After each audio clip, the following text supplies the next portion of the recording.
I got the cash in the bag, stadium packed. Born a rock star in this life, gonna live it up on the attack. Baby, I'm bad, I just wanna get caught up in this life. I'm crazy, I'm mad, doing no cap. Only God wants you, better go live it up. Cash in the bag, stadium packed. Baby, I'm bad, baby, I'm bad. I just wanna stay bad, stay mad. Chip on my shoulder cause they treat me like an outcast. I ain't gonna take that, stay back. I'll be swinging hard till the hits come in all caps. I ain't gonna lay back, pray that someone's gonna help me. Ain't nobody like that.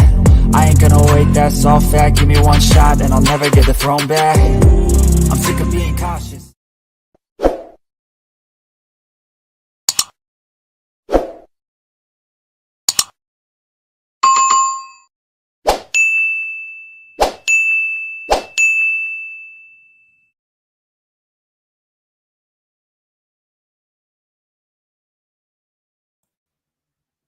What is going on, Fins fam? Welcome to the Fins Tailgate with DTA, coming at you with another Dolphins Debrief. I just wanted to welcome everybody in. Let's go through the comments, see who's in here. Give some shout-outs here. Go up to the top. I see Aqua's in here. Dolphineers in here tonight. Got Chef Jew. Michael K, I see you. California, I see you. Scott Jackson, what's going on, man? Fins up, 74. Who else we got in here? I see Ben. John Featherland, Bryson, what's up, man? Crypto, what's up, buddy? I see you. All right, guys. So I see you, G. What's up, man? What's up, Corey? So I had to hop on here, man. The title is Spoiled Plans and Homer Fans. Tua takes on Goliath, and I want to kind of go over that a little bit. You know, after this tough 2-game loss, this streak that we went on the West Coast trip, things have came to fruition because of that, where we've been dealing with a lot of I don't know what else to call it other than, Homer fans. And normally, I will say this, man, there's nothing wrong with being a Homer fan. I like to be a Homer fan sometimes too, but looking at looking at the road that we have ahead of us and what transpired, I'd say, in the last 2 games, I just can't see how you didn't lose faith. And I guess we could separate it into two, having faith in Tua and having faith in the team as a whole as 2 different things. I can understand that. As far as Tua, I don't put the whole Chargers game on Tua. I put and I know a lot of you guys feel like this too. I don't think that the Chargers game was all on Tua, and that's, not all his fault. The 49ers, that was Tua shit in the bed, in my opinion. Um, we expected big things and we had expectations for this team. And so far this year, they've delivered most of it. Okay. We all had expectations when you look at the roster and the pieces that they added, the financial end of it, the money that this team invested, and the pieces they surrounded Tua with. They are all in on Tua. For better or for worse, we are stuck with Tua, and it is what it is. And I'm not saying that that's a bad thing. I like Tua. I want him to have nothing but success. I want the Miami Dolphins to have success. But at the end of the day, I am a Miami Dolphins fan. I'm not a Tua fan. And, it's just been nonstop on Twitter and everywhere else. You're kind of divided where you have, like, I guess let's call it realism. I know that people hate calling it, the real fans or the realistic fans, but, I'm air quoting there, but that's what I am, okay? I'm using logic and common sense, and what logic tells me based off of how we've been playing. I just don't know how we could get the job done in Buffalo. Now, I understand it's any given Sunday. I understand things could go in any direction. I know that Miami Dolphins, like, to me personally, the weather's not the issue for me. That's the weather is not why I'm concerned. Miami Dolphins have won in the snow before. And we forget that all of these players, although they can be a little more, they could be probably used to the climate that they're in.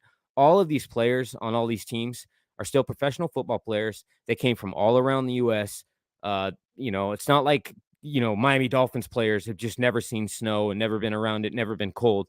Um, Obviously there's I would say there's some slight advantage of teams that play on it more often, but at the end of the day, it's miserable for everybody. And, it's just one of those things. Like, I like Mike McDaniel's direction on it. As far as the snow and it being cold, that's a mental issue. And if you can get past that mental issue, and I don't know if any of you guys have ever, like, worked in the cold. Me being in construction a lot of my life, I've had to work freezing my ass off outside all day, you know, 8 to 10 hours a day. And I don't know, I think it's like, outside of that, like, initial, you know, that initial hit, that cold that hits you hard when you, like, first step into it. It's one of those things that you can mentally overcome being cold and still do your job. And these guys have a job to do. This is their job. This is their job as professional football players, to go up there in any weather and perform. And I just feel like, that's a good direction that he's going in, and I like that. Let me do this real quick. Do do do. So I don't know if you guys see me there, but I like the direction that the Miami Dolphins are going in right now. Or I should say, I liked the direction that the Miami Dolphins were going in, up until the two West Coast games. Um, because look, it's not just about the loss; it's the fact that, in my opinion, it didn't even look like either one of those games, and neither of them looked competitive. It was such a huge drop off, like the drop from us talking about, Super Bowl and Tua being an MVP, and he legitimately was in that conversation. You go from that to what's transpired the last couple games. That's concerning to me. That's concerning, and I feel like I've been left with more questions than answers, uh, as opposed to, had we won those games, that would have said a lot about Tua. And I know that at the end of the day, winning is a team thing. Okay. Losses and wins, for the majority, is a team thing. You win the game as a team, and you win the game or you lose the game equally as a team. But Tua, like, he, I don't know a better way to explain it. You could physically see, looking at Tua and the play that he, the way he performed on the field, the play that he showed us, you could see something was off, something wasn't right. And I'm not going to speculate on if he has some personal stuff going on, or if it's, you know, it's just not it's not my place. It's not my place or anyone's place to speculate, and say that, hey, it's probably mental, or he's got something going on at home or whatever. Something happened though and I don't want to speculate because it could be a million different things. I don't know what it is, but I hope that they get it figured out. I feel like this is one of those things where like Mike McDaniel and the players, Mike McDaniel's already done it once. If it's a factor, I don't see what would happen, but if it's a factor of like Tua losing confidence or just being pocket shy because of all that pressure, maybe I don't know. But either way, this is where the coaches and Mike McDaniel's already done it, needs to intervene along with the players that play with him and in the locker room and boost his confidence, show him that they have they've got faith in him still, which it appears from the tweets that we've seen, the video from Javon Holland, you guys are aware of, the text from Keon Crossan, or sorry, not text, the tweet from Keon Crossan. Then you had another one from kind of a cryptic one from Tyreek Hill. I would say that this team is still behind Tua 100%. And we as fans, I don't think we're going to win in Buffalo. I think it's going to be a loss for us, but the possibility is, of course, is still that we could win. Hell, we could go in there and Tua could shine and be right back to what he was. I mean, we could absolutely dominate that game. Like, you could dominate that game. That is a possibility too. This game is winnable. I just don't, in my opinion, don't see how we are. I go based off of the last two games and the way that we played. And I also factor in that this league is a copycat league. And all it takes, and I give in to combat that, what you can do is change your scheme. But I think that everyone, all those other professional teams, all the teams in the NFL, they all watched what happened to us in the Chargers game and then the 49ers game. So I don't think I'd be too far off to say that they're watching film. They saw what worked against us.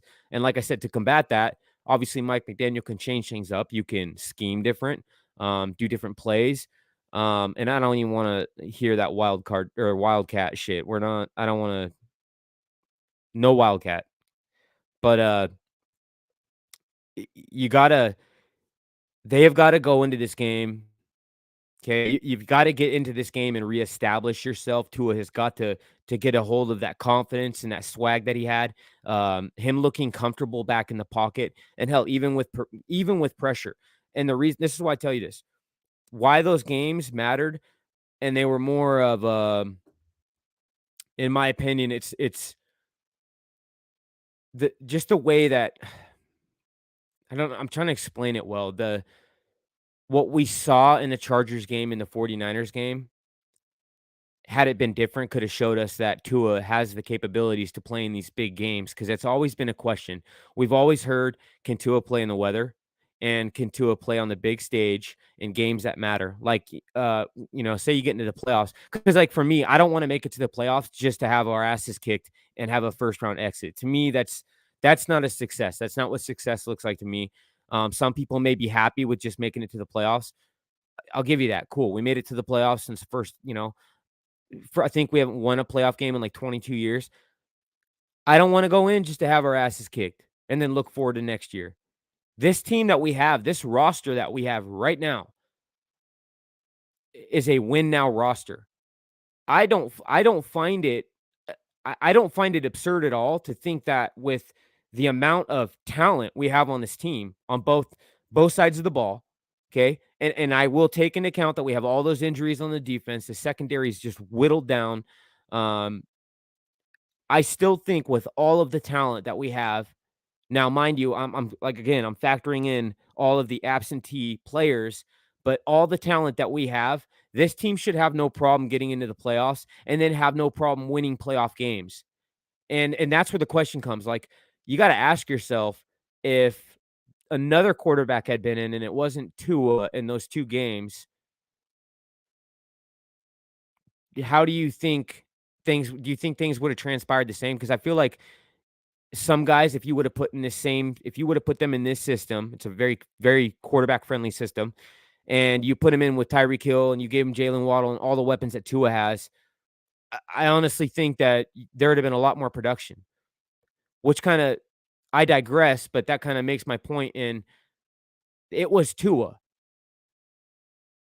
Like I said, if you had somebody in there, somebody else, if you were to put if you put Justin Herbert as our quarterback, and I hate that fucking kid. I don't care, excuse my language. I hate him. You put Justin Herbert in there with all the weapons that Tua had, uh, game would have been won. Game would have been won. And some of that, like I said, and like I said prior, I don't think that it's just Tua. I do not think it's just Tua's fault for the Chargers game. I think that more so it was on him and he shit the bed and had a bad game with the 49ers. But with the Chargers, there was a lot of things. Receivers dropping passes. They were getting locked up because they were getting bumped right on the line and playing man press. It took away the middle of the field, which is something that I've heard several people in this community bring up many times, is that Tua's bread and butter being the middle of the field and those intermediate passes. You take that away, what's he limited to? He's got to throw outside the numbers, or he's got to throw on the flats, and do quick, you know, um, quick screen passes and stuff. I don't know, man. It's a lot to take in and consume, and it's a bitter pill to swallow because at one point, and I think a lot of you guys have heard me. Like, let's go back prior to the bye, and also I just want to add too. When I say that things have been off, I mean since the Houston game, since we returned from the bye, and I know that we beat the Texans, but even then, Tua and his team did not look the way that they had been playing prior to that. And I was concerned coming into that bye that if we were in at any degree stagnant or complacent, something like this this would happen. And it did happen. It came to fruition and it was catastrophic. In terms of the playoff, not catastrophic because of course there's still the ability to make it in. And I'm gonna pull up this chart I want to go over with you guys too. Let me pull that up real quick here. So I don't know if you guys can see this pretty well.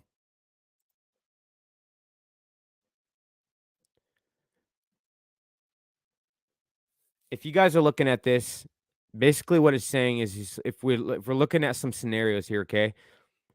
If you want to go down here, if we lose to Buffalo and we lost the Green Bay game, but we beat New England and we beat the Jets, that's still a 100% chance we make it to the playoffs. Let's say we lose to Buffalo, but we win Green Bay, New England, and Jets, obviously 100%. If you even if we where's it at here?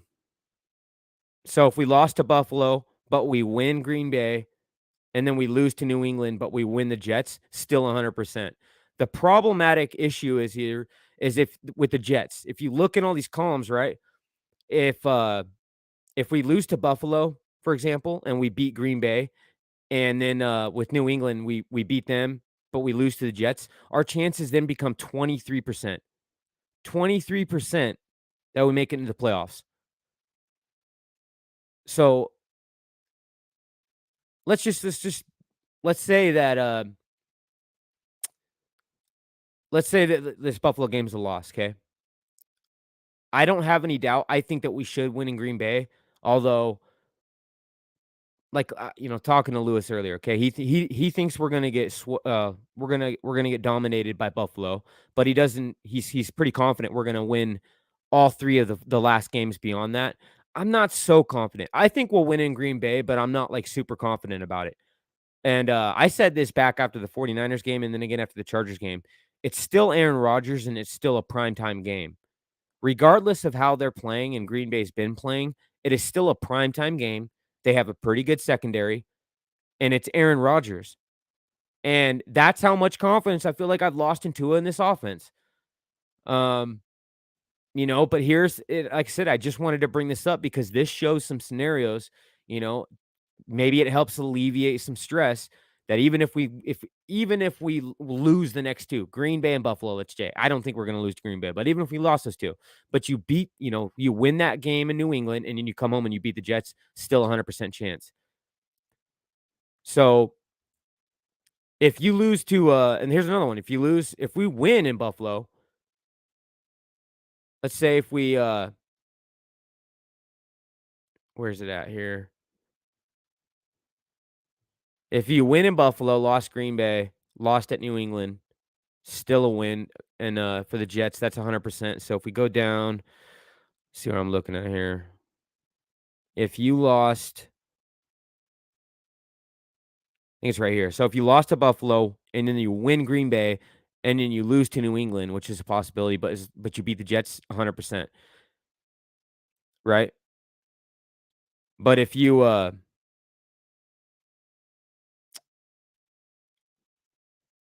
let's see, let's say if we lose Buffalo and then we win to Green Bay, lose win in New England, then lose to the Jets. So right here.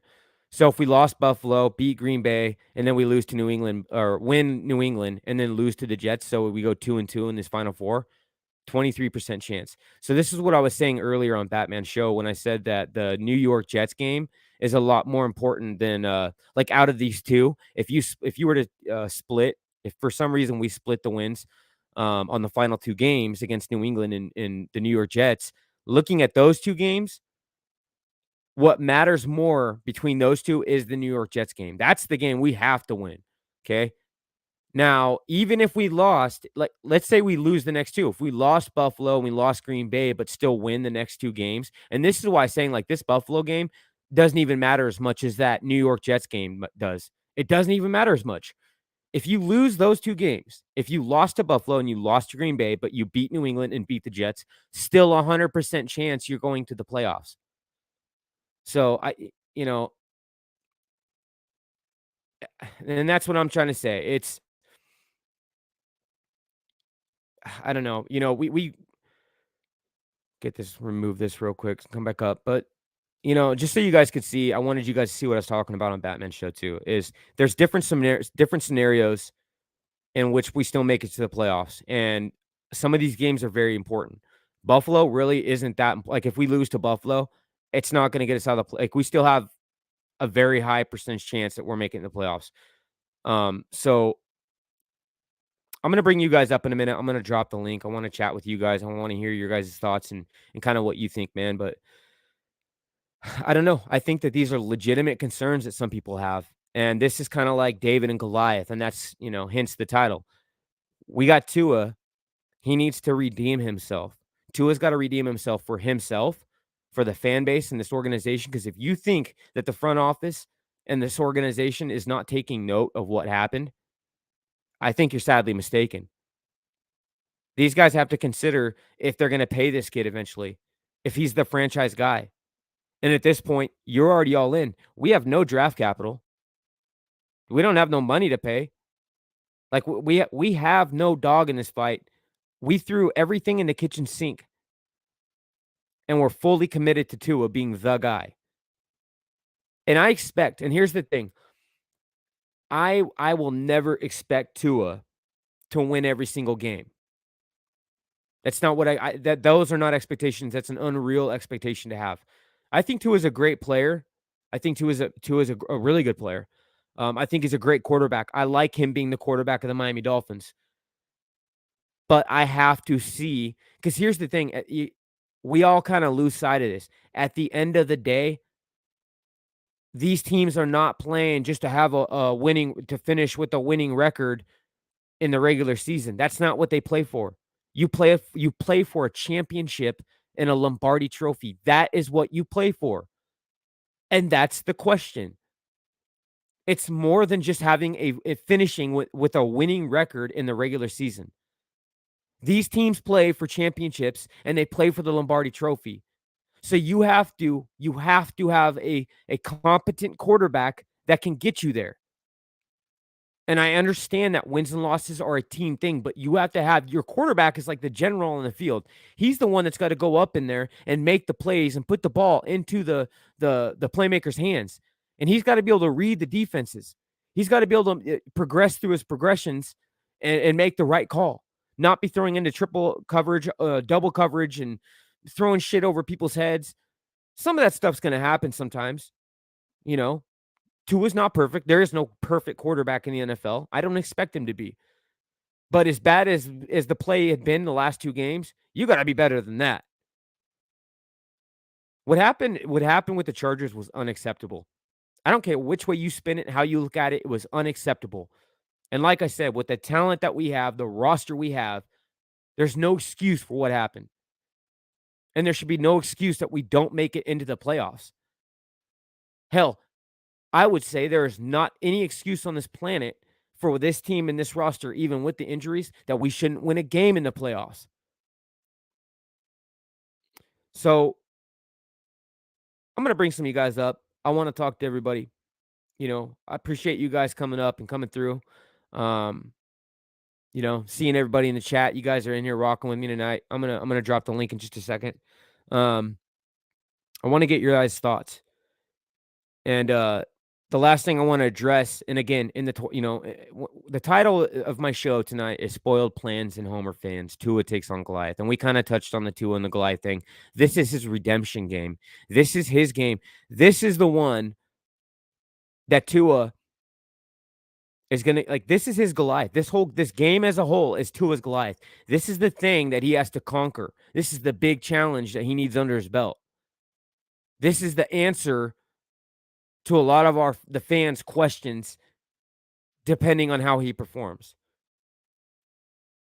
And when I say spoiled plans and Homer fans, I kind of touched on that in the beginning, but it's because of that West Coast trip, it divided us to where you still have, and there's nothing wrong with being a Homer fan. Like I said, I like to be a Homer fan sometimes too, but I also look at things with logic, and I'm a realistic person, and I base it off because I'm like one of those people that has to see it, and I like tangible evidence, right? Well, the evidence shows me from the last 2 games that something is terribly wrong with this team, and then that they're not going to be capable to go into Buffalo and get a win.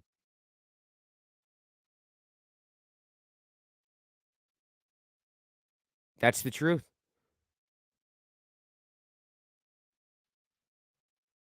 So, I don't know, it's I don't know what to do at this point. We got I want to discuss this with you guys. Where do we go from here? And that's the big question. Where do we go from here? I have no problem with somebody being a Homer fan, but some of you guys have never predicted a loss. You know that? And I brought it up on Batman's show. I hear some people come in here and it's every single Sunday, every single week, they predict a win. They legitimately think like every Sunday, every game we play, oh, it's going to be a win. Oh, it's going to be a win. And I don't understand that. I don't know. I don't understand that. I can't do that because I look at this with realism. Like I said, it's okay to be a homer. And you guys, I think sometimes you're misunderstanding. Even if I predict a loss like I am with Buffalo, I'm still going to be wearing my Dolphins gear. I am still rooting for my team. I'm going to be watching that game, and I'm still going to be rooting for the Miami Dolphins to win. So even though I predict a loss, that doesn't automatically mean that I'm hating. It doesn't automatically make me a fake fan. It doesn't automatically mean that I don't believe in my team. I obviously don't believe in them enough to go in there and win in Buffalo, but I haven't lost all belief in my team as a whole. And I feel like I have the right after seeing what we've seen. I just can't do the waving your pom-poms and go team go thing. I can't do that. I get the sentiment of win or lose, ride or die, I've done that for so many years. I'm 35, man. I've been watching the Dolphins since I was a kid. It's not like I have a lot to look back on. I'm like, yeah, we did this, we did that. I wasn't alive during the 72 team. Some of you guys were. Things need to happen, man. We invested too much into Tua and his team, plain and simple. And when I say spoiled plans, that's exactly what I mean. A lot of us had expectations. I know myself, looking at the roster and what we had done in the offseason, I had expectations way up here going into the season. But when we hit that midway point, right before the Houston game, and right before going in our bye, I strongly felt I legitimately predicted a win in Buffalo. I thought that we had that one. I thought it would be a tough fight, but I thought the Dolphins is just too good of a team. And some of you guys even heard me, if you remember right, back then I was even saying, I honestly thought that there was not a single team in the NFL that could compete with this offense, Tua, and just the way that this team is playing. And now I don't know how true that statement holds. I'm sorry. And I'm basing this off of what I saw. So the spoiled plans is to go to the West Coast trip. You want to make a statement on the big stage, win those games, go into Buffalo, win the game, ride off into the sunset. You know, it'd be a wonderful story. It'd be a great story for Tua and a great story for the Miami Dolphins that he went in and he was champion of this team, and he went in and he conquered the Buffalo Bills, the dreaded Buffalo Bills, and he took on the 49ers and the Chargers, and that whole like Cinderella story that they turned the Justin Herbert and Tua fake war thing into in the media. Tua went in there and he proved everyone wrong, and he beat out Herbert and outclassed him and outperformed, and all these plans I think everybody had. They're spoiled now.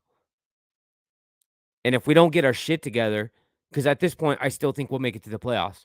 Like I said, I just showed you guys some scenarios.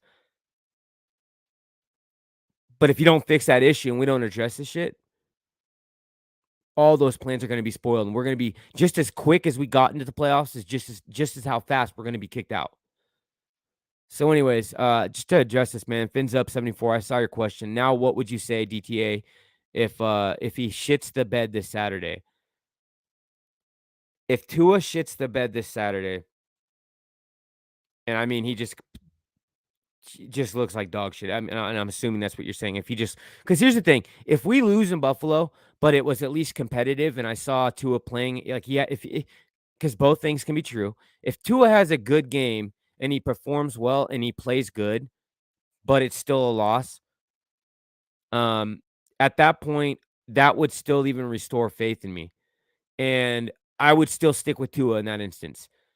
But if Tua goes in there and he plays like absolute shit and he shits the bed, I mean, he just looks, erratic and is not making any of the throws, and he's just not completing passes, and he's fumbling the ball. This is the crap. If he just looks atrocious like that, I wouldn't say I'm off him. I would say that I would rather have somebody else in at quarterback that can take us into the postseason. I still like Tua as a quarterback. I still think he belongs in the NFL. But if that's the case, if that's the performance that he gives us, then I would be off of him being the quarterback of the Miami Dolphins. Yes. But I'm gonna drop the link, guys. I want to hear some of you guys' thoughts. Let me get this in here.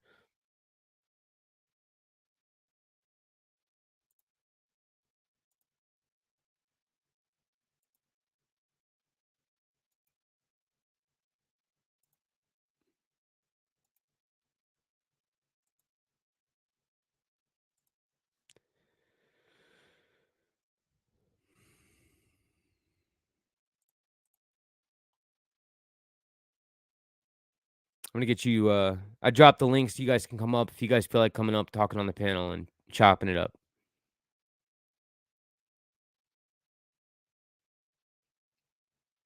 I'm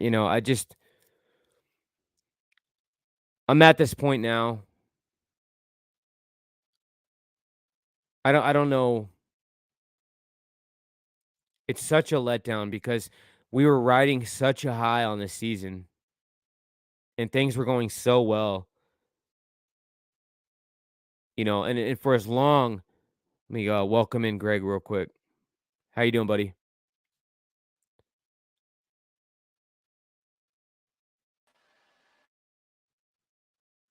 Couldn't hear you there, Greg. But I couldn't hear you. Oh, can you hear me now? Nah, I can hear you now. Okay. How you doing? Good, man. How are you?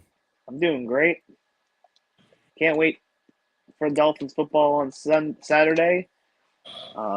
Even though I think we're gonna get our butts whipped, but it's exciting to see the team play.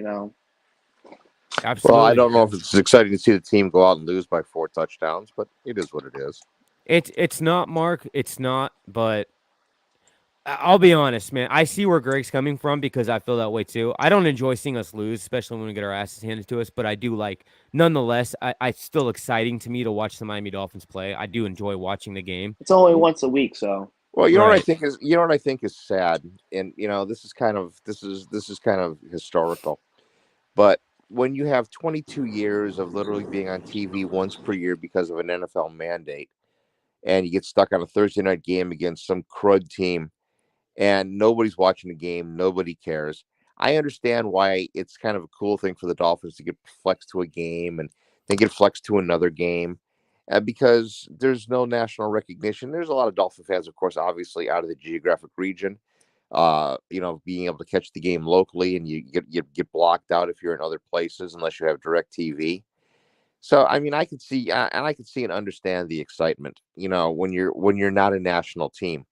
I spent a lot of years as a Buffalo fan living in the 1 o'clock window on Sundays, and once a year we would go out and get our Thursday night game or a Monday night game, and we'd play the Patriots and get pummeled 45-10. And it would just be just a shit show year after year after year. So you get one primetime game, you get your helmet shoved up your ass, and then you go back to a bunch of 1 o'clock games that unless you have direct TV or you're in the local area, you're never gonna see them.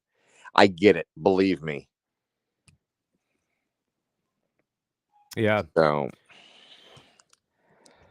Yeah, like I have to whenever I have to watch the Dolphins, I have to stream it because I don't get the games up here unless the Patriots are not playing. Because it's always the Patriots I get. I guess the Yeah. Patriots got flexed out of Sunday night, didn't they? They're going to put on the Giants and Commanders. Yeah, they are.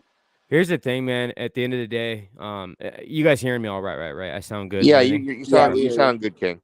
So, Mark, I think you can relate to this.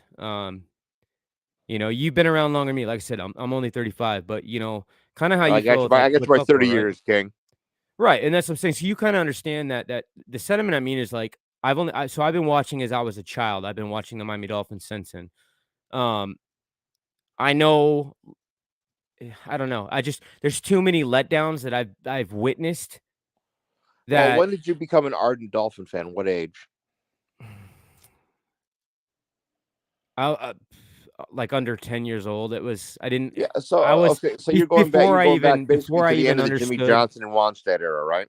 Yeah, and before I understood kind of like what it was before I even really like obviously I wasn't old enough to like understand football, but I was like playing like grit kids. I started playing flag football and then tackle football and then through school and stuff, you know what I mean? But I've been since I was a child. I got pictures going way back since me like I said, under 10 years old wearing Miami Dolphins clothes and I had one of those old school jerseys, like the old the mesh style ones that aren't like the newer ones, you know what I'm talking about? Yep. It's funny because I was at your age. I was like between 33 and 37 during the Bills' 4-year Super Bowl run to to the 4 losses. And so like I was really, really totally into the team. And then of course Kelly retired. Then we went through a bunch of quarterbacks, a bunch of coaches, a bunch of nothing. And then of course it took from they made the playoffs in 98. They actually lost to Miami 24-17 to the Dolphins in Marino one year. Really, really good football game. And then they lost to the Titans when they were having that Flutie and Rob Johnson controversy. And then from like 2000 to 2017, where they got in on a fluke, they went through a myriad of coaches, a myriad of quarterbacks. And I'm telling you, and I know you guys have gone through the same thing. You've been going through what 5, 6, maybe 7 head coaches in that time frame, 2 owners. A bunch of quarterbacks who you barely remember. You get, the Ray Lucases and the John Becks and, on and on and on. And then, you spent 7 years trying to groom Tannehill and that doesn't turn out. Now the scary thing, from the Dolphins that was point a of tragedy. yeah. Now the thing that I see that's the scariest thing for the Dolphins at this point is you've got Tua at the end of his 3rd year. I mean, obviously the smart play next year is to not offer him a contract at the end of this year, because he's a guy that's going to win you games every year against teams that are lesser. And teams that are better, he's not going to perform well. This is pretty much a standard. So now you've got the question at the end of year 4, when you're going to finally get draft capital, not next year, but the following year, is do you end the Tua experiment after 4 years and go another direction? Or do you just live? Because I think all that Tua is ever going to get the Dolphins is playoff contendership and maybe to a wild card game. I don't think he's capable of going beyond that. And there's no more loaded roster than what you can have this year. Now, I think it's terrible for the Dolphins that they lost all the key players and injuries. It sucks that Byron Jones pulled a Will Fuller on you. And now you're getting, and I don't like and I'll be honest with you, I don't like what the NFL did with your scheduling. I thought it stunk. There's many ways you can set a schedule, and you do not have to put a team on the West Coast for 2 games and then flex a game on the road in a hostile environment. That was garbage. And that's just my opinion. And I'm a Buffalo fan, for God's sakes. Yeah, no, I hear you. I hear you. Yeah, I agree with that too, because they had us going on a Thursday after we played Buffalo, which made no sense. Nope, not at all. And like I said, it's the problem of not being a national team. Now Buffalo's all glitzy. They've got a solid team. They've got a glitzy quarterback. They're a national team. They're, and like the Bears are national because they're from Chicago. I just want to pause. I just want to pause you for a second, Mark. I think because people in the chat are asking. So I think what Mark is saying, and correct me if I'm wrong, Mark, but I think what you're saying when you say national team is they're one of those household name. They're one of the household name type of teams. Like what I mean?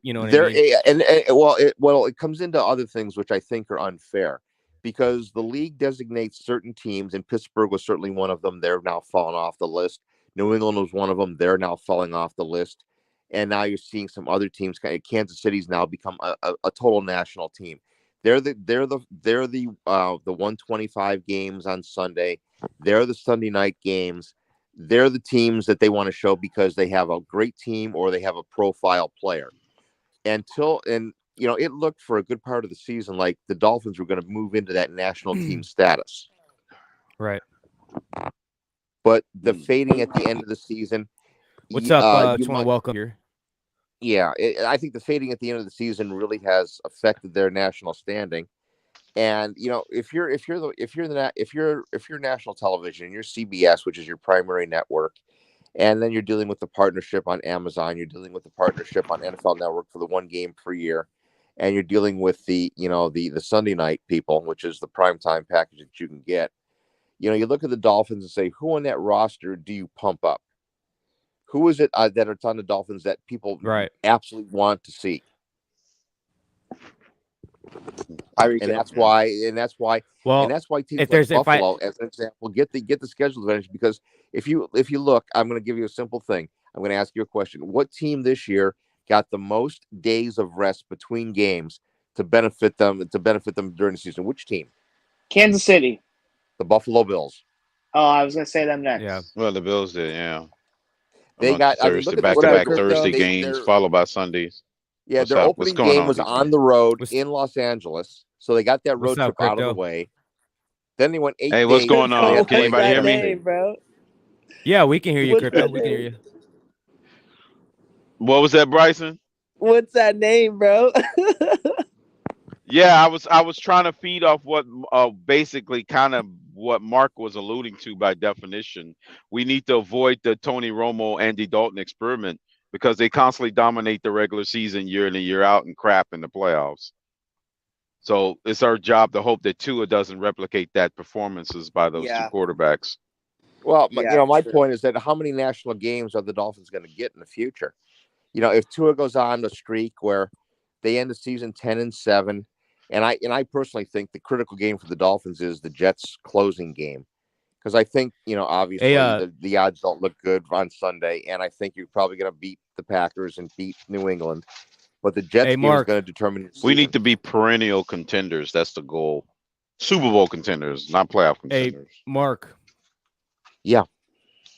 The audience wants you to explain, Mark, what you mean. They want you to define national team. Sure. A national team is a team that gets a minimum of 5 primetime games per year, whether it be the Thursday night package, the Sunday night package, the Monday night package, and it's a team that's profiled at the 125 network, a hot game. That's what I consider a national team.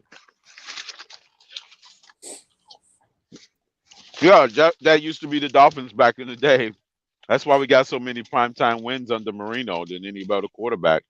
The Dolphins were constantly on Monday Night Football, which was the premier package back in that era. You're right. So technically, we should have been America's team, not the freaking Cowboys.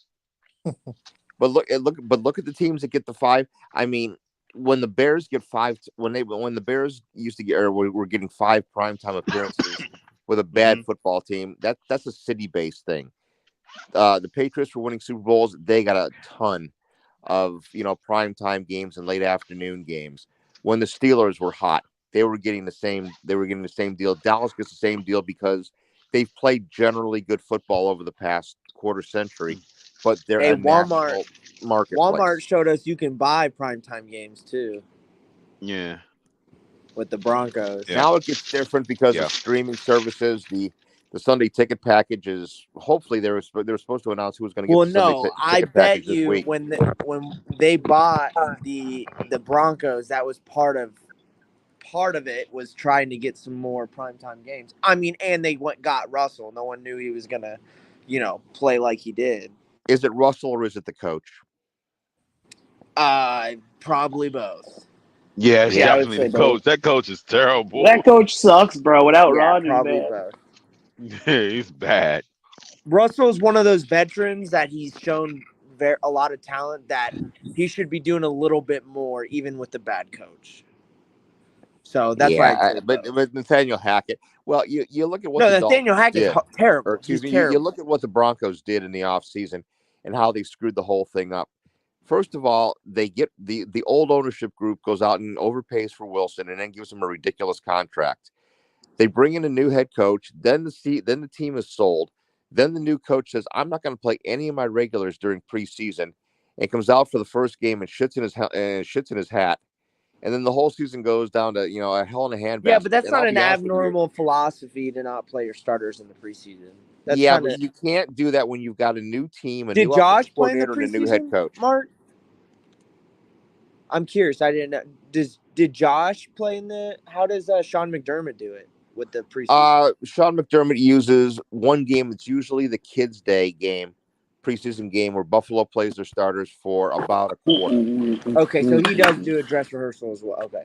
Yeah. And it's always the home game, which is the kids' game, or the Kids' Day game. So the kids come out, they get to watch Josh Allen for a quarter. They're starting defense for a quarter. Then they're playing second string from that point, or second, third, and fourth string from that point on. I got a question for you guys. This was talked about a lot in the preseason, and I never got on board with it because I just didn't know. I'm kind of changing my opinion now. But let's say we do not make the playoffs. Do you think they try to get off McDaniel? No. Oh boy, that's a great question. Actually, I would say this caveat, because Ross was satisfied with the grocery shopping, the grocery list that he brought in with the talent. I would say pretty much Stephen Ross and his patience, and we all know how his patience is. But I would say Bryson, they will think about moving off McDaniels if we pretty much implode. We lose pretty much 3 of the next 4 or all of the remaining games. Okay. Then yes, I would say that would be a scenario in which they'll do it. I got you. And Stephen Ross will come down and personally make the call. Who do you think the top coach in the marketplace is going to be next year? Jim Harbaugh. Sean Payton and Jim Harbaugh. Okay, so let's just say the Dolphins fade and don't make the playoffs. You think he'll leave Michigan? I mean, he's got like a 1-year contract. He only signed like a 1-year thing with them. If they win the national he can leave. It was only a 1 year? I thought it was 1 year, but maybe not. Then he might not be available. I would say Payton is he's not coming into the NFL, so I think I would say the top target will be Payton if we have a cataclysmic implosion. So who's the other team that you think is going to be in the market for Sean Payton, other than potentially the Dolphins? The Cowboys are the only team that can threaten us. No, the Chargers. They would have to implode. Threaten you. Well, yeah, but I'm just saying. Yeah, I But could his see first if the target would be Chargers the don't Chargers. make it, them go If try the to get Sean Chargers or Payton. Cowboys collapse, basically the Cowboys and Dolphins have to collapse to get Payton.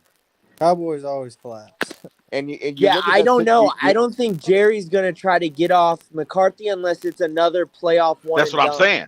That will be Jerry doing that. That's what I'm saying. Yeah, it's got to be another one and done.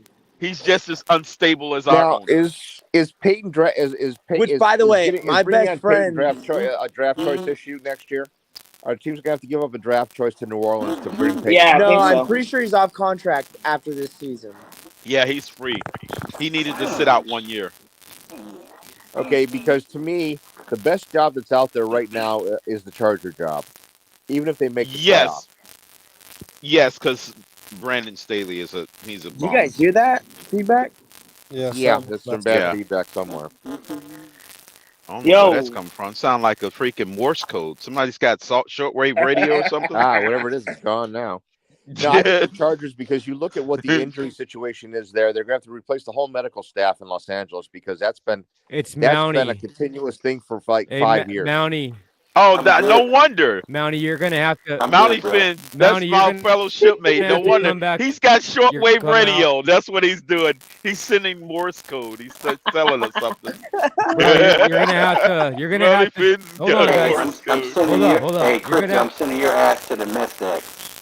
Oh, God. Wow. Mountie, you need to drop out and come back in, bro. The mess deck. That's terrible. That's a bad assignment. You're going to have to drop out. If you take a look at the Chargers situation and they move off from Staley, and I think the Chargers are going to make the playoffs this year because their schedule to the end of the season is really weak. But, if the Chargers, and this is the one advantage I think for the Dolphins or the Cowboys in this case, because if the Chargers, let's just say, go 11-6 and make the playoffs, regardless of what they do in the playoffs, do you move off Brandon Staley to hire Sean Payton? Do you move off a playoff? Do you move off a playoff coach with a lot of injuries? And if they say no, and that means that McDaniel, I think, is, if the Dolphins don't make the playoffs, I think McDaniel's under absolute fire. Yeah, I just think there's been a lot of criticism on Staley this year. It's playoff or bust when it comes to his job. And Sean Payton's, there's not really a better coach on the free market, free agent market right now. That's a lot to expect, though, for a new coach, new system, new players. It's a lot to expect.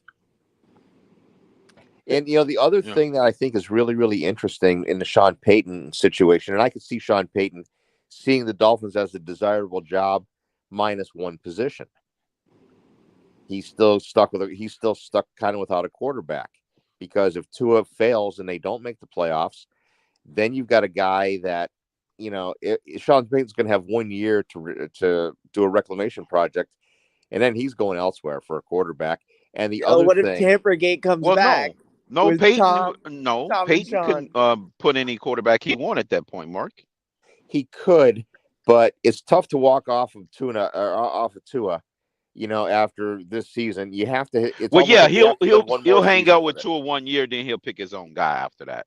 Right, I totally agree. But the other thing that's really, really interesting is when Sean Payton is your head coach. What is the thing that Sean Payton does?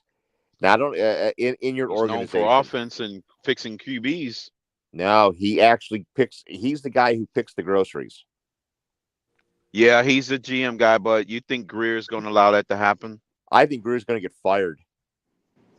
If Payton I don't think he gets I don't think Chris Greer would get a fourth position. I don't know. I don't know. If Greer gets fired, that means Steven Ross is officially resigning. It's hard for a GM to have 3 head coaches, which McDaniels is Greer's third. And and again, I'll preface this: I don't think McDaniel's getting fired. I just want to preface that. But the odd case is that he does.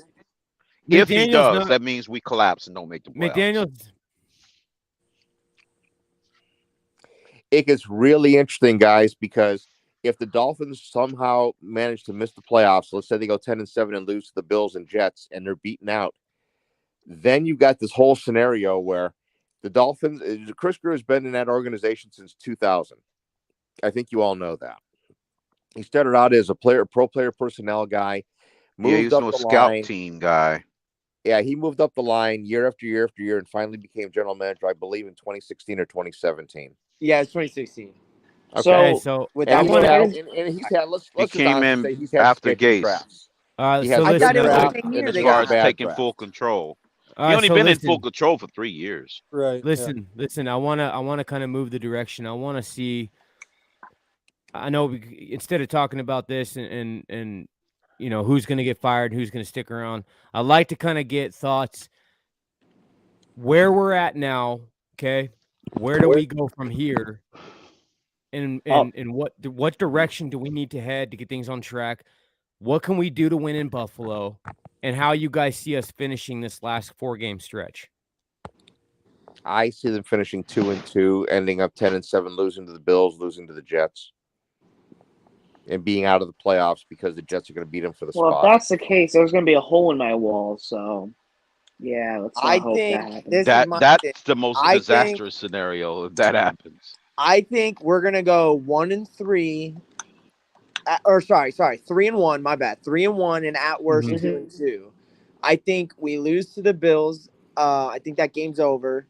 I mean, it hasn't happened, but I just don't think we have a shot. And after I say the prediction, I'll say what we have to do to beat the Bills. I think we beat the Packers and we beat the Jets. I think the Patriots game is one of those games that's going to be hard for us to win. I think we're going to go and at home beat the Jets, but that Patriots game might be that one where the other one we lose. To beat the Bills, we really have to contain Josh Allen, which is obviously a lot easier than said than done. But Josh Allen is that whole team. I mean, it's insane when you watch the Bills. I mean, he's literally 95% of that offense. He's running it, he's throwing it, he's doing everything, and obviously that's what. And when he has a bad game, they tend to not win games. Right now, that hasn't happened a lot, but it happened in the Jets game, and He had a bad game, but his game with the Vikings was with 2 interceptions Was and bad pretty rough. coaching. And the Dolphin yeah, game, but I'm McDermott just saying voiced is it that pretty you sad. have to you can't let him run all over you, which he will do it on third down. I've literally never seen a team where on third down it's like almost every time they make it. Josh can run though, and that's going to be like to me. Yes, That's a which our concern, defense too. is awful about. You have to contain Right. Stephon Diggs, which he's one of the best receivers in the league. And this defense needs to get off the field. They need to give the offense the ball, and the offense needs to have prolonged drives. If you shift the possession back into our favor and you contain Josh Allen, it's a very, very winnable game. Hey, But those two things are really, really hard to do with the Buffalo Bills. and my question to you is, now you've got Patrick Rowe and Elijah Campbell out for Sunday. So who's your spy? Who is the spy that's going to stop Josh Allen? I would love to say It would have to be Tyndall, Roberts but or Tyndall hasn't Kendall. really Tyndall, showed up. yeah. Let's see Tyndall hasn't Tyndall's showed not up. playing. He's not even dressing. So it's going to be a Landon Roberts or Jerome Baker because you can't use and Rowe is out, and you can't use Holland to go ahead and spy Allen because you're going to get torched in the secondary. Yeah, you realize now that the Bills do have. I would say John Tyndall Brown would be back. the guy. He has the athletics to do it, but he just hasn't really showed up at all. Well, if you look at previous games against the Bills and the Dolphins, when they tried to spy Baker, Allen's rushed for over 100, over 90, over 80, and torched you guys and has been AFC player or been NFL Player of the Week 3 times. So Baker's not going to work too well. 90 snaps, and you guys didn't beat us. 90 snaps. You know why we played 90 snaps that game, and you know why the Chargers played 79 Sunday night? Because both teams had weakened defenses going into that game and played what they call a first down offense.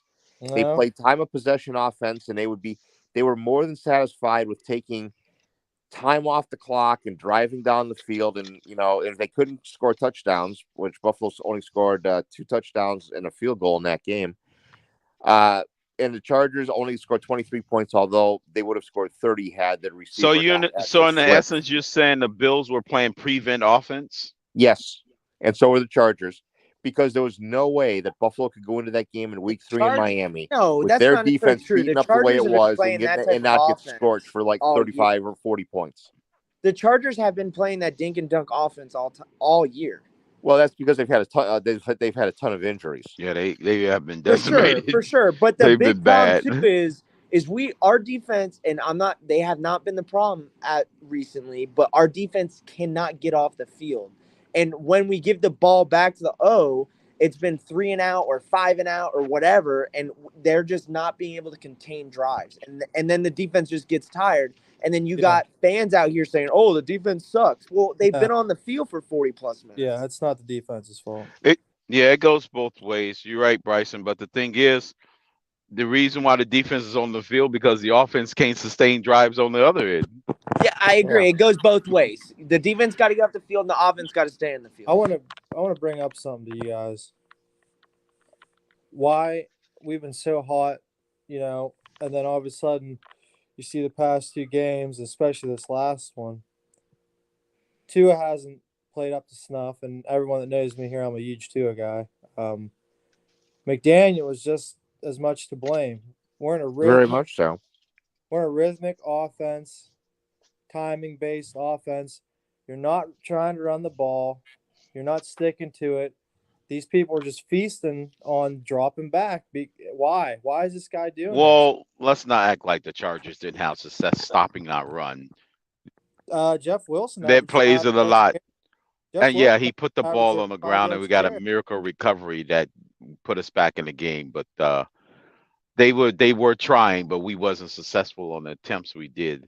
And you only ran 8 times against San Francisco. That's McDaniel. Yeah, we went in 19 times in that last game against the Chargers. It was just beautiful. 5 of them were Tua, so. Yeah, so you ran 14 times. Yeah, but they were first down. As far as design runs, 14, but 5 did Tua. You have to. But it was a little bit too late. Here, to jump on this I don't think the ratio is the problem. I just think execution of the opportunities in the passing game. I think something else is the point that very few people are bringing up.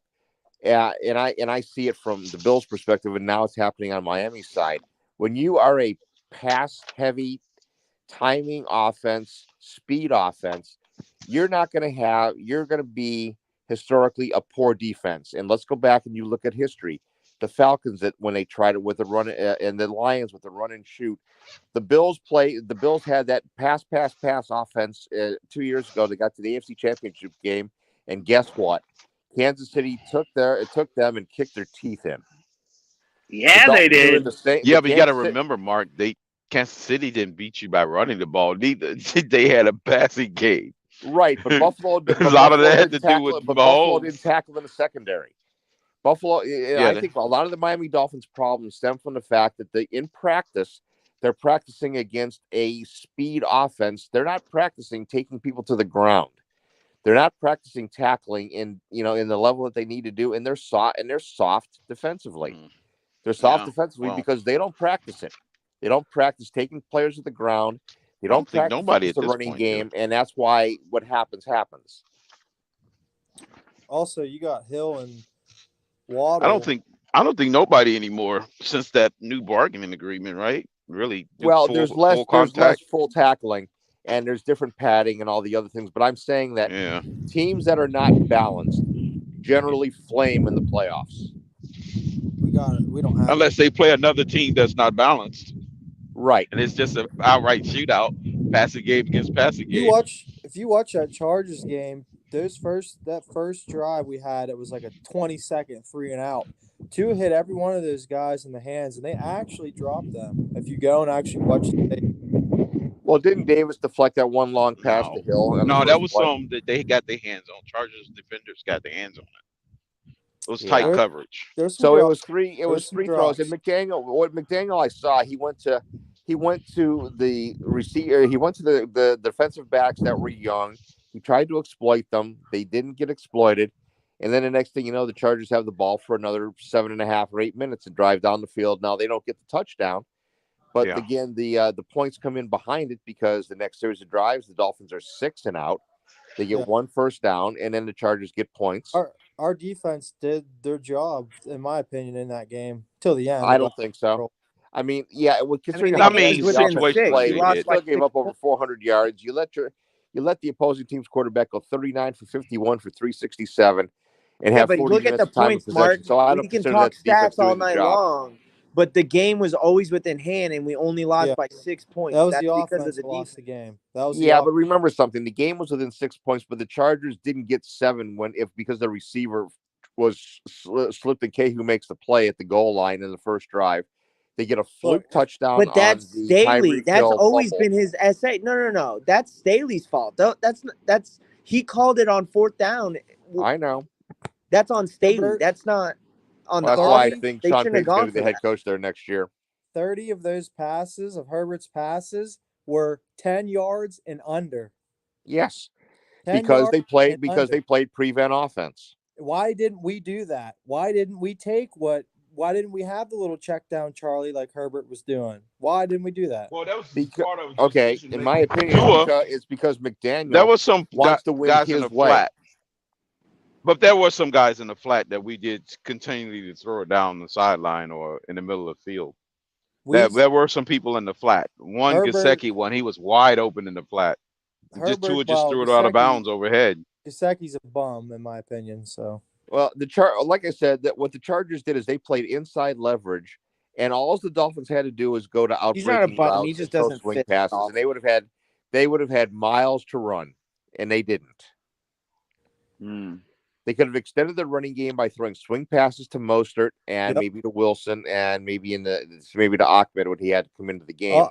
And but if you look at the Charger routes in that game, what the Chargers did is they played inside leverage and they forced everything to the outside. McDaniel kept throwing to the inside, and Tua was throwing into quadruple coverage. Yeah. And there was where were the outbreaking routes that needed to be thrown? Because if the Dolphins, if Hill and Waddle ran outbreaking routes, no one was covering those. Why? Well, the tight ends were running them in the flat on some of them, and they weren't throwing it to him. Look what Austin Eckler does. 80. How many receptions does he have now? 90. And he had like 8 for 59 Sunday night. That's ridiculous. He is such a safety valve, and how he gets the game flowing. Gets to take the small stuff. That's what we is a need to ghost. do. We don't do any of that. Well, Gesicki and Wilson are both ghosts. They're on opposite sides of the same milk carton. Gesicki's I can't stand him. But that's your GM. That's your GM and head coach. Why aren't you trading that guy when he has value instead of taking his value down to nothing? How about we start using him as the go-to guy on offense? GM is out of bullets right now. I don't get with Gesicki. You want to be a top tier tight end. Gesicki cannot make contested catches. He can't. And all he can do is play. He was a big 50-50 guy last year. He was a big 50-50 guy. He was, but this year when someone's on him, he drops it. McDaniel's system mandates that the tight end has to block, and Gesicki can't block, and he never could. He can't block, and he's slow. This offense also just is a type of offense that uses a lot of 50-50 throws. I mean, I never understood the franchise tag. I never got it. I never figured out why he wasted a franchise tag on that guy. Because he's a top 10 tight end. He's taking a gamble. Not in McDaniel's offense. You have a guy that mismatches the offense, and you pay him franchise money to do nothing. We could have had Dallas Goedert over that guy. Who? Dallas Goedert. How much was he? No, I mean back when we drafted in the draft. Goddard over Gesicki, I believe, right? Yeah, Gesicki was like in the second round. Yeah, Gesicki was like the third round. I think Dallas was in the third, or in the and Goddard went like 49th. Right, but look what Goddard would fit does so much better than Gesicki. Yeah, but at the time, I mean, not necessarily. I mean, Gesicki was a great tight end for us. At that time, he was a great prospect. But Adam Gase wanted to do a lot with the guy. This is the lack of continuity coming into play between the coach and the general manager. Yeah. But I mean, that's why they got one coach coming in, and then you got the next coach coming in. Everybody's changing positions, everybody's changing schemes, and they're not in consistency. And this is why the Pittsburghs were great. This is why but what Buffalo has finally done, and this is what the Jets are starting to do. Their coach and their general manager are working lockstep. Now, if it's going to be McDaniel and it's going to be Greer working in lockstep, that's the way you have to go with it, and then you build your roster because of a core philosophy. Yeah, Buffalo's got a core philosophy. Mark, to get back to this game, I got a question for you. As a Bills fan, what does the Dolphins need to do to win? If the Dolphins win this game, in my opinion, they win it in a low-scoring 16-13, 16-10 kind of game. Yeah, it'd be a low And scoring it's for a couple reasons. It's because the Dolphins altered their game plan. They introduced jet sweeps. They attack Buffalo's flanks, which are the weakest part of their defense because they play a 4-2-5. So if you want to attack Buffalo, you're not going to attack them with an inside run. What you do is you use your swing passes to the backs to get out to the flanks, and that's where you're going to get yardage. They're gonna take away your passing game, your deeper passing game, your intermediate passing game. So you have to beat them short. And there are some advantages for the Dolphins in this game that people are forgetting. Josh Allen is historically a poor, bad weather quarterback. He's not. He tends to throw high, and balls sell on him. Balls tend to slip, and he throws interceptions. So those are things that Josh Allen has done historically in his career in these cold weather types of games, minus the New England game last year. Now a 17-mile-an-hour wind is not bad. And if it's snow showers, which is what they're saying, it's supposed to be 28 at kickoff with snow showers and a 17-mile-an-hour wind. But if the Dolphins win this game, they use their defensive line to dominate a weaker Buffalo offensive line because the Dolphins D line is better than the Bills offensive line is. And you attack them with short passes, jet sweeps, motion, and attacking their flanks. It's going to be interesting because we both really don't It's weird because we never really used jet sweeps at all. Like Allen's that would be something new that they didn't expect. Who's all healthy? Who's hurt with Bills defense? Anyone? Other than Von Miller. Yeah, Phillips is not going to play on Sunday, and that's on the only injury on defense minus Von Miller, and then Ryan Bates is not going to play on the offensive line. How's Trey White been since he came back? Building up momentum. He's improved every week. He had a bad injury, right? Last season, right? Yeah, he has. Wait, Trey White's playing? Since when? Yeah, Tre'Davious White's been back for a few weeks now. Damn. And Jordan Poyer, too. We didn't play Jordan Poyer the first. And you didn't play Micah Hyde. And but Micah Hyde's out for the season, right? Yeah, he's out for the season, I saw. Actually, Micah Hyde is actually tracking to possibly be back for the playoffs. I better not see a dirty hit by Matt Milano. Yeah, I'll be calling for his head. Well, I'm going to tell you, the hits that were laid on Mike White were not dirty hits. I think you guys saw the hit where he threw, a pass short in the center of the field, and Milano just killed him. And that's the delayed blitzes by Milano for a year and a half that we just can't trust because how this game could get really ugly is Milano takes out key players in this game with them delayed blitzes. That's the only thing that really could make it ugly. Well, I'll say this. If he does, I'm going to be writing him a letter. Well, I'm sure that will scare him. Yeah, well. I said it earlier. Crypto. I think he has to get ejected for us to win this game. I mean, I wrote people Teletubbies a letter because when they were making their stupid little noises, they were misrepresenting geographic. Yo, Monty, your mic. What was that, Mounty? Mounty, you gotta go back out. Back in, yeah, Mounty's radio is messing up. Yeah. He's got the wrong put it in a 9-line right now. You roasted chestnuts over there? Bro, it sounds like ET got a hold of your phone, bro. Sound like it's got. Yeah, he put it in a 9-line right now. Matt Milano heard extraterrestrial radio over there. And the other thing that one of the other things that you guys may not have seen is in the Minnesota game, the critical injury in that game was Edmonds. Sorry, Q. Edmonds is a 6'5", 254-pound linebacker. He takes away the middle. By the way, we could have had Edmonds, by the way, over Minka Crybaby Fitzpatrick, but hey. Well, yeah, and then you traded Minka for the rights to Austin Jackson, so that's not one of the stellar moments in Dolphins but look history. at Minka and the Steelers, man. Come on, man. Was it, look at him. He's a beast. Edmonds the dog. Has he gotten paid? Has Edmonds gotten paid? Can y'all hear me? He's going to get a contract next year. Yeah, he can move $60 million cap space around. He's still on his rookie deal? Yo, I'm telling you. Yeah, he's on his 5th-year deal, and they're going to re-sign him next year on a nice contract that they'll spread out because they can move $60 million on the cap next year. Right. Yo, when if Milano And what do you guys decides, think about John Brown and Cole Beasley being back for the Bills? Beasley's a bum. Well, last year, remember who beat you in the game in Buffalo last Yeah, year? but Beasley looks like a bum against Tampa with Beasley's Tampa a good Bay. look. So Well, Well, Beasley had Beasley had close to a to them broken leg, winning. and he's looking pretty good at practice. And John Brown is also back. You know, along with the other receiving threats that they have, and now you have Nakeem Hines you have to deal with. You have James Cook you have to deal with, It's and gonna along with come Singletary down to and winning Allen and eventually. Knox. I and the think rest of Beasley them. is more important to them winning than what's Von Miller would be. Yeah, and I When they lost wanted to add Crowder on in the there, slot, too. it hurt them badly.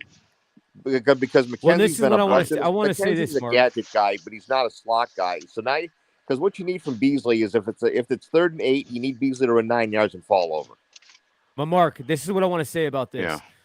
And I think Crypto has a really good point. I honestly think that Beasley's going to be the difference maker in this game for Buffalo. He's got, he has the experience. We know he's a good receiver. He's good in the slot, played well for Buffalo. And he already has the knowledge and the familiarity with Buffalo. I think that Beasley may be their difference maker in this game. Beasley's the X factor because he's the chain mover. Yeah. He's the guy. Here's the thing with. Well, I was just gonna say with everything that we have, all the injuries we have going into this, and that's another one of the reasons why I don't feel comfortable is because of the injuries that have now been added, piled on top of the other injuries going into the build. Like I originally, if you would have asked me several weeks back, my hopes were that by the time we played Buffalo, we would be a little more healthy.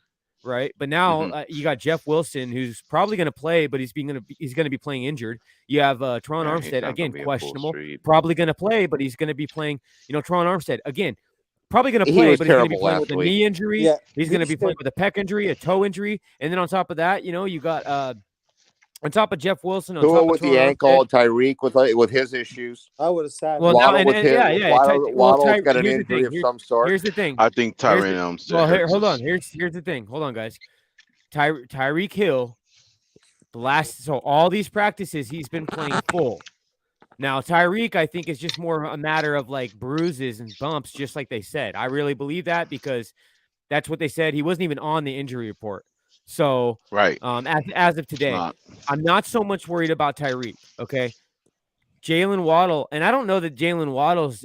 I don't know what happened with the last game, but I don't think that he's even injured. Or he had playing 2 catches. He had 2 catches for 31 yards. But he's not been on the injury report again. So for him to not even be on there at all, there's a fibula injury with him that nobody's reporting. There was right, but he has not been on it since when that was reported. So that's what I'm saying. I'm not so much worried about those guys. It's the guys like you're going to play here. And this is my opinion. I shared this morning in the space, and this was, I think Crypto may have been there too. And I think Bryson was there as well. When it comes to the O-line, for example, and this is just one example I want to bring to your guys' attention. When I look at this, I think we're going to see Eric Fisher. Okay. I think this is going to be the game where we see a resurgence of Eric Fisher. And I think the smart play here, because you get to a point with like Teron Armstead where playing him, and I understand that a Teron Armstead playing at 40% is in most cases is going to be better than like Greg Little at 100%. But as we saw in the Chargers game, it looked like shit. I would let him heal up, right? Because we're going to need him for like the Jets game, stuff like that. I would rather play Eric Fisher at left tackle and let Shell stick at right tackle because Teron Armstead is going to be doing more harm than good, not just to himself, but in terms of to the team. Because he said it himself after this injury, he couldn't even lift his arm. He had lost power, and he looked terrible. You're spot on because if the Dolphins lose this game and they win the last 3, they're in the playoffs anyway. So maybe you rest Teron. You hope he gets some kind of effort out of Fisher. Although he played last year, let up 9 sacks, was really, really bad. It looks like he's spent and nobody wants him. But he's still going to be better than a 40% Tyreek Armstead. It's just this is a game, and I hate to say this about any game for a team, but you're going to probably lose this game anyway. So why not? You need to win the last 3. Risk him being out for the remaining 3. I mean, He needs to play that Jet game. Sadly, That's the I game don't he think, really needs to play, DTA. I really Because don't that think could be a they're gonna do it. situation as win or get in. He has to that's play what I'm that saying. Jet game. And that's what I want to say again for But it any is of the the viewers, right. any of the viewers that just came in that you guys didn't, weren't in here earlier.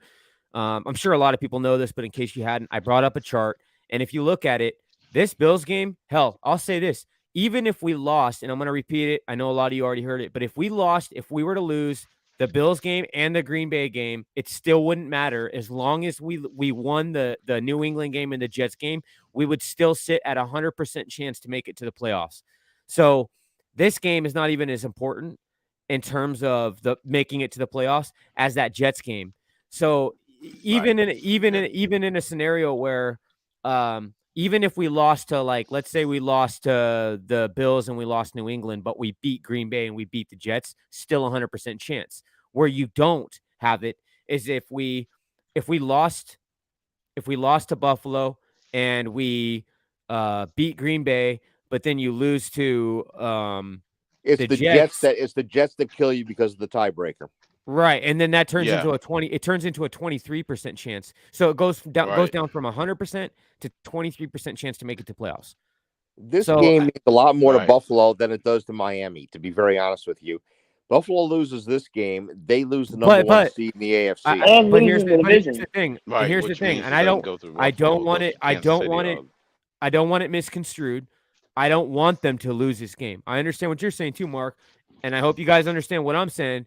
I'm not saying that I want them to lose this game. I'm not saying that they should lose this game. I'm saying that if it happens, it's not Chicken Little. No, because your season is the last 3 games.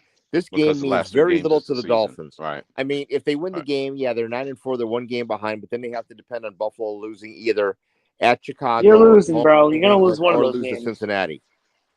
Right. You'll lose one of those games. We need an extra Buffalo loss. From an important standpoint, this game is more critical to Buffalo because they're protecting the number 1 seed in the conference. Yeah.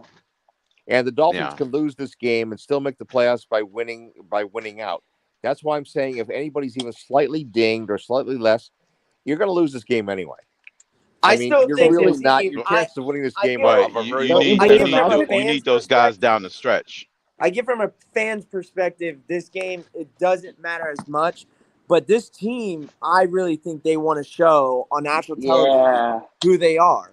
Well, why did they show last Sunday? Why are they so poor last Sunday? But you shouldn't do that with Teron. You got a national television audience on Sunday Night Football. Play everybody except Teron Armstead. Mark, that's what my point is they embarrass themselves. Do you think they want to do that again? No. That's my No, point. they don't want to embarrass. I don't think you have. Now, they go get embarrassed 3 times in a row. That'd be terrible. I think they're going to show up and blow. No, not at all. I don't, because right now Tua needs a confidence builder. And going in Buffalo in December with 9 inches of snow is not the game to build your confidence. It's just not. No, it's not. He's going to have opportunities in the Jet game to build his confidence because it'd be win or get in. And I don't know. I think the question is, I don't know what the reason was. Maybe it's pressure. I don't know what it is. But the whole thing about Tua hasn't performed against good teams, I don't fully believe in that because he did carry us against the Ravens, which is a good team. And we did beat the Bills. Against the secondary that he beat in the 4th quarter. They were playing their 8th and 9th player in the secondary. I get it, but he still did things that's not an easy thing to do. I would sum that game up because I was at that game.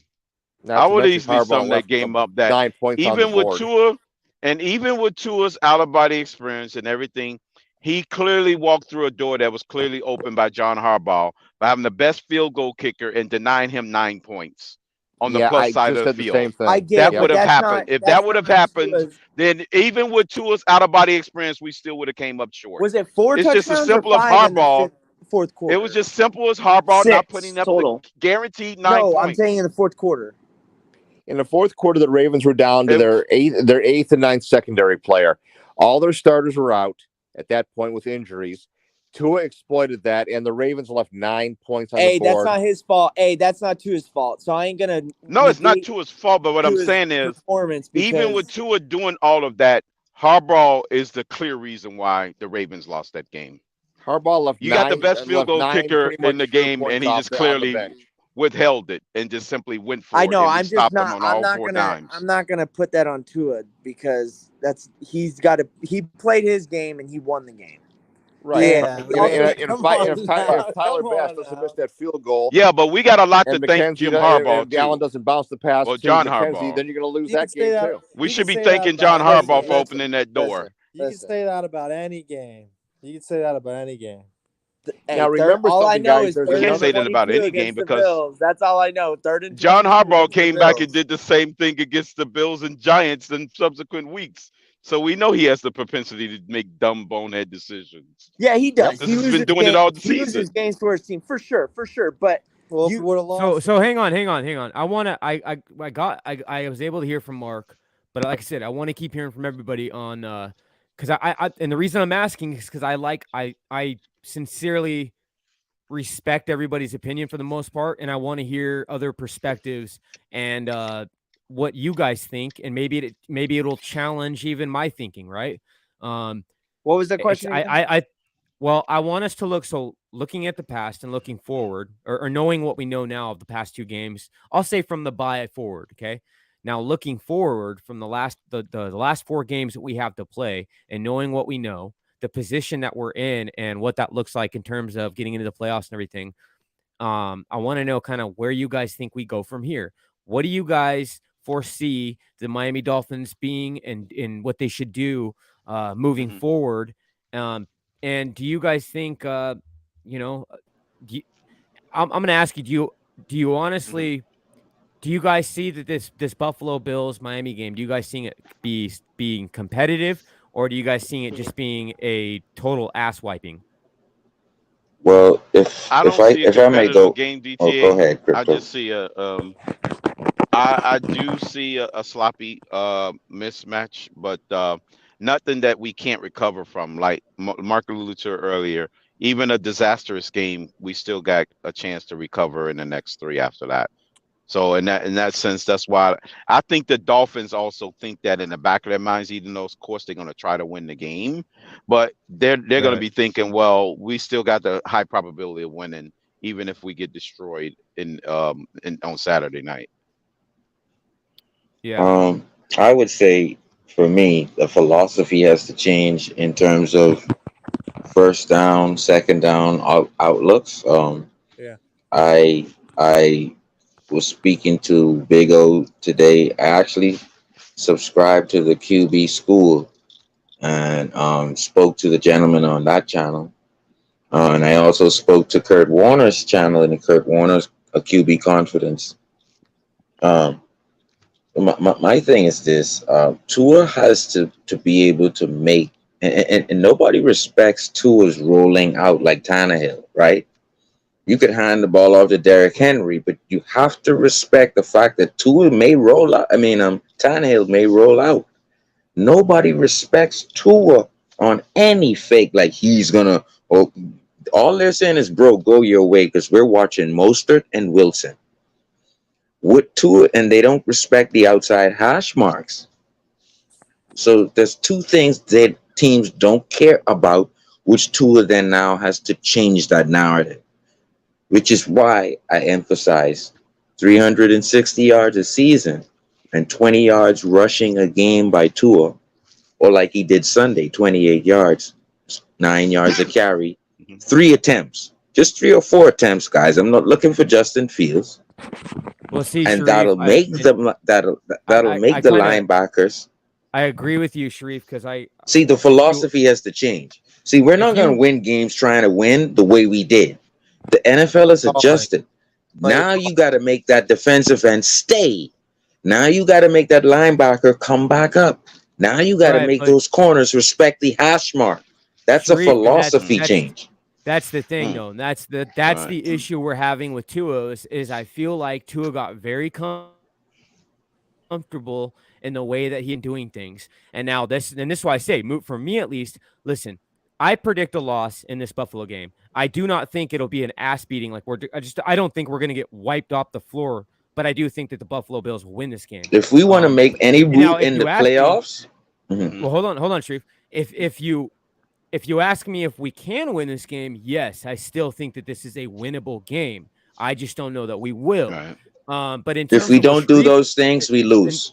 In terms of what Sharif is saying, I agree with that. If you look back and you watch the film on that, I'll just say just the Chargers game. And a lot of the all-22 in the Chargers game, if you notice, they were really good about dropping those linebackers back, taking away the middle of the field. But you know what they left open for the most part? It was either a wide open area outside the numbers or it was a one-on-one matchup. And most of the time, we had our guys beating their guys on outside the numbers. But Tua's, that's not like his comfortable spot. That sweet spot for him has always been those intermediate middle of the field passes, right? So if he was able to hit those, and if he went through his progressions, and I've heard some stuff, I've heard people say that he doesn't read past his first read. I don't know that that's true. I think that's garbage. Yeah, and that's what I'm saying. I don't see how that's but sadly that's a narrative I've heard, right? I've also heard that Tua can't read defenses. Again, I feel the way I feel about Tua, but I'm not going to go as far as saying he doesn't know how to read defenses. That's just the guy's a professional quarterback at the end of the day. No matter how shit he plays, no matter how bad he shits the bed, he's still a professional quarterback. He's a professional starting quarterback in the NFL. But I think if you're looking back like at the Chargers game and like what Sharif's saying, if you change your philosophy and the way you're going to go out and quarterback on the field, especially like if let's say we get the same look from the Bills defense, man, get that anticipation down and hit those receivers in stride that are running up outside the numbers, or use out routes, or send them, if they're just going to go, I don't know. I don't know what other option, because when you fake to Mostert, you actually run with Tua. You run with Tua to the opposite side. Right. I'm just saying, you have to make the defensive end stay at home. You have to make the Mike linebackers and strong and weak linebackers come back to the scrimmage of the line. Sharif, you got to, because they will continue to drop deep. That's my point. There's other. Well, no, but first you got to. Here's the thing. They aren't going to bite on that unless you're giving them a reason to. That's why you have to confuse them. You can't stick to one. And that's why Tannehill is eating, because he runs on that shit. Hang on, Sharif. Hang on. You got to stick. You can't stick to one thing. You can't stick to one thing the entire game. The only reason defense is going to bite on that type of stuff is if you're mixing up and you get those opportunities. And when I'm saying out routes, if they give us that same look, for example, and on top of hitting outside the numbers, you got to have other options, because if they decide, and I'm sure they've watched film, and if they're going to do exactly what they saw two teams use against us and it worked, then you have to be prepared for the fact, if I'm Tua, I got to be prepared for the fact that the middle of the field may be completely taken away. And you got to work with the receivers. You got to get that confidence back, and you got to go through your progressions and find the guy that's open. Now, but I also do think too, I don't know that we're the type of team that can establish a run game. I think Jeff Wilson greatly helped us. Like, it was night and day. I really like Mostert. I think he's a good back, but I think when you have that duo of Mostert and Jeff Wilson, then you have the legitimate ability to get a run game going. But we're not like we're not a run heavy team. But I think in this instant, you've got to, because what I've seen from McDaniels a couple times, man, I see him at points where the run game was working, and then he just abandons it, and I don't understand that. Exactly. That's what I wanted to. What's going on, Q? Hey, what up, DTA? What's going on, guys? What's up? What's going on, man? Yeah. I just came up here to make that point out, DTA, because McDaniel has a habit of, going to the run, and the run is working, and he always has this tendency to go back to the pass. Mm-hmm. He just like out of nowhere, like without a reason, he just abandons the run, and that's a problem, because you need those linebackers, to be honest, in the box. You need them to give them a reason, to stay in the box, and that's one of the problems, because And I'm evaluating the game, right? I'm not evaluating the game from a prism of Tua's failures. I'm evaluating the game from what do you make the front seven do? What do you make the front seven do? You make the front seven respect Tua's feet and respect the outside hash marks, and now that shit is open back up in the middle for Tua. Waddle will eat again. Tyreek will eat again. From a philosophy standpoint, it helps the team. You don't need to call quarterback run plays to push the linebackers to line of scrimmage. You know, I didn't say that. I said if you don't see things, listen to what I'm saying. If things are breaking down after 2.5 seconds, Tua needs to now make those strong and weak and Mike linebackers think twice. I will be Tannehill if you need me to be. You guys better respect the shit, or I will burn you. I don't want him to be Tannehill, it doesn't matter. Then you see what I'm saying is if we have that attitude, the right person. We're not. Well, I'm just giving the Anasi. Stop getting in the emotion, guys. We need to extend our season here, right? And I don't want a short season. Okay, I don't want a short season because we're not doing certain things to extend drives, right? So we're just gonna go. It's like we're just gonna go out because we're limited. So we're just gonna go right out of the playoffs, right into the sunset, because it is what it is. We can't be versatile. But here's the problem. Listen, we can. It's not a matter of the Miami Dolphins not being able to be versatile. It's you gotta be versatile. It's not that you can't. Exactly. It's not that they don't have the ability. But I will say this: I do not agree with the fact. And again, I'm not saying I'm like any more right than you are or nothing like that. But in my opinion, I don't like Tua running. That's a maybe once in a while. 2-3 times a game. There and do plays that are going to call for Tua running the ball himself. I mean, he had 28 yards Sunday.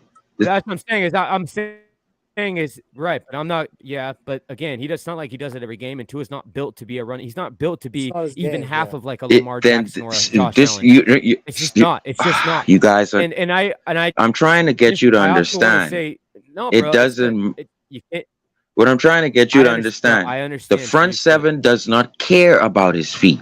The defensive end actually just looks at Tua and runs with the running back because he actually turns his back because they know Tua won't run. The fake to Mostert is a fake to Mostert. Okay, let me ask you this. You see what I'm saying? So, I'm just trying to hammer home the. Go ahead. I understand. Because you're not. No, you don't. Because you keep interrupting me. Let him talk. Yes, I do. I understand, Sharif, but every time, and you've talked over me, I'm also the host, and you've talked over me every time I've started to speak. And what I'm telling you, I hear what you're saying about him running, and you're telling me they don't care about his feet. They're gonna not go after him and go after the running back. Here's the issue with that. Do you think that every time he runs, he's just gonna have nobody touching him and he's gonna slide? No, he's gonna take hits doing that. Period. That's not our problem. That's not my problem. You keep adding. That's what I'm saying. The emotion, the philosophy has to make defenses change. Appeasing you, guess what? Appeasing you is not Tua's issue. It's not his problem. I did not want what is the result?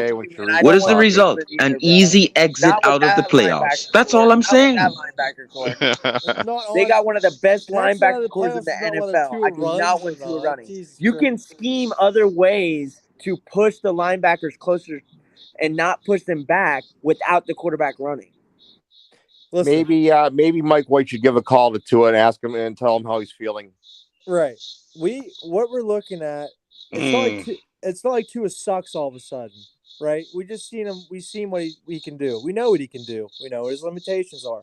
We're watching a head coach that's young and he's hitting a rookie wall, and he needs to adjust. That's what it boils down to.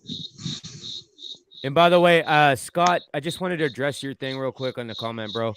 I agree with you. I think that, in my personal opinion, I think we've seen that Tua does have some limitations. I'm not exactly going to say arm limitations, I'm not saying specifically to his arm. Unlike a lot of people in the general consensus, I've seen him hit those long bombs and stuff, so I know he can. I watched him do it in college. We've seen him do it in the pros, but he does have limitations. Sure, now, and there was another one. I want to show you this, Sharif. This one's for you. This is from Dolphin Don. And this is what you're going to get if we want to do what you're saying. You're going to have to donate to his hospital bill. And I let me don't think get. that you, Hey, Sharif. I think you guys are disrespecting Tua's toughness, and that's okay, guys in the comments. But he's proven to me from a year ago his toughness. That's just He's my proven to me opinion. since high school that he's been no, constantly no. injured. But I agree. That's I so agree with that's you, the Sharif. end of I that. do think Tua's tough. I think he's a foot. Listen, I think he's tough, and I think he's a football player. But he's not the type of. He's not the physical. Like he doesn't have that Right. physicality. Physically tough and When mentally I say tough is tough, two like different things. Tua is a mentally tough guy. He's a mentally Yeah. tough, mentally sound, great kid, good football player, great quarterback. But he's not that like. Listen, do you think, for example, if he goes running the ball like Josh Allen just did, and I hate talking about Josh Allen, but if he goes running the ball like Josh Allen did on that one run in their last game, and he gets hit in the fucking air and does a 360, that's how hard he got hit and landing on other players and getting hit while he's falling down. That It kind just of gets shit, right up. Yeah. bro. Yeah. Tua Yeah, can't do that. Tua can't do Yeah, that. it's Tua getting up from that. And to Or that, the Josh Mike White Jones hit. is- Is he dude, getting up with that Josh kind is of so hit? big, Yeah. linebackers bounce off that guy, Yeah. and he just gets Now- up like he did now. I think you guys are a little scared because he Bro, slid Helsley 3 just gets times by when he 255. ran. The 3 times he ran for 28 It's- yards, he slided. Bro, it's not He about being scared. He ran against It's not teams that about were being playing scared. a zone. They were playing a man-to-man defense. Yeah, he's playing Got prevent defense at that It's point. not about being Or scared, prevent dude. defense. I don't know what you're understanding. He's not gonna fucking ride away into the white picket fence and just run all over any team and not get touched. That's not, dude. Use common sense. Common sense would tell you that at some point, even if he doesn't this time get hit by somebody and he slides, the next time he's probably going to get hit. It's not like he can make it through the DTA. whole game running the ball without Then- getting hit. Wouldn't you take the 20-yard Okay. penalty, the 15-yard penalty along with the slide? Why I'd not? take it. Yeah. I would take it. I'm talking about Good, getting hit and before he then slides, and then bro. you can bring on Tage Thompson or Teddy Bridgewater because they can scrape him off the field. See, and I'm gonna start Can't believe talking we're to you talking about this. I guys. can't The believe- people who Skyler definitely let me being tell the you game at something. that point. The people who say he's gonna be this and that, scrape him off the turf. I'm just gonna ignore you all from now. We got 4 games left. We have to make the front 7 respect to his feet and the outside hash marks. And that's Not the gonna end of the respect to story. his feet. The I'm not guy's gonna not start Lamar insulting Jackson. Mark or insulting people or insulting Tua. Okay, we have to change what the front 7 is freaking doing. That's the end. Sharif, you've been on multiple talk shows spewing your 28 yards a game bullshit. Bro, People are sick you're and on tired of a you're on a listening to it. Dolphins panel and you don't even know you could be roasted very easy. Be careful. By who? Be You? careful. You're Please coming to acknowledge, where please. people gotta heal. Please, You're coming to please, where we Sharif, gotta heal. roast me. Talking your Settle down, shit. fellas. Settle down. You're coming to where we gotta heal to talk your shit.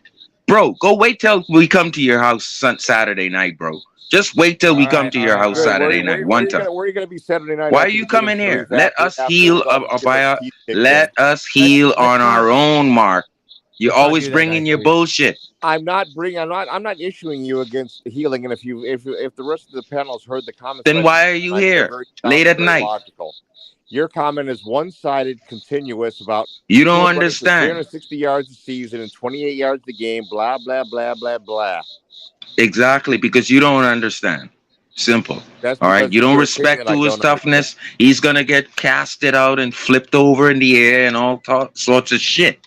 Right? What you don't understand is people respect his toughness. What we need is 2 or 3 attempts to then make the front 7 change the philosophy what they've been doing. 2 or 3 attempts. That's 28 yards. That's 9 yards a pop. That's 9 What you yards want is opposite just prevent defense. listen. What you thinking is Justin Fields. I never said that. I never said be close to Michael Vick. I said 360 per game, 20. He had 28 Sunday. Sharif, what It's you've been doable. saying is you make I'm a- done with you a third and guys. 3 It's and third and doable. 4 situation. And Sharif- you can top It's that. doable. Sharif, I hear what you're saying. Yes, but it's not going to be in the repertoire. It's not. I hear what you're saying, Sharif, Go respectfully, ahead. but Go ahead, no Tua's team will ever have a QB spot on Tua. That's Is that you? not Is what's that you, going to make. Rashad? Yeah, My bad, that's brother. you're all good. That's not what's going Spying to on make the Tua, defense yeah. switch it up. Yeah. They would Yeah, I don't think prefer they spying on they would Tua, yeah. prefer Tua to scrim. Go ahead, Tua. Keep taking them 9 yards. So when you look left and see you And got that some is space, disappointing, we Rashad, send a because that corner means from the they right. won't respect us. They won't respect the there's hash other mark, ways, and they but won't Sharif, You do it respect in the. other ways. You Is do it in other McDaniel has ways. You failed got at other fucking ways. running back. McDaniel has is failed us at other ways. Sharif, He has is not failed us about at other ways. it's Sharif, not about Sharif. respecting him. It's Tua is you. not that athletic, and he cannot do that. That's not the type of player You're he is. setting. What And are I the other setting him agree. up. ways? McDaniel Think, has failed Alex, us at think other play ways. calling. Sharif, he may have failed at other ways, but that it's not like that. He There's failed not you one more game. ways that he can do that. Look what It's Then Herbert we're not like going there was home like early. Austin Simple. Eckler. We're We needed done. Austin Eckler. We We're needed done. Austin Eckler. You see, We this need- is it. I If just we're don't limited think- and we're So so you're saying we're limited, guaranteed to and be don't done think- because he doesn't get 28 yards I a game? don't think Well, then why did no, we what lose I'm last saying is game? the We cop got out. 28 Tua's yards The rushing this cop yards last is out game. is not his the make health. or break for this game, The- bro. That's not The the make cop or out break. is his health, right?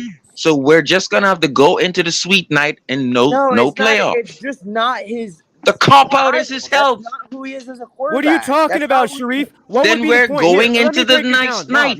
let me fucking break it down for you then. Okay, so if we do that, and you're saying it's not about his health, if Tua happens to get hit so hard that he goes down and we don't have him for the rest of the season, then what the fuck I don't was it think all that will for? happen. It was nil void. I don't think because that'll then we ain't happen. gonna make I the don't think. playoffs anyway.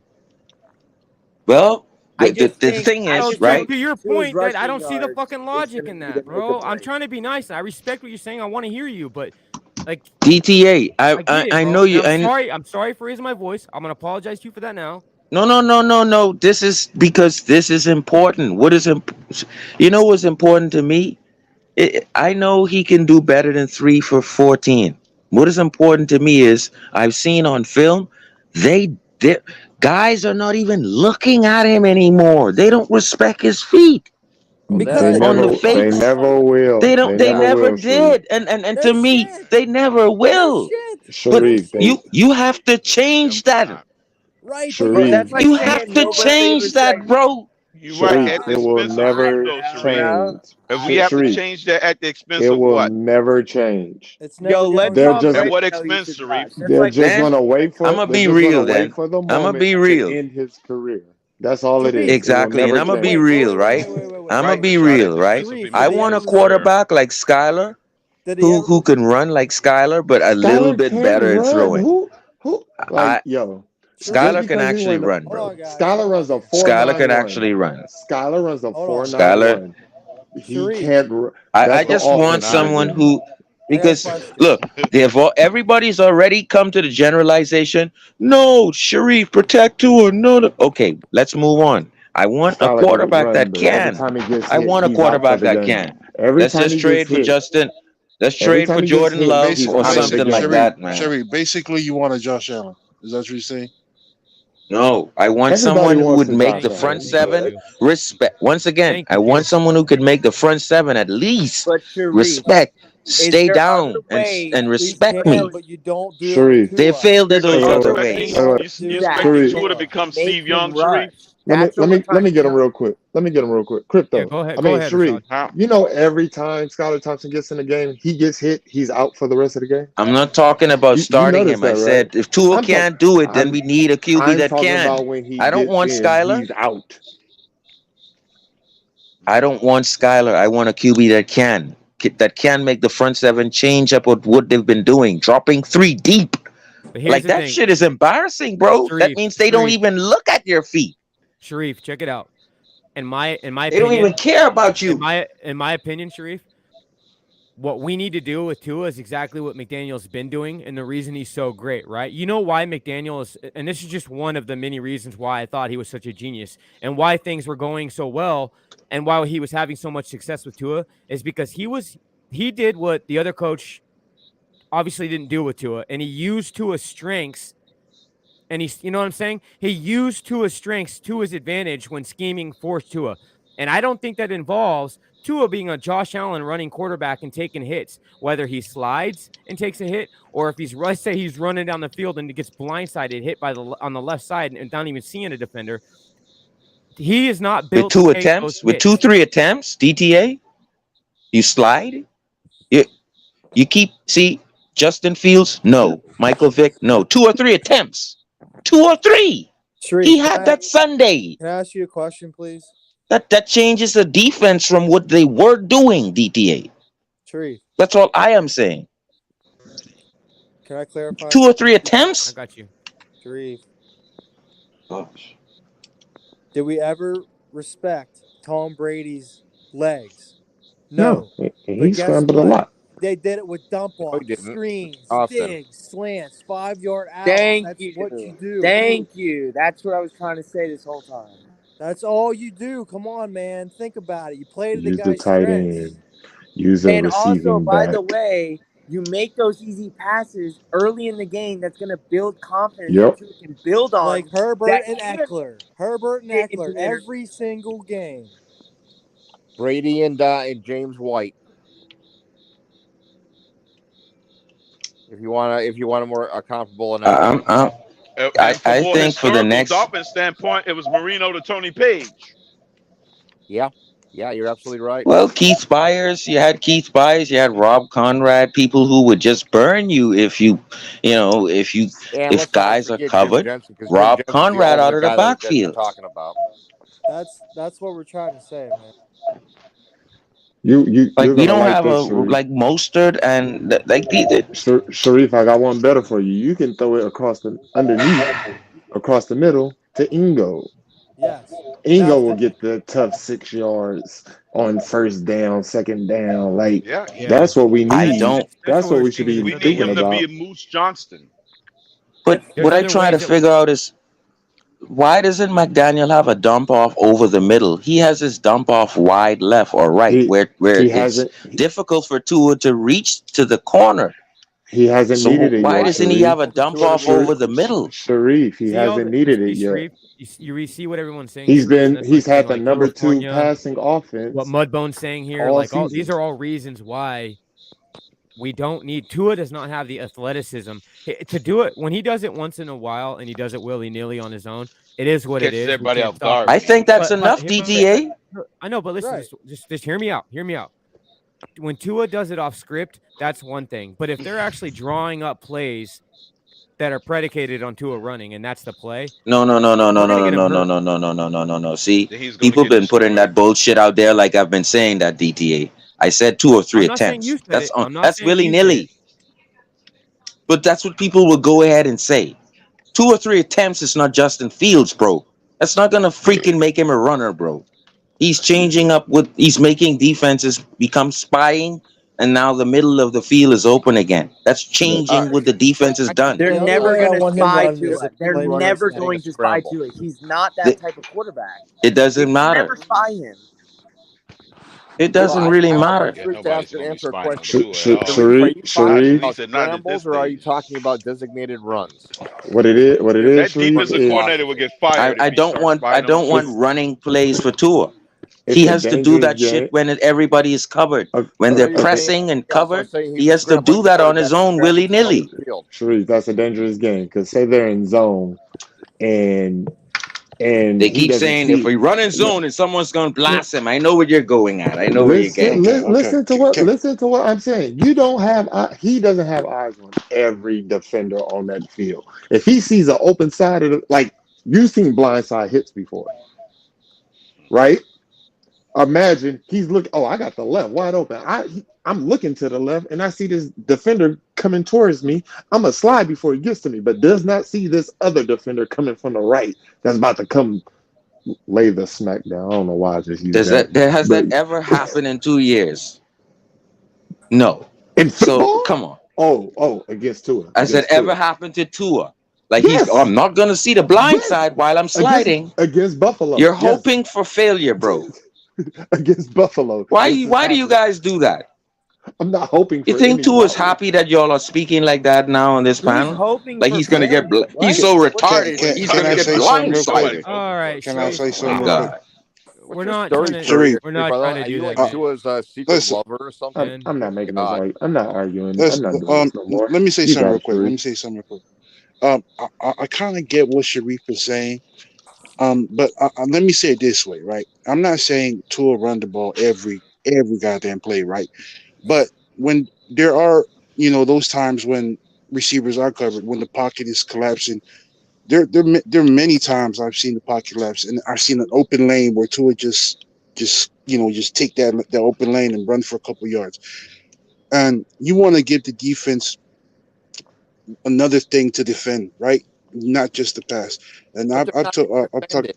It's going to be a random play on a Give them scramble. another They don't Watch dimension this. defend the to Watch the Mark scramble. now. pass, Mark. Watch Mark. Give Watch them Mark say another he's going to dimension get to destroyed up defend, the Mark. middle and kill your theory. Hold up, Sharice. Hold up. Give the defense another dimension to defend. They're not only going to defend against the pass. They're going to defend against the short stuff, the run. I mean, the underneath stuff, the run, and they're going to have to deal with Tua running the ball. And I know, people say Tua's he's not that type of quarterback, but I want to remind you guys, in college, Tua has used his leg in college. The way he burnt when he played against LSU, he ran that 40-yard run all the way to the touchdown when his knee was injured as well. What I just want to share And with Tua Sharice admitted, is that But that's completely there was a different, play too. early this College is year so that different than he the NFL. actually You can't. Engel No, blocked for him check on this the out. right hand side, and he actually ran that play bad. Tua said if he had cut left to the earlier, he wouldn't have tripped. Tua could have ran that play for 60 yards. The play where Engel fell. well, I'm sorry, okay. man, but What Tua I'm ain't trying running to tell 60 you yards. is that if you add and every quarterback scrambles anyway, it's all part of of a scenario. So if the receivers are covered and It's all about there's an opening in quarterbacking. the field, then the And running the quarterback's ball going to is scramble. But quarterbacking I'm as well. telling you, a guy who scrambles randomly is not going to change or alter a team's defensive philosophy. No, I'm not telling him. I'm not saying he should pull Sharice keeps out talking a about Josh you're Allen, going to bro. change Josh Allen can do that. defensive philosophy. He can run all day. Because he's not Justin Fields. He's not a Because he's Mahomes. We're not saying 280 that. pounds. Ain't nobody That's saying why that, he Mark. can run. Ain't nobody saying. Ain't nobody saying. 60% of the time, it works every time. That doesn't make sense. He's got a broken knee. But Sharif's whole concept is predicated upon teams are going to magically change their defensive scheme because of a random scramble play. They're not going to do it. That's what makes your philosophy, Sharif, completely irrelevant. But you're not listening. You're just here. You're just here to make people upset, Mark. Because he might Okay, run so on a scramble. DTA, and Q, who I was speaking to, manageable 3rd and 3 is what comes out of this, and a manageable 2nd and 6. Why? Because if you're running your first down passes and you're still confident about your passes, now if nothing's there, as opposed to 2nd and 10, 3rd and 10. Now the defense has to come back out on the field for a second time in the first quarter, and you're down freaking 7-0. Now it's a manageable 2nd and 6, 3rd and 3, because one of those pass plays they splattered the receivers and you ran for 4. So you guys just don't get it. Continue to make your excuse, Mark. No, I mean Mark. Continue to make your excuse, Mark. I think we should drop Mark because he's a Bills fan, and we're gonna break your linebackers' chest, bro. Don't do that. We're gonna break Don't do your that, Sherry. linebackers' chest. We're gonna break up your defensive backs' chests trying to defend Tua, bro. I already told you that. Don't come up here trying to kill people. Don't come up here trying to do that shit, bro. DTA, that's what I was trying to say. And I also want to point out. Come on! If all you've got is run 2 or 3 times a game on a scramble, you've got nothing more than that. You got nothing to say. I also want to point out that the times that Tua got injured, he was actually in the pocket trying to pass the ball. So right, deal with that how you will. And safeties are Not two of the always. best safeties in Not the always. NFL are 0 for 2 against Tua, according to Twitter. 2 of the best safeties in it. One was from Arizona, remember, and one was the big hitter from the Jets. What? That's rough. Damn. Why you got to bring your wife into it? Got to bring Tua's wife into it. Damn. Wow. You know, I was Dreaming wondering, about guys, what? right? I was wondering, right? Crypto, the 2-week road trip, right? Did he miss his wife so much that he played bad? Yeah, that's No, possible. I imagine she traveled too, don't she? No, she got the No, baby but at home. supposed to be we get closer with the guys. It's a guys trip, right? I mean, they were supposed to become closer as a team. He might have jealous all over his dick. I don't know about that. He might. I mean, he might have been. He might have been a little pum pum struck. Not doing anything but standing there looking like you wanted to cry, or sitting there looking like you wanted to cry. There's something going on. Well, he better start breathing. Like Josh Allen, like the way Josh Allen cried, Mark. The way Josh Allen cried on the show. Josh Allen on the sideline. Josh Allen is like with his offense. He's scared. No, we're talking about after the game when Daddy Tua had to cuddle. He had a Mark's daddy staring at his computer and sad and depressed. Daddy Tua had to pat his boy to bed. Tua's Mark's daddy, man. I tell you what, Josh Allen is the mom and Tua.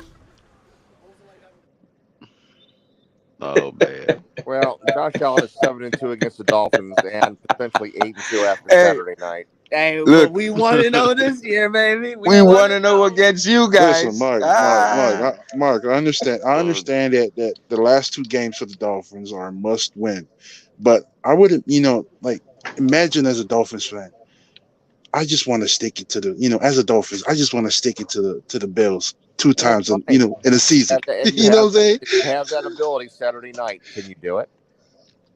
Oh yeah, done it. The Fins has done it before. You know that, Mark. Daddy Tua came to the rescue. You won 2 We didn't get your prediction, Q. What's your prediction for the game? And you're 0 for Buffalo. 23-20 Fins. All right. And like I said, you're 0 for Josh Allen in Buffalo.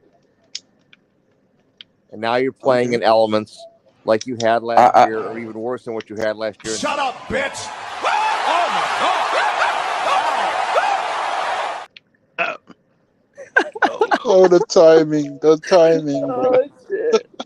I don't think that people, when it comes to Tua scrambling and or leaving the pocket, I think people, this kid has shown me something. Like he's shown me that I think that hit in Cincinnati, I think he has to deal with, does the coach want me to do it? And if I do it, does it, I'm sorry, coach, I had to do it just now and I think Tua is fighting within himself because obviously he doesn't want to, we don't want to see his fingers crossed up and everything again. But Tua's got for me, got a child who's got a contract. I think he's fighting because without question, he doesn't have to prove to me he's tough enough to do 2 or 3 willy-nilly slides. Just two or and will it change the front 7 dimensions from what they were doing? They're still going to drop deep like San Francisco. They're still going to drop deep like Chargers. But what will happen is you will get a manageable 3rd down and distance, as opposed to that pass play didn't work. Let me finish, please, Mark. As opposed to that pass play didn't work, 2nd and 10. That 3rd down pass play didn't work. We're punting to a defense who's pissed at always getting no help from an offense. And I understand what you're saying, Sharif. I really do.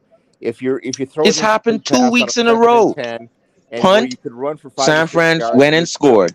Punt, San Fran went and scored. Punt, Chargers almost scored. We goal line stand. Punt, Chargers scored. On both series, there were 3-and-out passes. Well, I think we all understand that maybe that Tua is not going to be a running quarterback. It doesn't have anything to do with Tua. Just don't put that on Tua. We have to change what we've done. And like people saying, we can do things like quick screens, running back screens with blockers in front.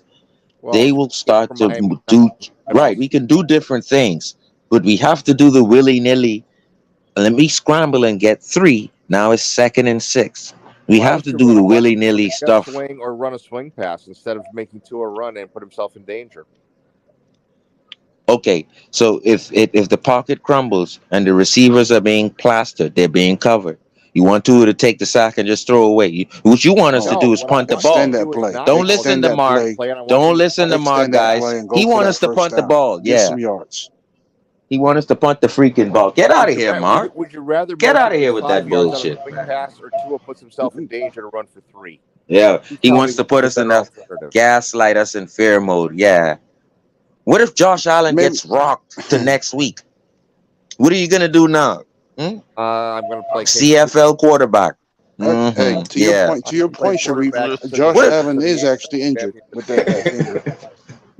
Listen, I'm gonna tell you right now, Christian Wilkins is just looking for. I'm telling you, if Josh Allen scrambles over the middle, Christian is gonna come from the backside. And I'm telling you, Allen scrambles up the middle. And Christian Wilkins is gonna come from the backside. And I'm telling you, all I'm saying is like the Three Stooges, I Love Lucy. One of these days, Alice. No, that was the honeymoon sitcom. Dave, I want to hold your breath, man. I want to hold your breath. Well. Oh my god. Wow. Oh, there are times, Sharif, I think you're just a big troll. No, you've never seen I Love Lucy? But you referenced One of these times, Josh Allen is going to come over the middle, and he could be smashed the next week too. But he could be knocked the next week as well. Don't just say Tua. Any player could be injured. Okay. We all understand that. Hey, I mean, look at Kyler Murray. He's a small dude, and he's out there taking hits. Well, not anymore, because now he's on the sideline because he's there with because he fell apart on Monday night. No, that was a self-injury. Nobody touched it. I know. Yeah, but he still has a torn ACL, so he's done. Yeah. But that's And him trying to juke the But that's win. always And been not, a part of. But that's always been a part of Kyler Murray's game. He's extremely athletic. That's just always been a part of his game. But he's not even close to being as big as Tua. He's not even as close to being big as Tua. But should he be running? No. But he does. And Tua has a bunch of injuries, and he's bigger. So what's the point? What's the point of saying that? No, I'm just trying to put everybody on game because that's one game, like one element of Tua's game, which was his feet. But then he hardly does it in the pros. Hold up. And I think the coach. Hang on, Sharif. I got to do the rundown real quick, guys. Get this pulled up here for you guys.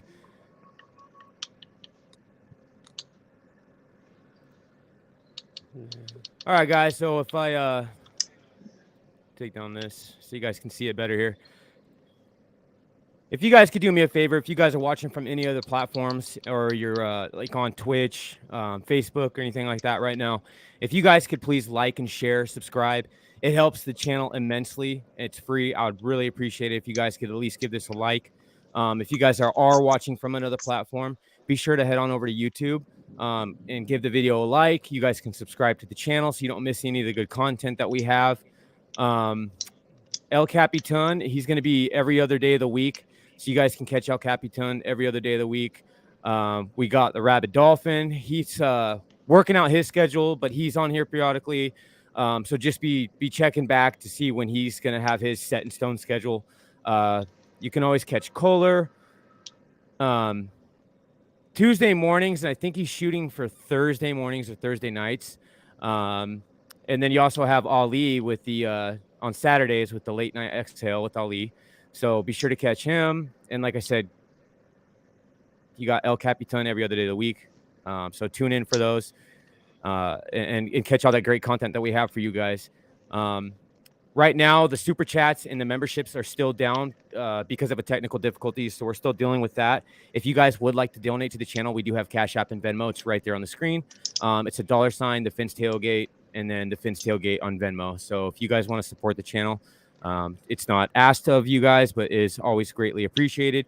We also appreciate the likes and everything you guys do and the audience for coming in here every day and rocking with us. So just want to say appreciate that from you guys. Also, talk about our sponsor real quick. If you guys want to check out Fanatics, be sure to use the link in the description. Lets them know that you guys went there coming from the Fins Tailgate, and they have all your officially licensed gear. And then the last one there, we have our other sponsor, the Backrooms Collection. If you want to check out the Backrooms Collection, they have a bunch of cool stuff over there. It's custom sports memorabilia or custom sports art They also do custom pieces. So like if you guys collect mini helmets and you're into the mini helmets, they do like custom visors and all sorts of cool stuff. So if you use hashtag TFTG over there, you'll get 10% off. All right. Thanks, guys. Yeah. One more thing I want to bring up is the defense. I just think that at this point, losing Trill Williams, Nick Needham, Brandon Jones, and Byron Jones, looking at the tape, you're starting to see Keon Crossen getting burned at a consistent rate. Cater can only do what he's doing, and I think CT mentioned that a groin could really never heal. So with two groins, I think this is the best you're going to get from Xavier at this point.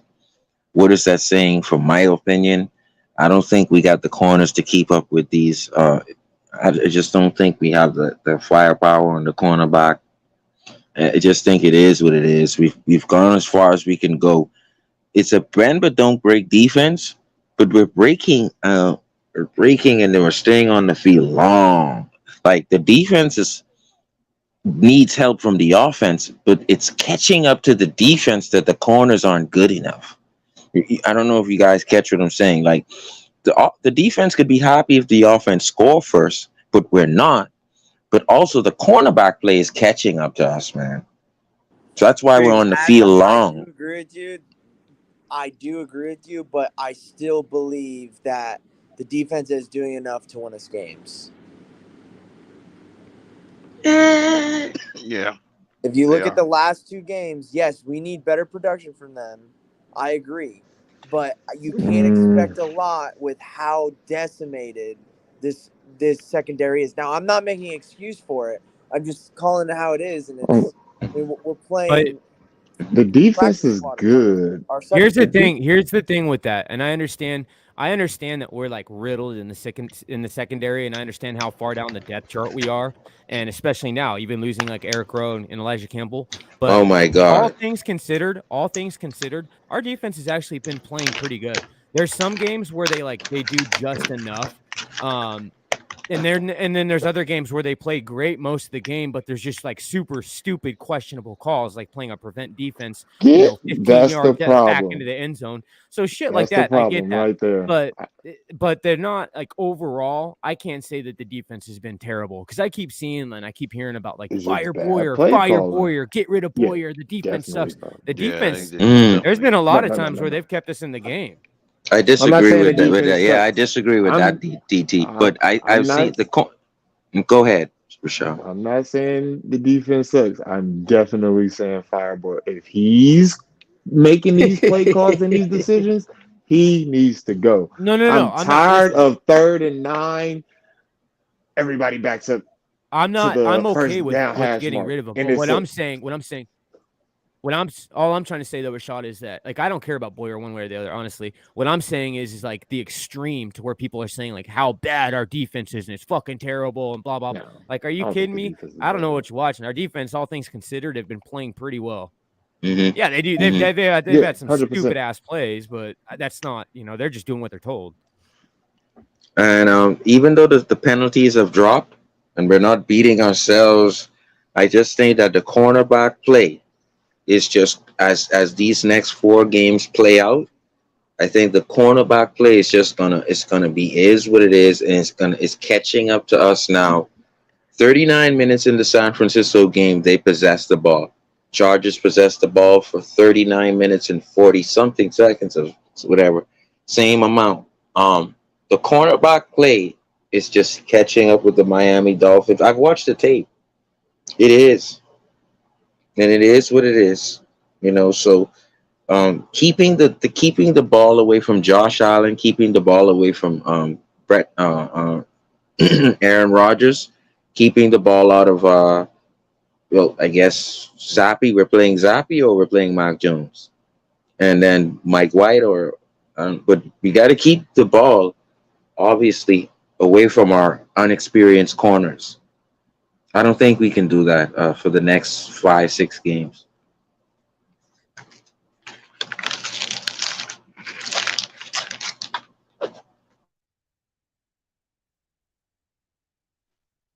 So what let me ask you this, and I mean, and like I said, we were already going around the room, and then because I don't know if you came in after Sharif, but I wanted everybody's kind of their thoughts and opinions on looking at the Miami Dolphins now, and what's transpired the last few weeks. Where do you think we're at? Where do you think we're headed? What do you have? What is your vision of the next 4 games? Your outlook for the next 4 games and how we finish the season?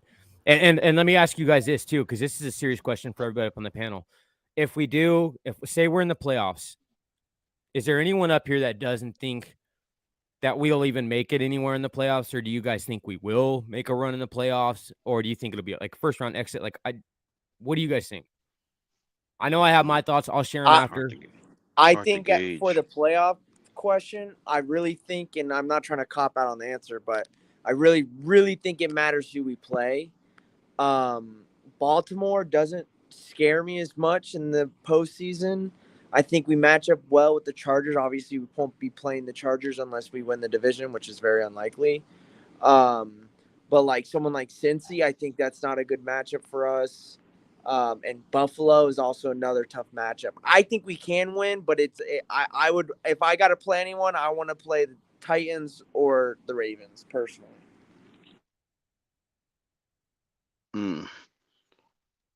I would say, as of now, the way based on how we've been playing recently and people figuring us out for playoff success, the Dolphins need to hope that the Jets or the Patriots make the playoffs in order for us to get a playoff victory. I respect that because all the other remaining teams are too schematically tough for us. Yeah, but Christo, even if they do make the playoffs, it's extremely unlikely that we would play them the first round, just with seeding.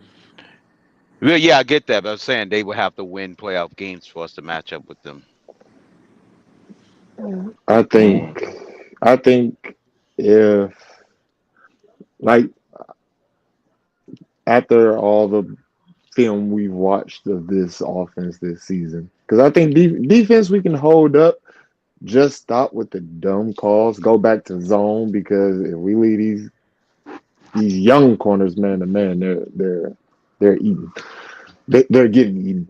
But we go back to that zone. We're getting pressure with 4. Keep that up.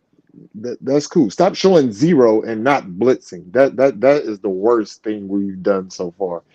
But we open up. We show a new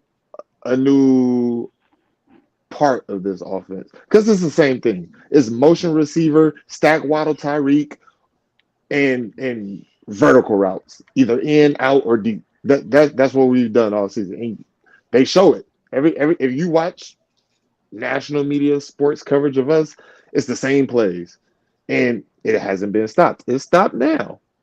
So now let's see if there is another part of this offense. I believe it is.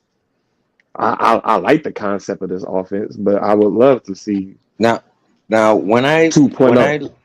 When I look at Justin Fields, because when I was scouting McDaniel earlier in the preseason, I looked at not Justin Fields, Trey Lance, and I was looking at how he can, and I was saying, wow, when Jimmy runs these fakes to Mostert on San Francisco, like, Lance is going to be able to run on that fake. It's almost like Tannehill with Ajayi. You have to respect both. And I think Lance can do more in San Fran's offense, because it's both the legs and the arm you have to defend with Trey Lance. We don't have that here. We're trying to run. Did you watch Trey Lance play when he has played? True. And so we're running Shanahan's offense.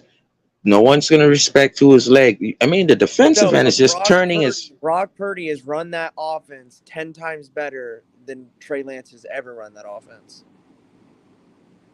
I won't go that far. They both have the same amount of wins as a starting quarterback. Well, the thing is, I think Trey Lance and Purdy. I tried to tell you all about Purdy. Kurt Warner pointed this out. A lot of people do well in the beginning of Shanahan's offense.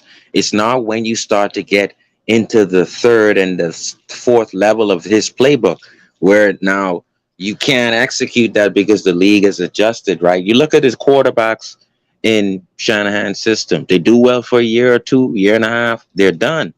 And because it's what Tua's dealing with now, right? The three linebackers dropping deep. At this point, are you Trey Lance? Are you Brock Purdy? Are you Garoppolo with a little athleticism, or are you Tua with no athleticism? And no one was gonna. The defensive end is not gonna respect your run like Tannehill. The linebackers are dropping deep. They don't even respect you going up the middle, sliding for 5. It's at a forefront for me where, oh my God, we don't have Jeff Wilson maybe anymore. So the cornerbacks are now showing that they're getting burned on third down. They're staying on the field long, and it's showing up now where Brandon Jones, Byron is not there. I just think that for me, 2-2 will get us into the playoffs. We're gonna get wiped in the first round. Yo, Q, what do Hey, you think about the playoffs? just get me in. I don't care. It's anybody's game once we're in. You see what Buffalo, I mean, not Buffalo, What'd you say, bro? Cincinnati did. Oh, go I ahead, was go ahead. just My You bad. said, asking. what's your thoughts about the playoffs? Yeah. And how do you think we match up? And yeah, whatever. Mm, mm. Man, the one thing that the offense has been trying to get going, and when it has, when they did get it going, it benefited the offense a lot, and it made the game or their game more dynamic was the running game. I still think, I know it's redundant, but I still think they should work on it. And to Sharif's point, that's another thing, like if you want the linebackers to be honest, to keep them in the box, I think two scrambling or two running, extending plays, that's another part of it. But man, it's gonna be tough, man. I'm not confident as I was, but it's not impossible. You know what I'm saying? I There's think still a chance. I think our run game is there. I don't want to say let Teron get healthy because he never will be, but Teron get back to Teron, we'll be straight. We'll be fine because But you're missing another person, bro. Miami Dolphins signed Eric Fisher, and I was listening to Frank good Smith point. presser today. And he's active, but although he didn't say he's going to play, but Frank Smith said he was happy with the preparation he was doing, and and executions and his fundamentals. So I don't know. Should we expect? I think we should expect Eric Fisher to play. We should go ahead, Keith. I'll let you finish. I'll go after you. Sorry, I thought you were. Go ahead. I just would. So, like what I said, tell me, because this pertains to directly what you're talking about, and this is kind of how I feel about it and what I said earlier. But I think we should expect Fisher to play, and in my opinion, it is no. I'm not saying anything to throw any shade at all at Teron Armstead. I think he's a exquisite, great player. I think he's an incredible athlete. I think that he's amazing at his position, and I think that he's a game changer. But the issue is in my opinion, we saw this with the Chargers game. If you look back at it and look at Teron Armstead, it's almost doing more damage. Like it does more harm to play him as injured as he is to the team and to himself potentially. Yep, he's playing hurt. Yeah, and in my opinion, I would rather play Eric Fisher at left tackle and then at right tackle I put Shell. Yeah, and let Teron heal because we're going to need him later on. But here's the thing, and this was out of Mike McDaniel and Frank as well. Both said the same thing about in terms of Fisher. They said, and Mike McDaniel even said in one of his pressers, when it comes to Eric Fisher, because of all the experience that he does have as a vet and everything, that he would learn the system and be caught up on he could be caught up and up to speed on the scheme and the playbook or the scheme playbook and all that stuff fairly quick. And that there was even a chance that he could have been ready by last week. But so like they just went the extra step of using him the next game, which is this one Saturday. Like he's active. I think he'll play. And in my opinion, I would let Teron sit altogether. Again, I said this earlier. I understand that even Teron Armstead at 40% is much better than Greg Little at 100%. But I wouldn't play him. We need him later on. Play Eric Fisher. Let him be the tackle. I don't know how I want to hear how you feel about that, but. And I said this on the Texans game. I said, this is the Texans game, right? We had we had San Fran after the Texans game, and they said Teron can play with the toe. I said to everyone on the panel Sunday before the game, I would sit Teron for this game. Reason being, because we have a big chance to get in front of Kansas City and get that first seed. I said I would sit Teron. A lot of people on that panel that day, no, you don't know. He ended up getting hurt in that game, and this is now what we have to deal with. And now they want to sit Teron. Injury. That was a whole separate injury. And no, but I'm gonna tell you this. It was just my opinion. It was just my opinion that I thought we should have sat him for the Texans game. Sharif, in my opinion, I seen what we look like. I seen what we looked like when Teron went out. We would have lost that game to the Texans. Possibly. And it is what it is. The whole game. Yeah, that is very possible we could have lost that game. Yeah, I would agree. And two wouldn't have played the whole game, man. How do you feel? How do you feel about all that, Q? If that's how we feel, if Teron is in there. I'm kind of eating right now. Are we saying Tua can't win despite Teron? I'm saying we particular can. teams. I think that's depends on the team. I don't think that's the issue. Yeah, I don't think completely that's what we're saying. I think a Pro Bowl quarterback should be able to win despite Teron. Ooh, yeah, Pro Bowl. I don't think that's what we're saying. I think that we just saying it'd be very hard. It'd be a struggle. Yeah. You do notice you notice a huge difference when he's out, is what we're saying. It's not that they can't win without Teron. If this offense was that predicated off of one person, then we got more issues than we were even discussing. We got bigger issues. Now, DT, in us discussing this, we've actually highlighted over several limitations that not only our line has, our corners have, Tua may have. With so much limitations, it's logical that, it is what it is, man. Yeah, that Houston game was not good when he went out that lineup. We just fell off a cliff. I'm with it, G. At this point, I'm willing to try anything. He says direct snap to Tyreek is the direct deposit to the bank. Just snap it. That's Wildcat. But yeah. Man. Just put Christian Wilkins and Engel in. You're just bringing up Christian Wilkins and Engel. Christian Wilkins and Engel in the pistol in front of Tyreek and Waddle. Yeah, I like. God rest his soul, but I don't want to think about Sperano at this moment. I like Sperano. I think he was here. His time was just too. It got cut short, and I know he had. He did some good. Sperano did some good. I'm not going to say everything. He was effective as a coach. It was just ultra. He settled too much as far as. We got to let Christian Wilkins score, though. How do you guys feel about that? Letting Christian Wilkins score this game?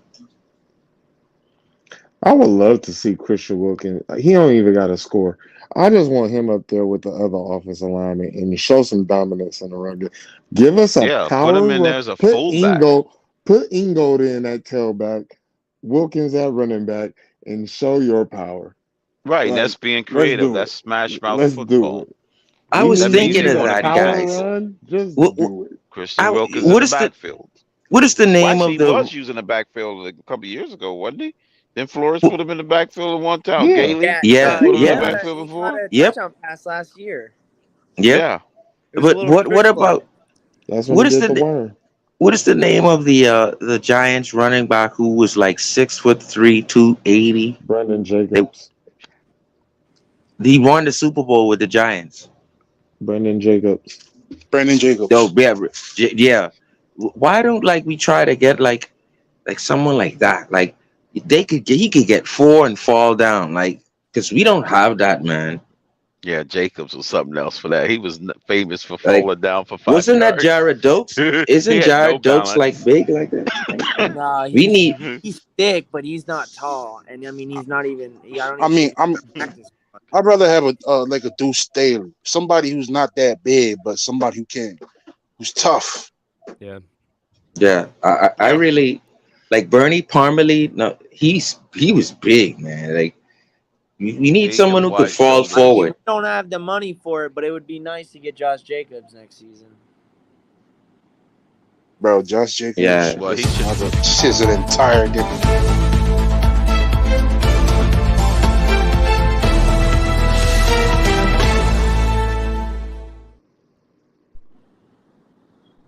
Yeah, that would be big news. The Miami Yeah. Dolphins have released Tua Tagovailoa, and they have signed Jay Cutler. Jay Cutler has been signed. Our savior Oh is here. man.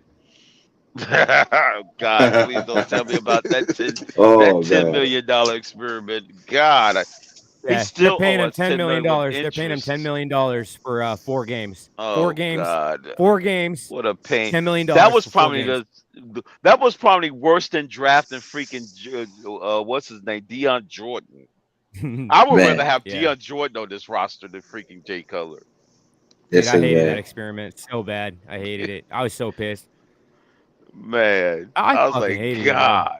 You see the I press conferences he used to have. This press conference is epic. I mean, the demeanor he had, the puppy dog looks he would have on his face, and I'm like, this guy, somebody could get this guy a hamburger or something. we might as well A Like, break. Happy Meal. Get him a Happy Meal. We might as yeah, well break exactly. shoots. We might as well like I break was the about to news. retire, but y'all was gonna give me 10 million. Yeah, sure. Right. Y'all done Talk done about a this. retirement. Give me Y'all $10 really million. asking me. Y'all really asking me questions about why I'm here right now? If Right. I They offered got you $10 million, would you take the job? Hey, you haven't played in years. Why can't I be quarterback, huh? You're right. Let's see what you got. Hit me. I'm open. Hi. That's why. Now sit down and shut up. It slipped. I just ate popcorn. Why don't you shut up before I slit your throat and watch the dust come out? Just shut up and pour me a drink, bitch. Shut up.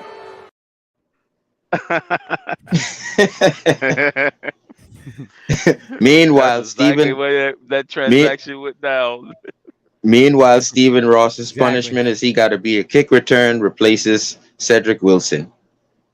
So we let Stephen Ross collect punt returns and see how he likes it then. I haven't seen Ross since he's been back. That's crazy. Yeah, I think he was in And that Cleveland game. He was in the booth. I think I saw him in that booth at the time. I He want was my at the pick back, Cleveland game. bro. Yeah, I saw that look on his face. I would kill for that pick. Lord have mercy. This is the pissed off part. Not that I want to come off a tour because I want him into the 5th year, but I don't have my pick to help Tua. Like I'm pissed at guys. Steven, man.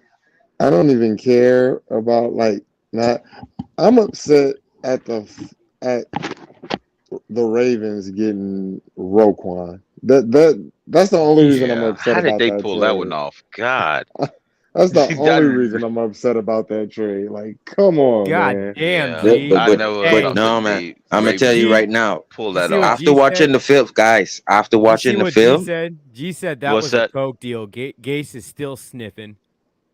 but God Yeah, damn. guys, Dang. after watching the tape, I'm telling you right now, Bradley Chubb, he's what he's causing is Jalen is. I've never seen Jalen even be like he had free rush. I've never seen it. Like what Bradley is doing, the defensive for a long time. We're gonna be in quarterback space. I'm telling you now. You know what it is for Jalen to get a free rush? That means to respect 2 people on the Dolphins line, Christian Wilkins and Bradley Chubb. That's 4 guys you're gonna need for those 2. How are you gonna hold Jalen Phillips?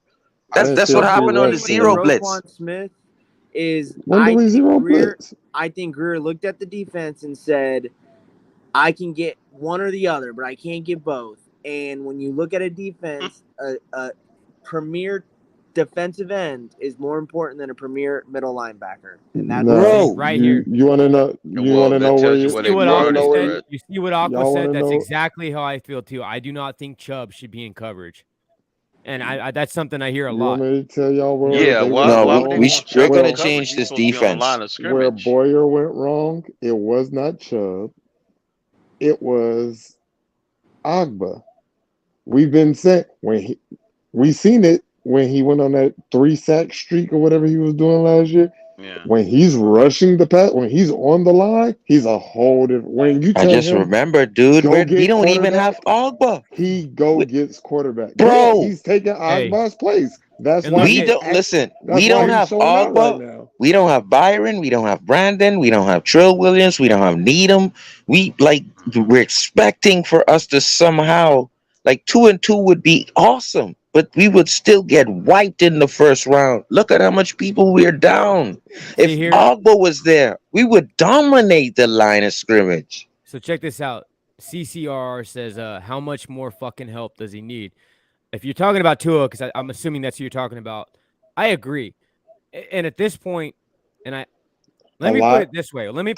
When I think about Tua, with everything that Tua has, this entire roster and everything that they've brought onto the team and everything that they've acquired and done for Tua, he really Healthy, we're Super Bowl. No, but I'm talking in terms of what we are now. Yeah, I mean, yeah. of course, things could be different. Obviously, if everybody was healthy, bro, we will probably be having a different conversation. But the issue is Chubb, Phillips. But listen.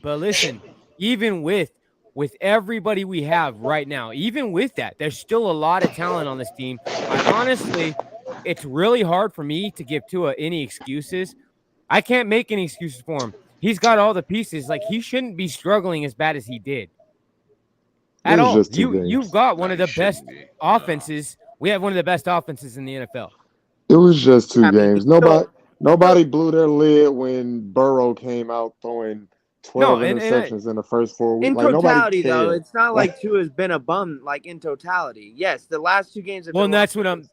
Exactly, Bryce. That's where the confusion goes. Though, is by me saying I don't know why. I'm not trying to take away. I'm not trying to discredit Tua for what he has done. I'm not trying to discredit the team at all for what has already happened. I'm just saying, the last 2 games, for example, and even in the Houston game. If the Chargers and the San Francisco game were kind of like the Houston game, except we lost, right? But it was still competitive. I don't even know that I'd be having that conversation. But when you look at the 49ers game, Chargers game, they weren't. We got dominated in both those games. Fucking dominated. Tua went from MVP to fucking Nickelodeon VP to it's just he played to Hawaii. That's what he went to. He went from MVP to Hawaii. Yeah, something, bro. He wasn't all there. And the thing is it's really hard for me to give the kid excuses with everything he has. You go give Justin Herbert, if you give him Tyreek Hill, Jalen Waddle, Cedric Wilson, you put them on the line. And let me say this: if you were to take Justin Herbert, I hate just using him. If you were to bring Josh Allen or Justin Herbert or even Joe Burrow, any of those guys over to the Miami Dolphins roster that we have right now, today's time, I guarantee you they would have produced more than Tua did. You said who did what? When? If you would have brought over Josh Allen, we have a very, very quarterback friendly offense. If you were to bring over, let's say we took Justin Herbert or Josh Allen or a Joe Burrow, and they came over in those 2 games that we just had, and they had the exact same weapons. So we basically just removed Tua and put in one of those guys. They would have produced more than Tua did both those games. Burrow, I would say no, but Herbert and Josh Allen, yeah. Burrow wants that deep ball. Burrow will hold on to that ball and get walloped. He's done better during this season. He's throwing deep ball too. But I think Brian Allen. Yeah, Brian Allen, the coach. Burrow doesn't take the check down, so he I think Brian for that deep ball to get open. Yeah, Brian Allen has his 7-step drop box with that Cincinnati offense. I It can guarantee cost Burrow's death. it's still look. I'm telling you, No, Burrow Burrow's going to would have cause his produced. own Burrow death. will be just Burrow would have because he have a produced. speed element to this. He All you would got have to do is produced. just drop the ball off. Listen, That's all he has to he do, but he refuses. he would have produced more than Tua did in those last 2 games. And my only point by that is again, I'm not trying to throw shade at Tua. I'm not trying to slander him. What I'm saying is just trying to make a point. And my point is it's really hard for me guys to make excuses for Tua. You could argue that we could have made excuses for him for the last 2 seasons. This season, not so much. All that shit. I'm gonna just be real. We got him a new coach. We got him a coach that coddles and supports him.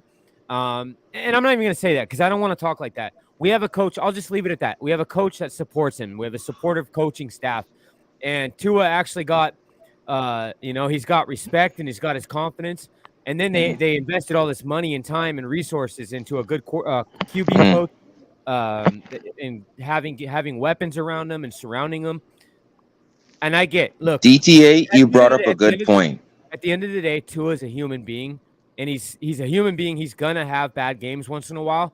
But what happened at the Chargers game is unexcusable. And I don't know. There was such a drop off, guys. Seriously, think about it. Before those games, we were talking about Tua being the MVP. That's how big the drop off was. DTA, we have to maintain the whole season to stay MVP. Hold up, we have to zoom out the lenses and look at the body of work this entire season. Now, if you compare and contrast it to the first 2 years, there is a major difference.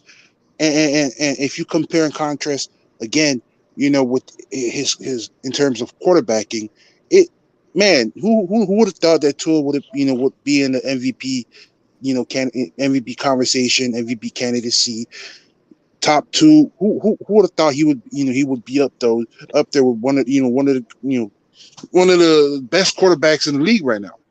No one. We can also So I think you taking 2 games, where he's played bad, and sort of like judging Let's it. put the caveat in that Q. The 2 games that he played bad that we actually paid a price for.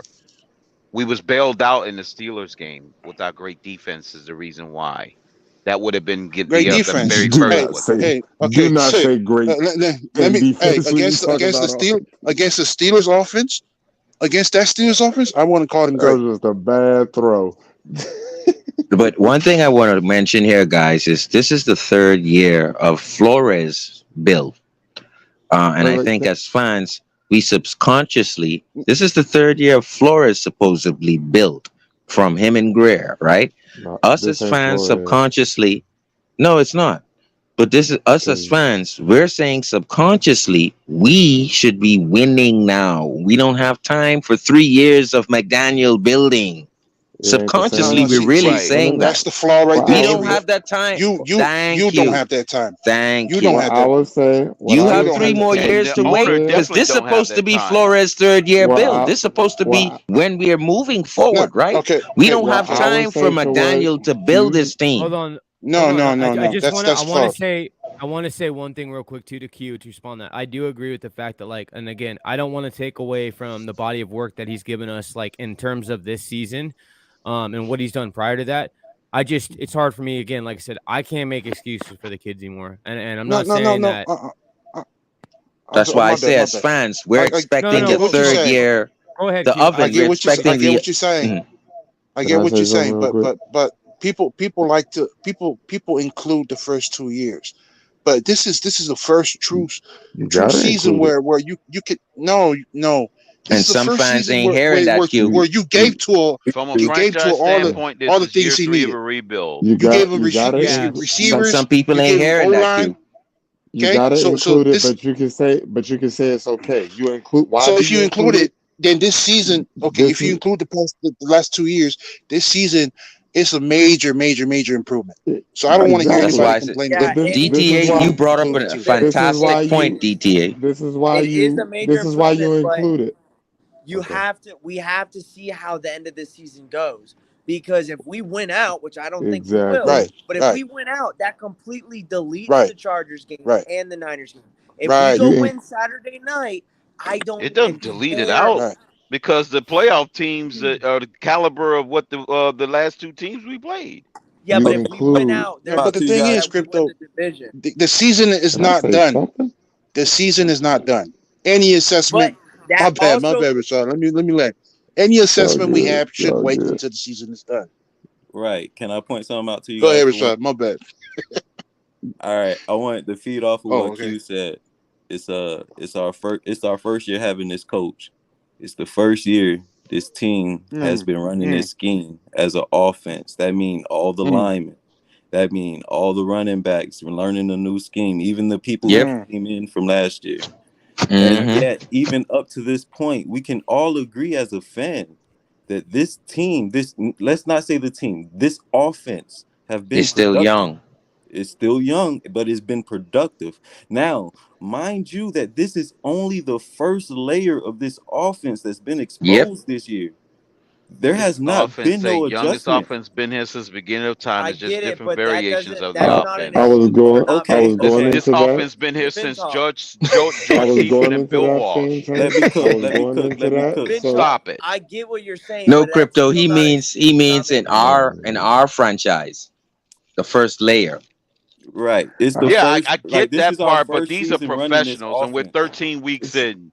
so I was going into that fan tank, but why I say I include the first 2 years because I want to remember Tua without the weapons, without the run game, without Right, the right. coaching and all of that. Well, and And it's then I hard want to not to. take and then I want to take what he's done this year and whatever else happens this year, and then I want to think about it in year 2 in this That's a fair offense. take. The But same way I will look at Josh Allen's first 2 years, and then they add a Stephon Diggs right. in year 3, But they and didn't he add a becomes this. coach. They didn't No, add no, a no, no. Well, line. They yeah, didn't add I everything know. around him. It takes Yeah, time, bro. It's no yeah, way that's what I'm around saying. it. But Well, the way look at these teams and franchises damn. are Let built, me get they build pretty quick. The Cincinnati and their rebuild, it took them only 3 years to make it to the Super Bowl, and basically 2.5 because Burrow missed the entire freaking year with a freaking blown ACL. So their rebuild was basically 2.5 years before they reached the pinnacle and became yeah. competitive Super Bowl contenders year in, year out. It's gonna take no freaking 7 to 10 year experiment to freaking hit the ground running. These players are highly That's educated, real smart, and they train well, and they professional athletes, very gifted from an athletic physical Crypto, So standpoint. that is It so a doesn't very take them unfair. freaking That is but very it this don't is unfair take the what them you're saying. freaking first what you year call these it. That guys is Don't have very take played them unfair. over. together It in a doesn't There take are them. league. Well, it's many. so not rocket science. Bro, for it's I the know. I first know year. many crypto. Super Bowl caliber teams who had what 3-4 years, 7 years to get to No, where they're at, bro. nowadays it takes them freaking less than freaking 3 years on Crypt, Nah, average crypt, if Crypto, all the unfair. That is pieces still and unfair, bro. athletes are in place. It's not crypto. You're This is being unfair. the ignorant That's first right now, the year. that's Crypto. the So It is trend No, of unfair. the it's what are we NFL. talking? Q. How This long is did you where think this it is the take level. Andy Reid Q, to win a ring? It, Q, Andy Reid guys, didn't win a ring his first year. No coach won No, a he ring their didn't. first fucking But year. he did. It didn't guys, take him freaking 400 years. guys. This is the dilemma the Hang, fan base What? has to live with, guys. Follow Stop me. Follow exaggerating, me. Crypto. Some people are in the prism of the first 2 years, and then this is the first year. They don't care. This is just the third year. We need to see answers to make a decision. Some of us want to see the second layer and the third layer of this offense. That would take 2026, right? And some of us don't have time for that, like Crypto is saying. Some of us will actually wait till 2026 to see the true maturation of this offense. Some of us don't have time for that. We want to see it now because this is Flores' third year in Greer's building. And this is what the fan base has to deal with. It's two different sides. well, My only let me say And this real quick. another Let thing, me freaking say, hang on, crypto. the Hang on, hang on. Philadelphia Eagles in 2017, it didn't take them 100 years to build a Super Bowl champion before they knocked off the Patriots by But scoring a hang on, gazillion points in crypto. the Super Bowl. Hang on real quick, That crypto. wasn't no 100-year rebuild for them. I want to get this out They real had a quick. brand new coach. Crypto. One sec. I Yeah. want to get this out real fast, brother. Before I forget it. So saying like what you guys are talking about, right, Sharif? The only thing I would say about that is like, yes, the because this is McDaniel's first year, and this is technically, well, in the sense this is Tua's first year in the sense that like it's almost like a reset button, right?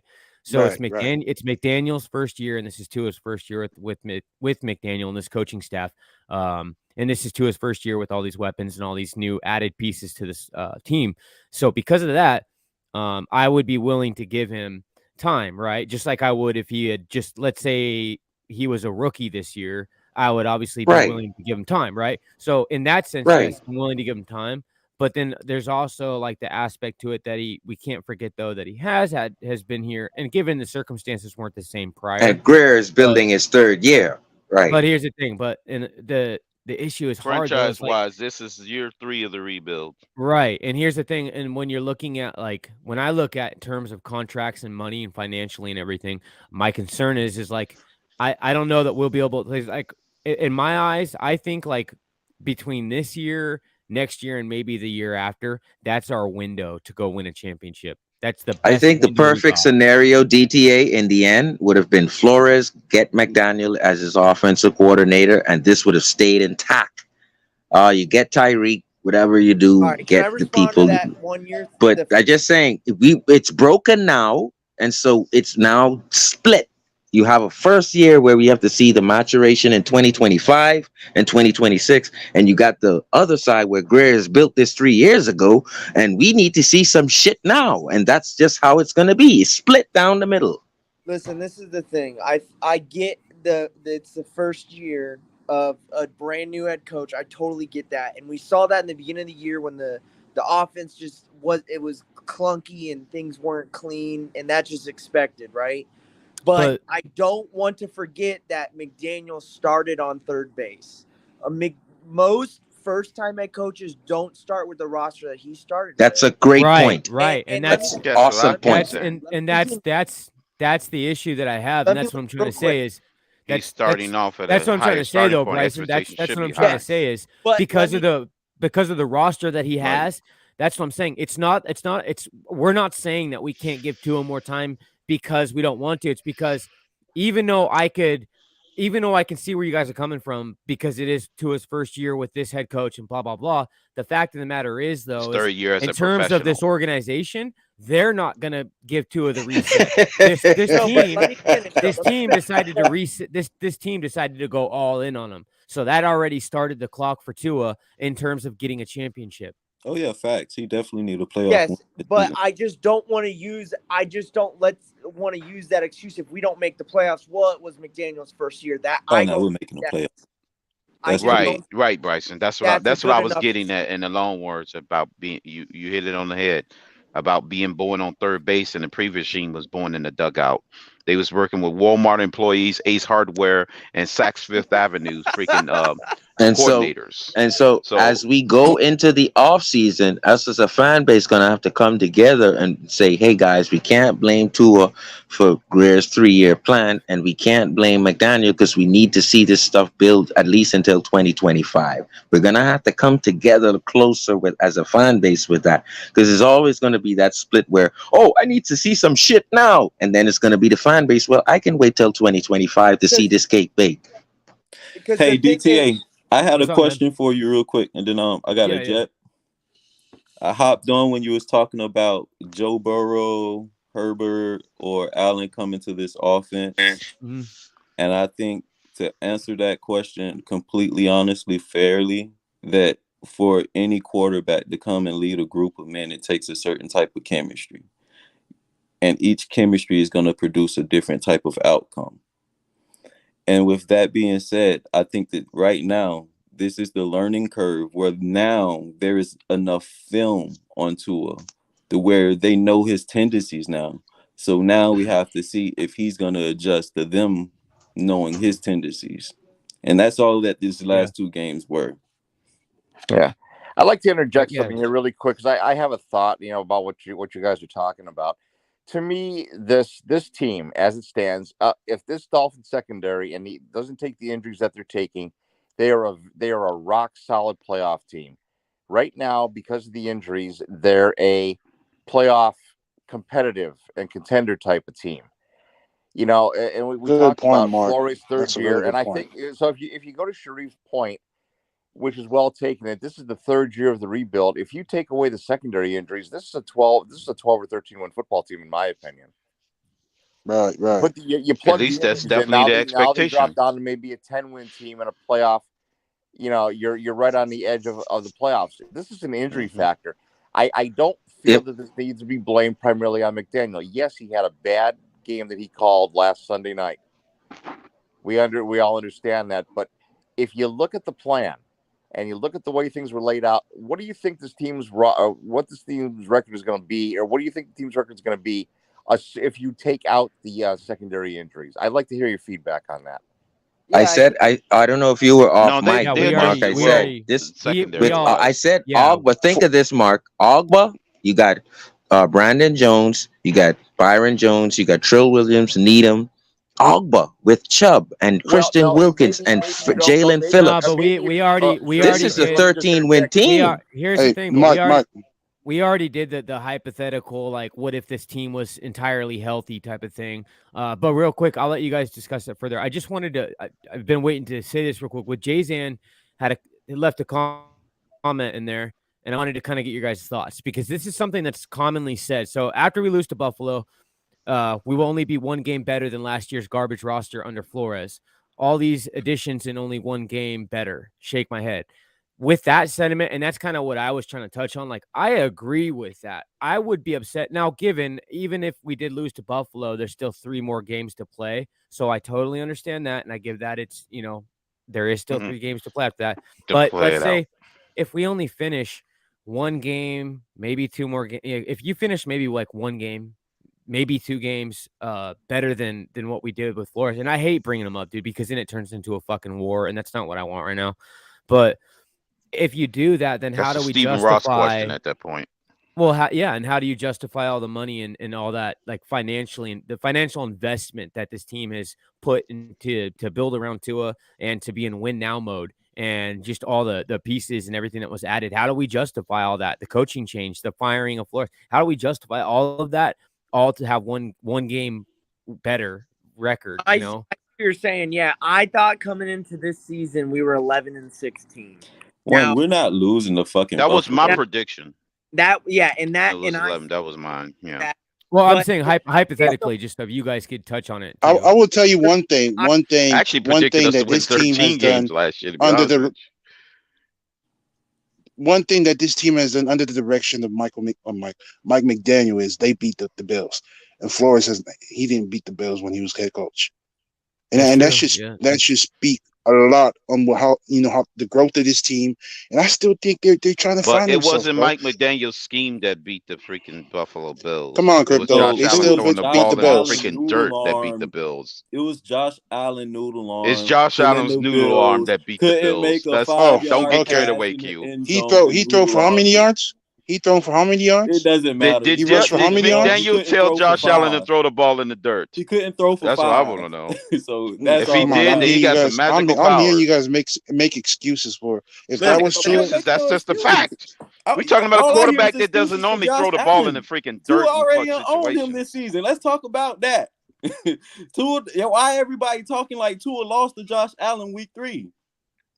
No, Josh Allen blew it like he always does. Get back to he blew it. We're talking about the thing. To get back to the we're just talking about the reality of the like situation. I said, I think we're 11-16. If I'm one off of my prediction, 10-7 with the injuries and all that stuff going, I don't in it being McDaniel's first year, I don't mind.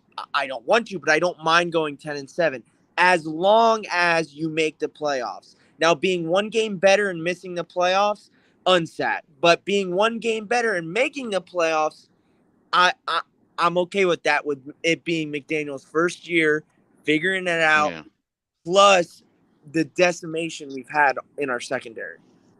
I believe. I'm sorry, Grayson, but I'm sorry, Mark. Hold on, Mark. Be careful when you start throwing out that whole Josh McDaniel thing about this statement right guys. Here. It's been 3 years. It's been only 1 season, and the season is not over. He's had these weapons for 1 season, for not even a season, bro. The season is still going. It's almost. That's why I said we have to come together, because there's some people who want to see some shit now, and some people who let the cake bake. And all I'm saying, Sharif, is the season is not done. I have one Let more the season dynamic. play out. That ain't But gonna change some McDaniel's got to plans, win man. in They need to Buffalo see on some shit Saturday for now. him to get full credit. If Agba doesn't get hurt, I don't think Chubb is traded for, and I think you go get Roquan Smith. That's a dynamic that changes because you're not going to bring in Chubb if you have a healthy Agba. You go after Roquan Smith to fill out your defense. That changes Did the Agba get hurt dynamic. before or after the Chubb trade? Agba got hurt before the Chubb trade. The Chubb trade was a byproduct of Agba getting hurt. I don't know. I don't think. Yeah, it was. Be on point. Yes, and also Q, you might want to be careful when you say that Flores never beat the Bills and McDaniel did. Well, the instant rebuttal of that would be that Flores also beat the crap out of the Chargers with Tua and McDaniel didn't. Facts. Okay, that's fair. That's fair. So be careful when you start doing that game by game comparison between the two coaches. Okay, but who was the more? No, okay, I'm not gonna say. But who was the more imminent opponent where you wanted to beat? Which opponent did you want to beat more? Beating Buffalo You had early in to- the season is not as important as beating the Chargers. It's okay. I see the goalpost putting on some red shirts today. and now you see crypto. Why I say the perfect scenario would have been to keep Flores and bring in McDaniel as a offensive coordinator, get Tyreek, get Teron, and now you move what you were doing with Greer 3 years ago with no hitch in step. That would have been There's the perfect no way. scenario. I don't It's know if not. that works because Flores so did that's not want incorrect. anything to do with Tua, so- and now I don't think Flores and McDaniel work. No, I want to together. clear this up really quick. Flores. I'm just talking about how it would not been a hitch in no step. Mark. Let me And let it me was go. That was the San attempt, Francisco blocked actually. it. Hold on. I want to hear what Bryce has to say. Agba was injured reported from Adam Schefter on November 13th. Agba is injured for the season. We traded for Chubb November 3rd. Now, so that means we traded for him 10 days before it was reported he was out for the season.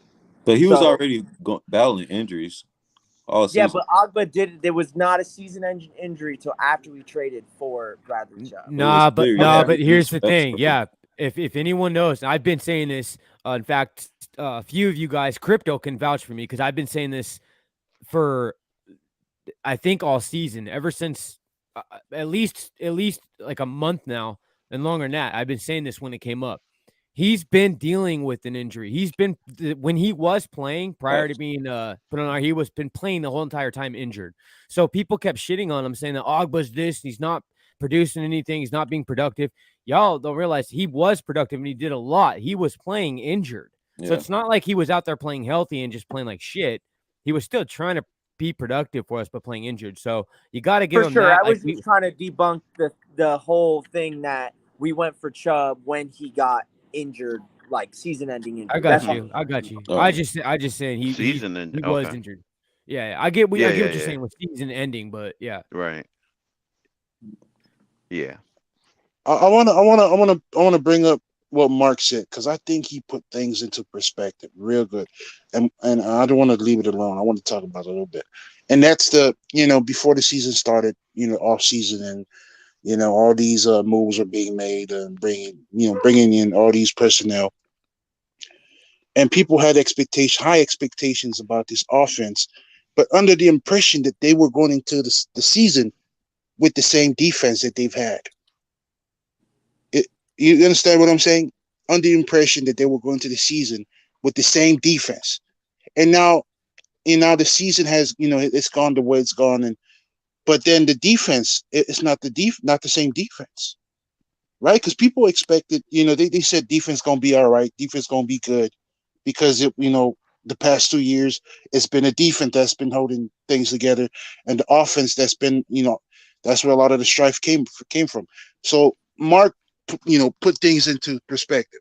And as Mark said, if the defense had not sustained the injuries that they had this season, right, and have everyone healthy, man, I don't think anybody's going to be complaining about losses because I think this is what I really think. If you had the defense healthy, I think this team it's going to be number one AFC. I agree. They are. If the defense isn't hurt, they're going into this game with Buffalo at a minimum of 10-3, possibly even 11-2.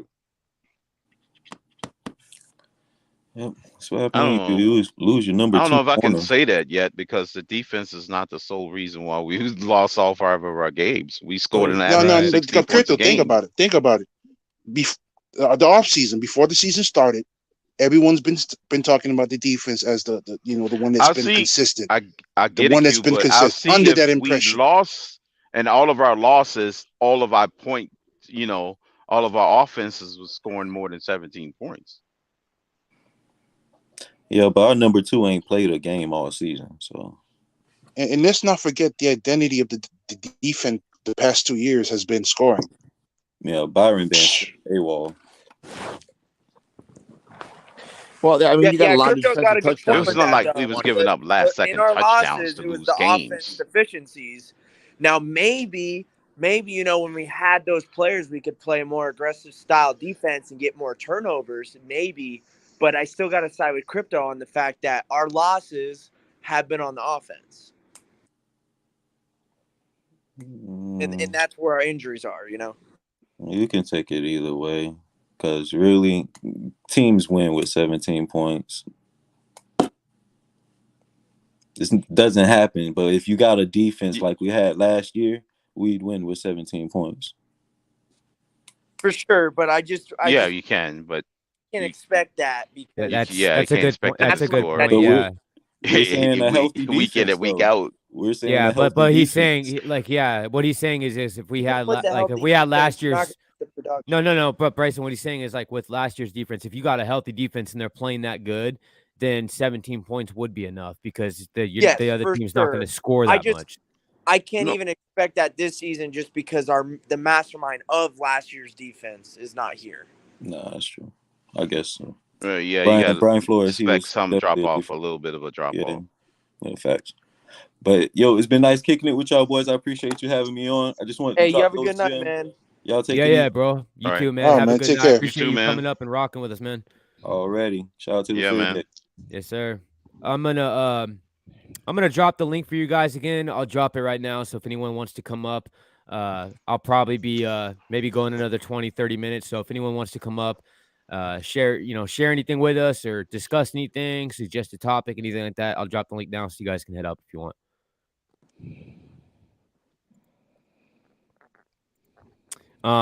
While I'm doing this, such a long season that there's so many things can go so many ways. You got games that you're gonna over the course of a 17 game season, you're gonna definitely lose games you're not supposed to freaking lose, and win games you're not supposed to win. So it just balances it out over the course of a long season. I think so much happens in the course of a season, and it's the teams that get to the end of the season the healthiest, that have won enough games to qualify for the playoffs, is what drives everything. I think it's the set of circumstances between, where are the injuries on some of these teams? The Chargers are getting healthier. The Bills have gotten healthier. The Chiefs don't really have any major injury problems, and they haven't had a major injury problem for a while. And look, the Ravens are seriously damaged right now. There's no Lamar. Huntley's coming off of concussion protocol. The Bengals were unhealthy. Now they've got Chase back. They've got Mixon back. He's back now. And you look at the Jets. Now the Jets have issues. You got the Mike White issue. You still got the Zach quarterback Wilson. as far as God keep only knows getting what's injured. going on with that monstrosity. I agree, Jay-Zan. Go and ahead, I'll Mark, tell you, the critical injury in that is Quinnen Williams. Quinnen Williams is a huge, huge, huge part of that defense. He helps to generate that pass rush out, and I think we all know that. Yeah, the Jets play that wide 9 defensive line scheme, which basically is is a serious pass rush thing, because they open you up wide, and then they bring like guys like Rankins and Williams up into the A gap and creates havoc. If Quinnen Williams is hurt, they can't really do the wide 9, and the wide 9 threw Buffalo twice. Buffalo played. You can't Buffalo played throw the Jets short twice, against and them. they came through and they got 8 sacks total in 2 games. And then Williams got hurt before halftime in the Buffalo game, and Buffalo rolls all of a sudden when Williams is out of the game to 20 points. I want to speak on this comment real quick, and I think it's a good point. Look, I'm only saying that this team, whether they figure it out, they're still trying to figure it out. They might or might not. I'm not saying they will. I'm not saying they will not. Who knows, right? But if they don't figure it out this year, they will figure it out next year. You know what I'm saying? And next year you're gonna have a healthy team back, right? You can start getting your best guys on defense, get them healthy, situate the personnel, release who you want to release, sign who you want to sign. I think, this year they're still trying to figure it out. They're still trying to find their identity, and they haven't found it yet. And it's obvious, man, because I don't think they've hit their ceiling. Yeah, On what? can you imagine next year a healthy Bills, a healthy Dolphins, and a healthy Jets in that AFC East? I mean, my God.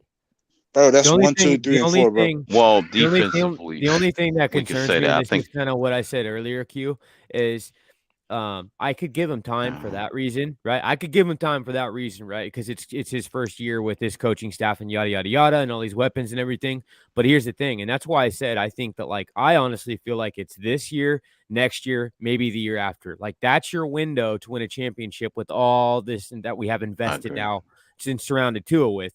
But the problem is like after this year, how many impending contract renewals do we have coming after this season? Who's going to go? How many guys do we have on 1-year deals? Like, the problem is keeping all this talent and keeping everybody we have. Now, I know that they can't do it, but they could, some of these are like big contracts, and some of these guys will probably walk. And like, some of them we can afford to lose, some of them we can't, Can we it comes down to, like, especially if we have to make decisions like, do we keep Wilkins or do we, you know what I mean?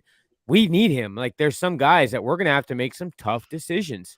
Well, yeah, I mean, you keep Wilkins. There's guys you can't lose. That's what's good about. Well, that's what's good about this year, Mark. Is like, if we would have done it this year, we had everybody. My prediction is Cedric Wilson in the offseason if you can. You can't lose your left tackle, and you can't lose Hill under no circumstance. Right.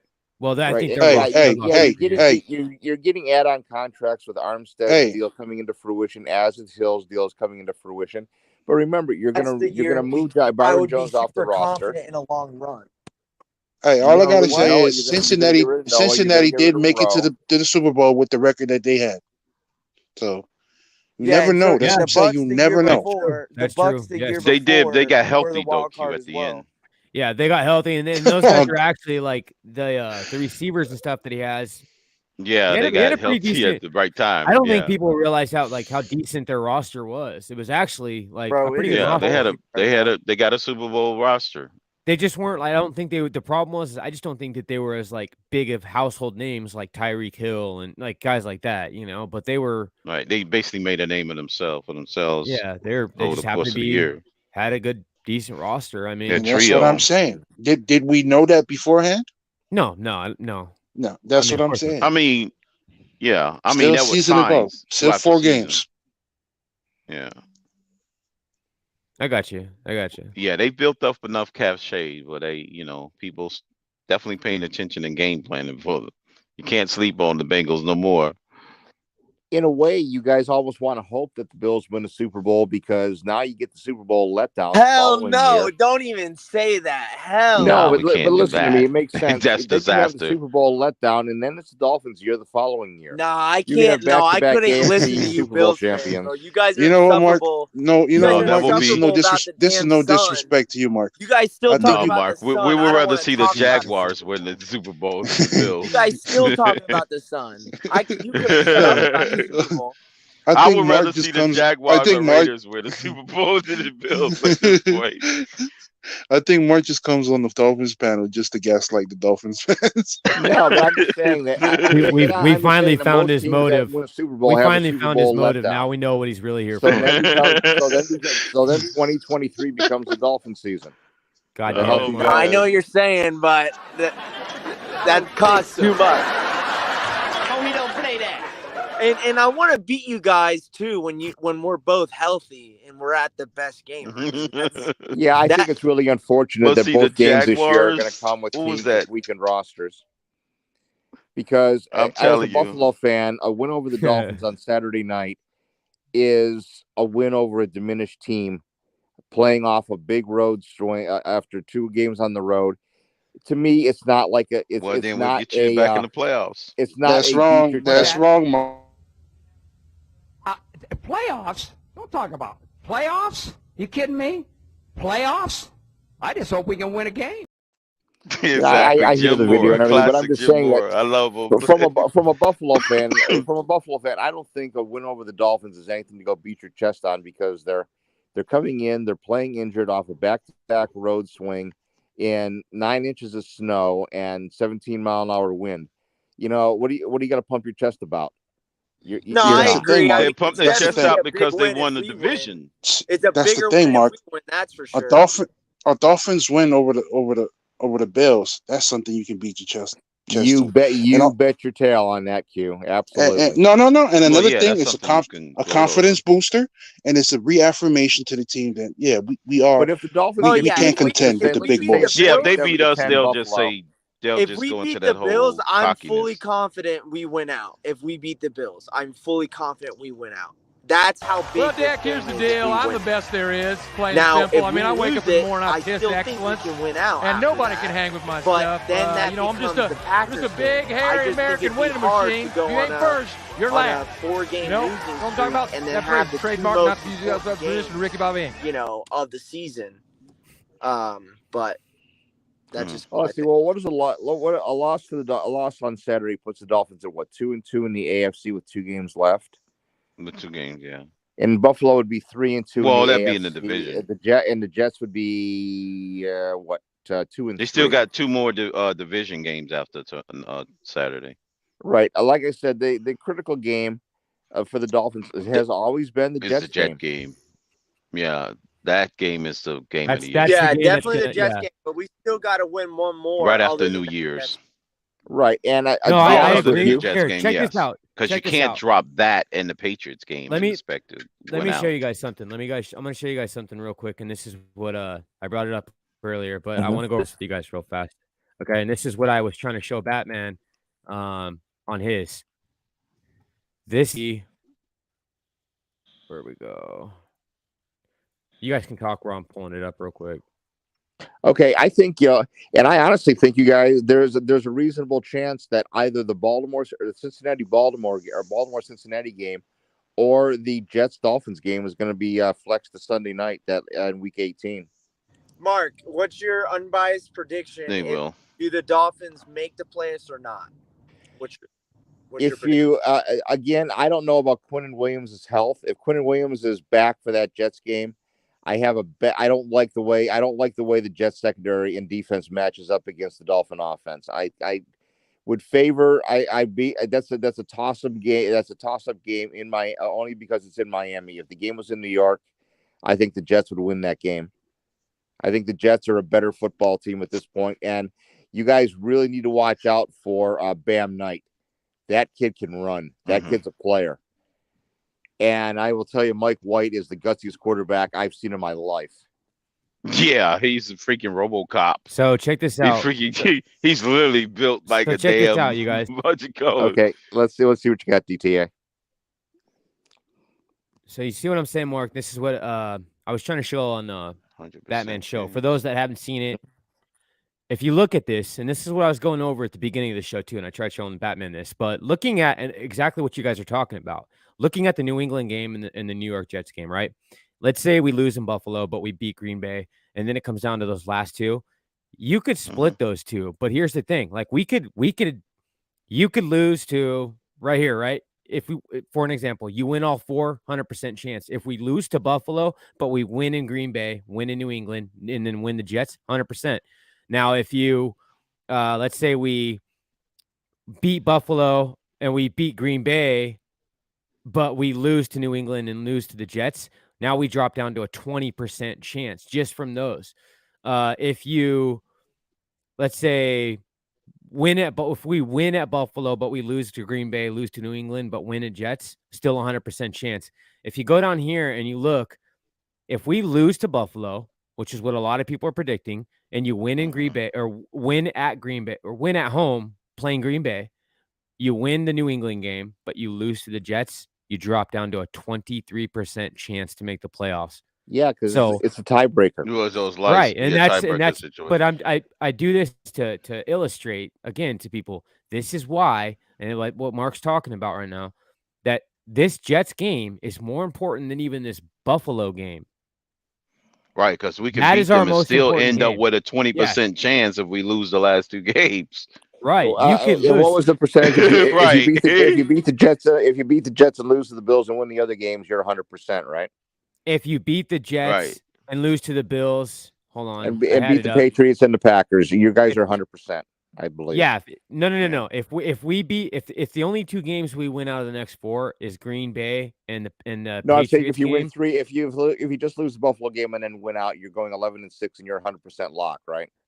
Yeah. If we lose the Buffalo Yes. game and then win out, it's 100% lock. Now, if we lose to Buffalo and then we win Green Bay, win New England, but lose to the Jets. So if we lose to Buffalo and we lose to the Jets, 23% chance. If we win in Buffalo but we lose to Green Bay and we win New England but lose to the Jets, 19% chance. Yeah. If we win Buffalo, win Green Bay but lose the last 2, 20% chance. So really, unless you fuck up majorly in those, That Jet game we're is good. hindering. We're good. Going 2-2 in 2 scenarios, we can 3 scenarios going 2-2, we got a 23, 19, and 20%. And in the other 2 scenarios, we go 100% on the other 3. Right. So out of the 6 2-2 scenarios, we could drastically drop off in the 20s percentage and we go up to 100. It's like it's no in betweens. It's either 23% or 100%. I think in any 2-2 scenario. have a really interesting decision in Week 18. Do you play Baltimore or do you play Baltimore? You have to Cincinnati for the avoid AFC 1 and North 3 at all Championship? costs, though. That's Or do drastic. you play the Jets in Miami for the playoff berth? Which game do you flex to Sunday night? If They they're going to flex do it, that I'd Jet say game the Jets. if we lose to Buffalo. Yeah, Right, I would assuming you say lose to Buffalo, flex the Jet Green Bay game. and New England. If they're going to do it, I'd say. Well, no, the Green Bay is already going to be Is a there a primetime Monday game. night game for that already? For the Yeah, last there's going to be a Sunday night game, but it gets Listen, flexed after the Week 17 game. The No, I'm Green just Bay saying, game. is there Hang on. The Green Bay game. I don't know who just said it, but the Green Bay game is a primetime game already. It's the last it's a Christmas Day game for Christmas Day. No, it's a Christmas Day game. That's what I just said. It's a Yeah. Christmas Day game. Yeah.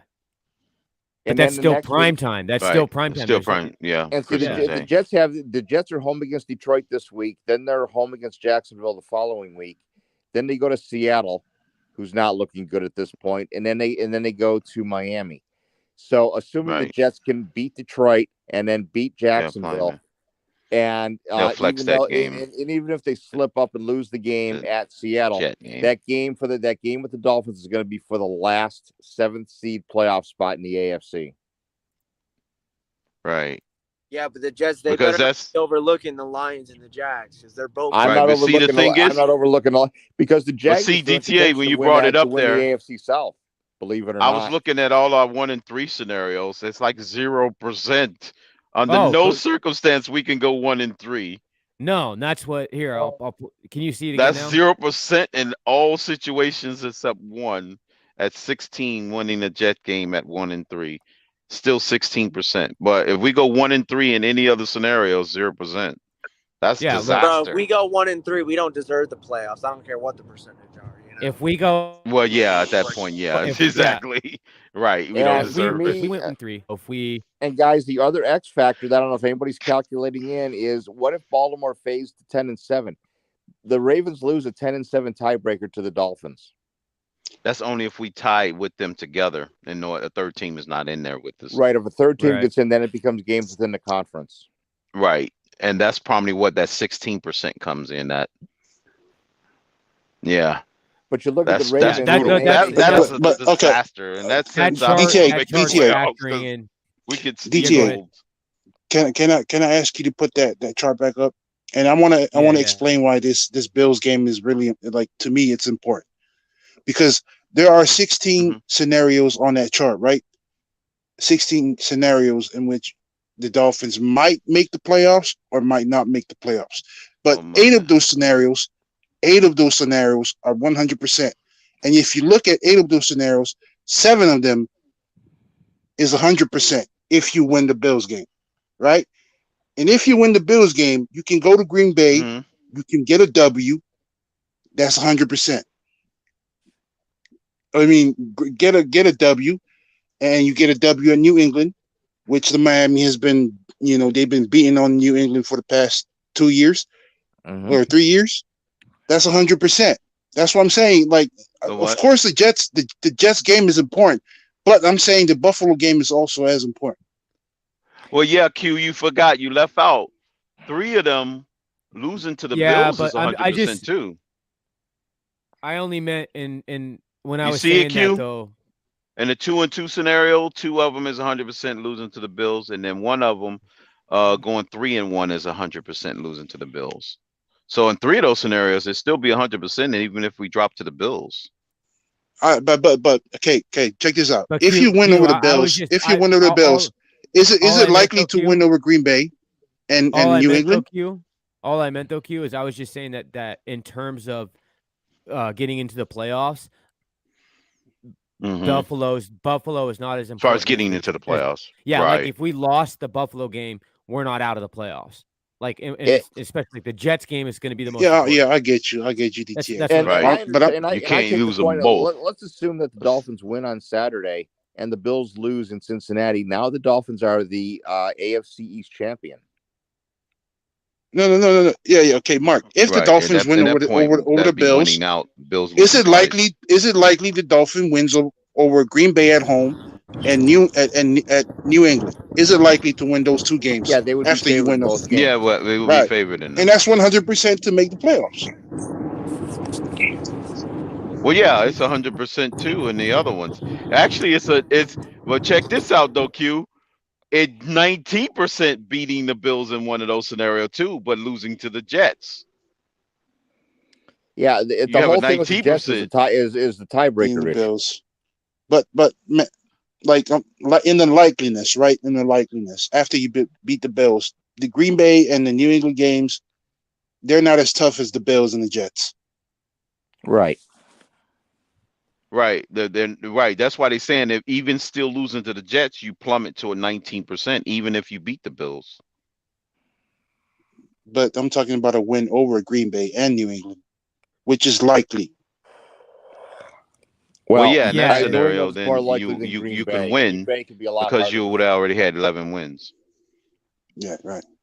Green Bay with a coming back Aaron Rodgers and a Christian Watson who's playing well in that power running game. Right. Stop gaslighting us, Mark. Please stop.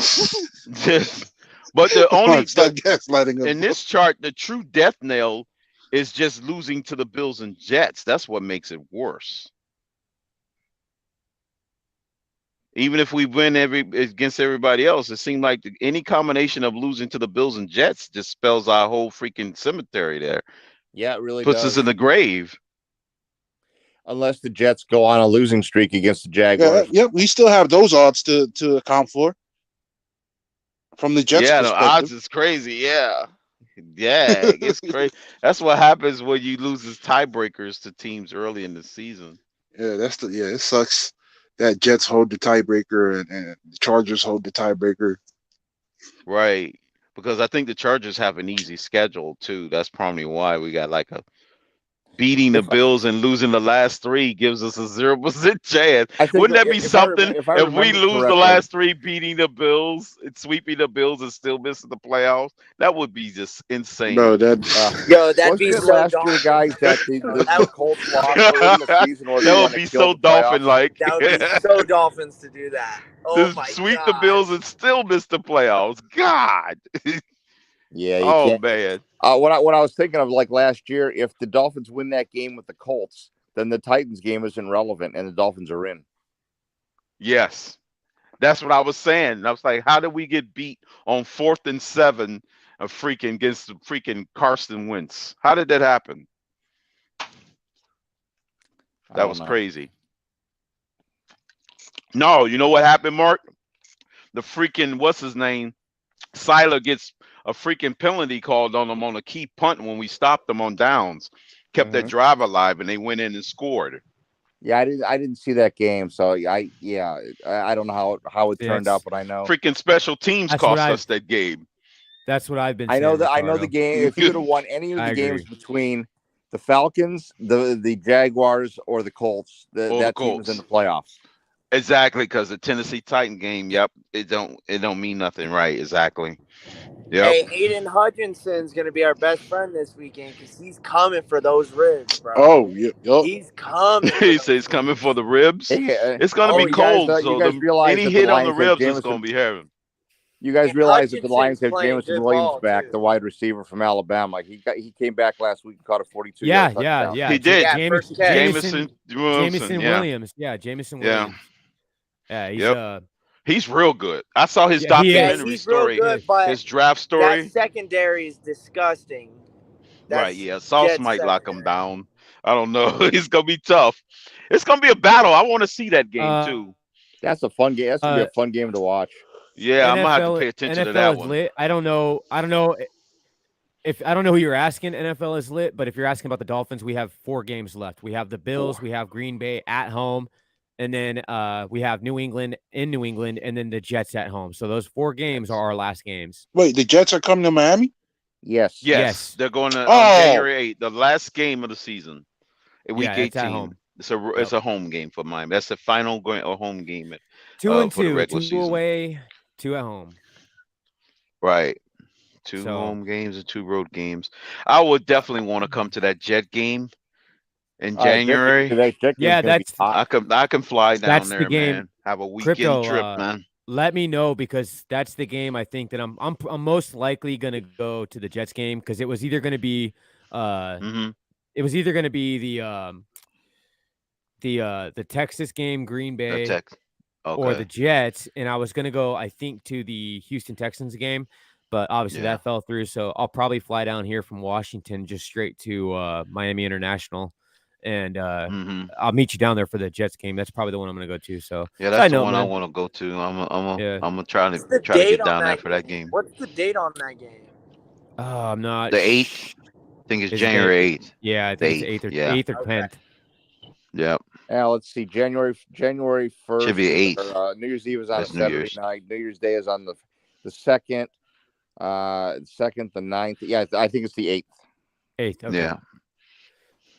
Fucking December football, huh, boys? Crunch time. That's right. Hey, I'm gonna do the rundown real quick, guys. Why I can't? Just give me 1 second here.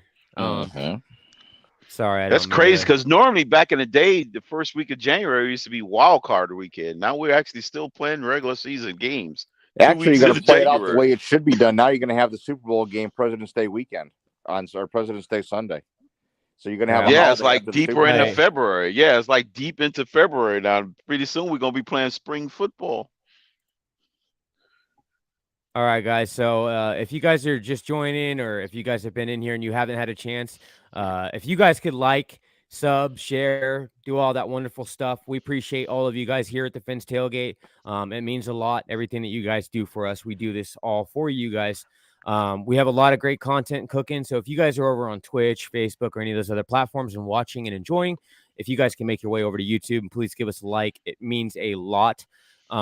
We try to put out things daily. I know myself, I usually am going to be sticking to like between 3 and 6 Eastern time is when I'll usually be starting my shows. And then I also do the Dolphins Debrief shorts. So if you look in the shorts sections, in the shorts section, there will also be shorts daily to give you guys updates on any roster moves, transactions that happen, injuries, all that kind of good stuff. I do have guests lined up. I've got so far Dudley Durong, OJ McDuffie, guests like that lined up for you guys. I'm going to be bringing in here, so that'll be cool. If you guys are interested and you guys want to help the channel, we don't have memberships right now and the super chats, they are down. We're kind of dealing with a technical issue right now, but if you guys do feel so inclined to support the channel, I can do on like MSM, I think, right? I believe so, and we've got Cash App and Venmo. It's $ the Fins Tailgate, and then just the Fins Tailgate on Venmo. The links are also in the description. If you want to just click those, it'll take you right over there. We also have a Patreon that is up and active. So if you go to patreon.com, the link is also in the description. But if you go to patreon.com and you type in TFTG, that's how you're going to find it, and it'll pop up. There's going to be exclusive content that'll be released just for the Patreon members. There's different levels of membership. So if you guys are interested in that, check that out. So, always appreciate it if you guys, again, could give us a like. It's free. It helps the channel grow a lot. And also starting with, we do the rundown real quick. If you guys want to catch Kohler's usually on Tuesdays, Tuesday mornings with Kohler. And also, I think you get him Thursday mornings and Thursday nights, I believe he's trying to do. You have late night exhale with Ali. So if you guys want to catch Ali's on Saturday nights. He also has his Broken Takes show that he's going to be doing. We have the Rabid Dolphin and then myself, Dolphins Debrief. So both of us, I kind of went down my schedule with you guys. Rabid Dolphin, I believe he's shooting for more Sunday, Monday type of stuff. So you can catch him as well. And then, of course, we've got the proprietor of this great channel, El Capitan. You can catch him every other day of the week. And yeah, I appreciate you guys. One more thing on that too is touch on the sponsors again too. If you guys are looking to get any official licensed gear for like NBA, NHL, NFL, NHL, NBA, any of that type of stuff, check out Fanatics. We do have the affiliate link down in the description. So if you guys want to click that, it'll take you over to Fanatics. I know Christmas is right around the corner to get all your officially licensed gear. And last but not least, we have the Backroom Collections. So if you guys look up there in the corner, right there in the corner, Backroom Collections is a good sponsor. They make a lot of custom stuff, custom art pieces. There's a lot of really cool Miami Dolphins pieces. They make canvases and all sorts of stuff like that. They also have, if you guys are into like miniature helmets and mini helmets, they do a lot of cool custom, what do they call those things? Visors, the visors for those mini helmets. So check them out. If you guys do want to get something, use hashtag TFTG for 10% off. All right, guys, I appreciate that. Thank you for giving me the floor for just a minute. Also, don't forget one more thing. I'm sorry. I was just kidding. Last but not least, be sure to check out the link in the description too. We have Finn's Tailgate merch as well. They have cool stuff like cups. They have cups, mugs, all sorts of stuff like that. Flip-flops, tank tops. There's flags, hats, beanies, shirts, hoodies, anything you can think of. Here's the new shirt. It's in my DNA shirt that we've got. And then all this great stuff plus much more. So I just want to check it out. All this is on there. Check it out. Give it a look-see. See if there's anything in there you guys like for yourself. So appreciate that, guys. And thank you for the floor. Anyway, so yeah. And it's dude, trying to do the rundown sometimes you like almost get out of breath. It's like oh. Anyways, yeah, man. Okay, so we've I know the night's kind of winding down now, and we've discussed all this stuff. Let me go back in here real quick. There we go. So let's see. Now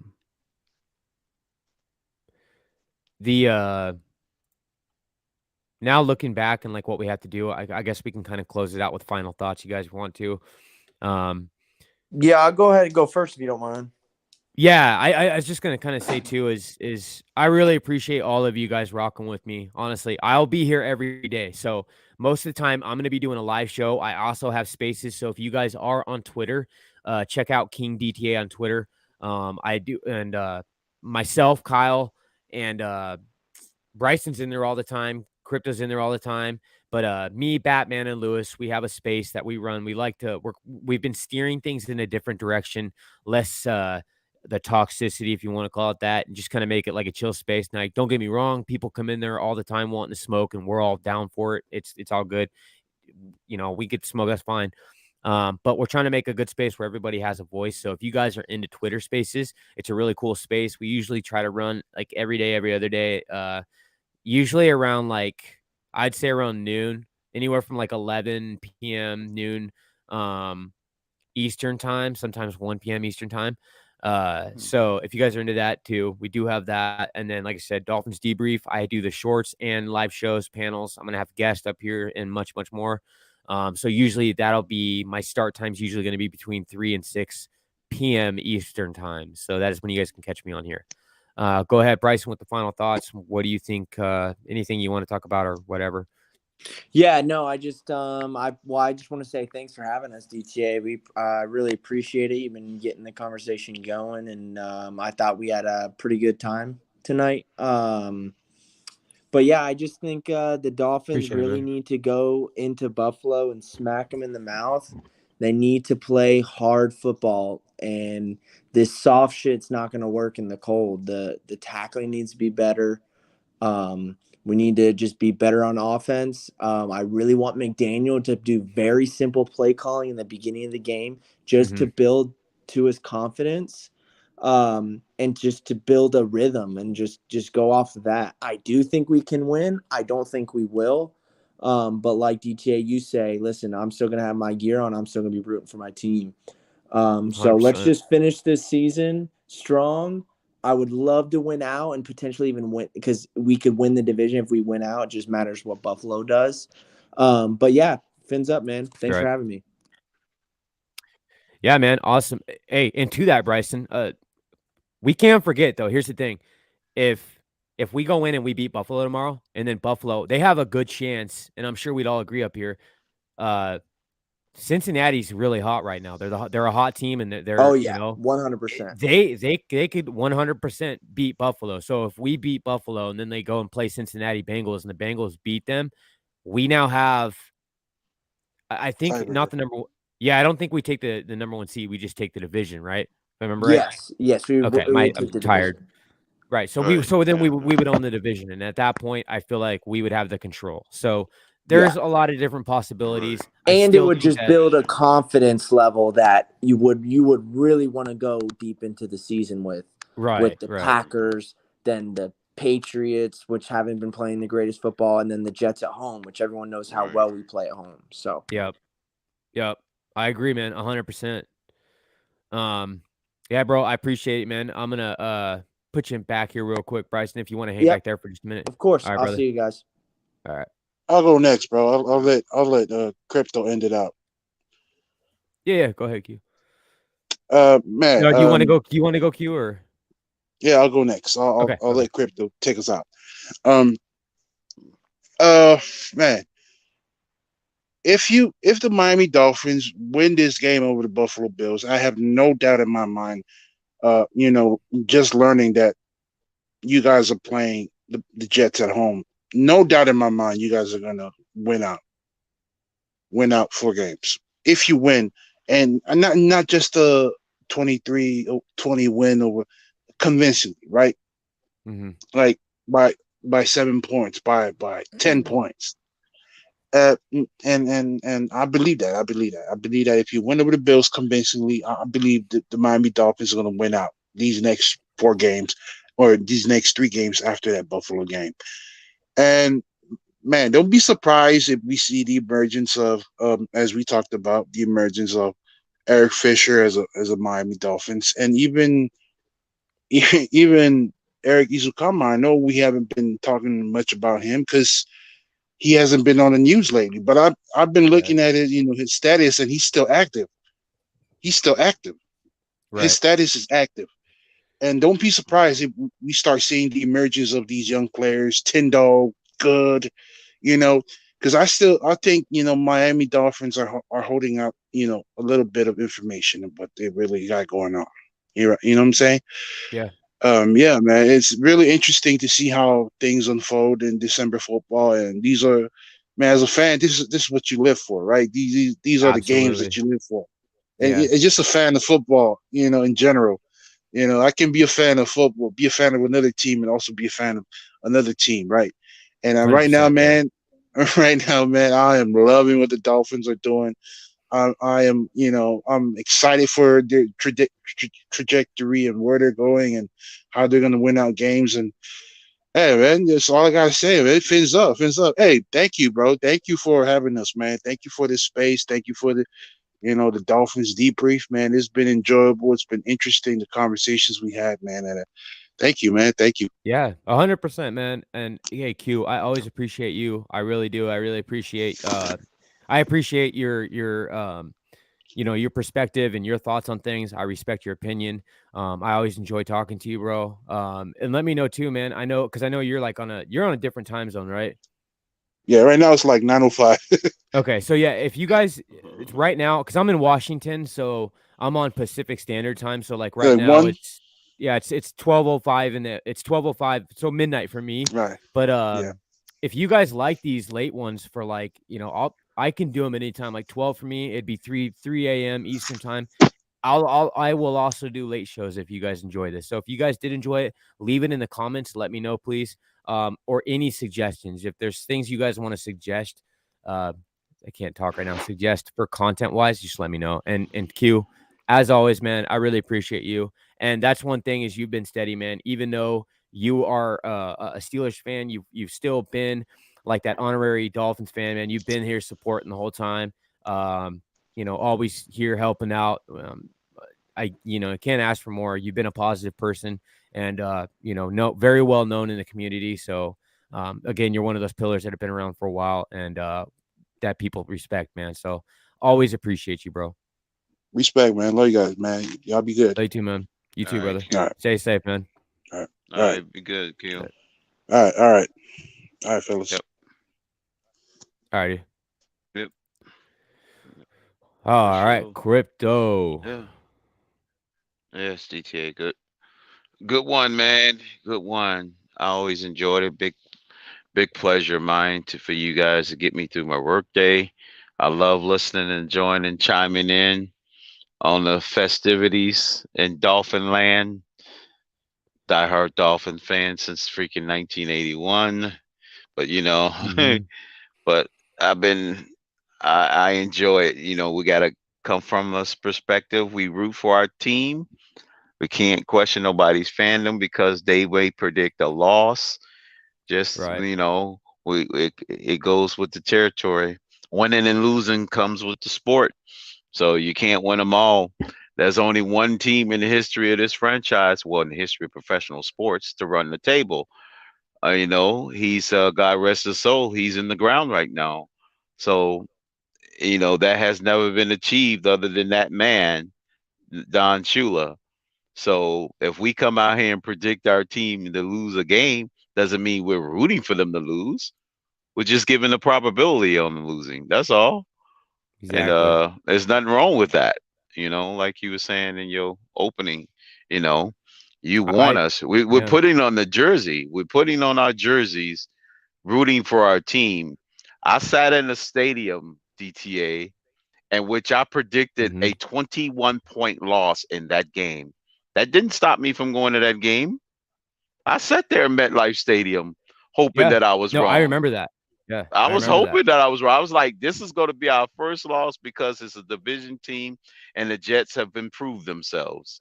And I was like, this is just going to be one of those type of games, Unfortunately, we did lose by almost that margin. They just added another 2 on top of it by beating us by 23 points instead of 21 points. I wasn't happy. I still went and supported them, hoping that we made that field goal and we turned it around. That's what I don't understand. And like, that's the part I don't get is because that didn't stop my fanhood. Yeah, exactly. And like, how do you question somebody else's fanhood or the fact, like, think about how much money crypto, I'll use you for an example, just for argument's sake. Okay. I support my team. I've invested a lot of money and you guys have kind of seen on my wall, but I have I've got everything from a game worn rookie jersey, or a game worn Xavier Howard rookie jersey that I have on my wall to other jerseys. I've got jerseys that are just like the fan ones you buy off Fanatics. I've got posters, I've got flags, blankets, you name it.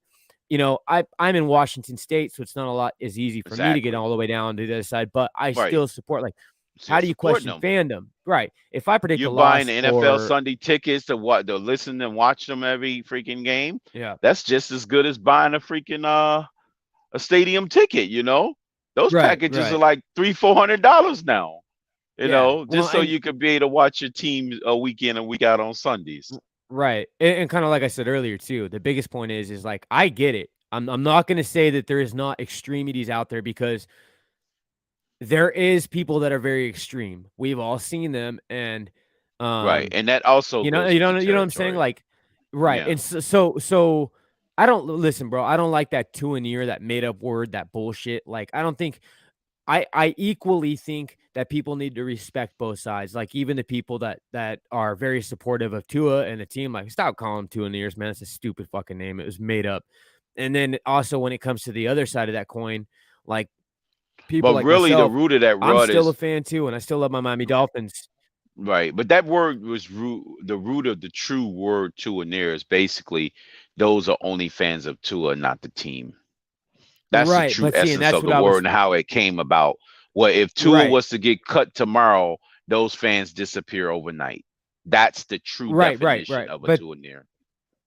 right, and but what I mean is I'm not talking about those particular ones. Those to me are no different than a fair weather fan. I'm talking about or like a bandwagon fan, right? Same thing. I'm talking about the Yeah. ones that I'm talking about the ones that just are like diehard Miami Dolphins fans and they're diehard Tua fans too. You know what I mean? Those are the ones that like if Tua left, they would still be a diehard fan because they're just a hardcore Yeah, Miami because Dolphins they're fan. not. Yeah, Yeah, then that by definition they're not Tua nears. You those are the know, ones that we the can't be word calling. gets It's just schooled. like me Yeah, and you. You keep yeah, yeah, right. But equally, I believe that they got to stop with the bullshit for people like me, you, and Lewis, who if we point out something and we criticize something, we're still fans, yo. We still gonna still be rocking fans. Miami Dolphins 24/7, 365, 100%. You know, rain, snow, or sleet, I don't give a shit. It's my team. I'm gonna ride with them, win or lose. And hell, I've already put up 35 years of watching my Miami Dolphins and one playoff win in 22 years. I love my team, and it is what it Right. is. I'm gonna rock with them. You know what I'm saying? But at the end of the day, I'm not a fan. And don't this next line. I don't want it to be misconstrued. I am not a fucking Tua. I am not a Tua Tagovailoa fan. I am a Miami Dolphins fan. Right. I like Tua Tagovailoa, and Right. I'm a fan of him is in He's terms a of being my product of the quarterback on my team. team. So Right. you But I'm supported not him but I'm because he's on the team.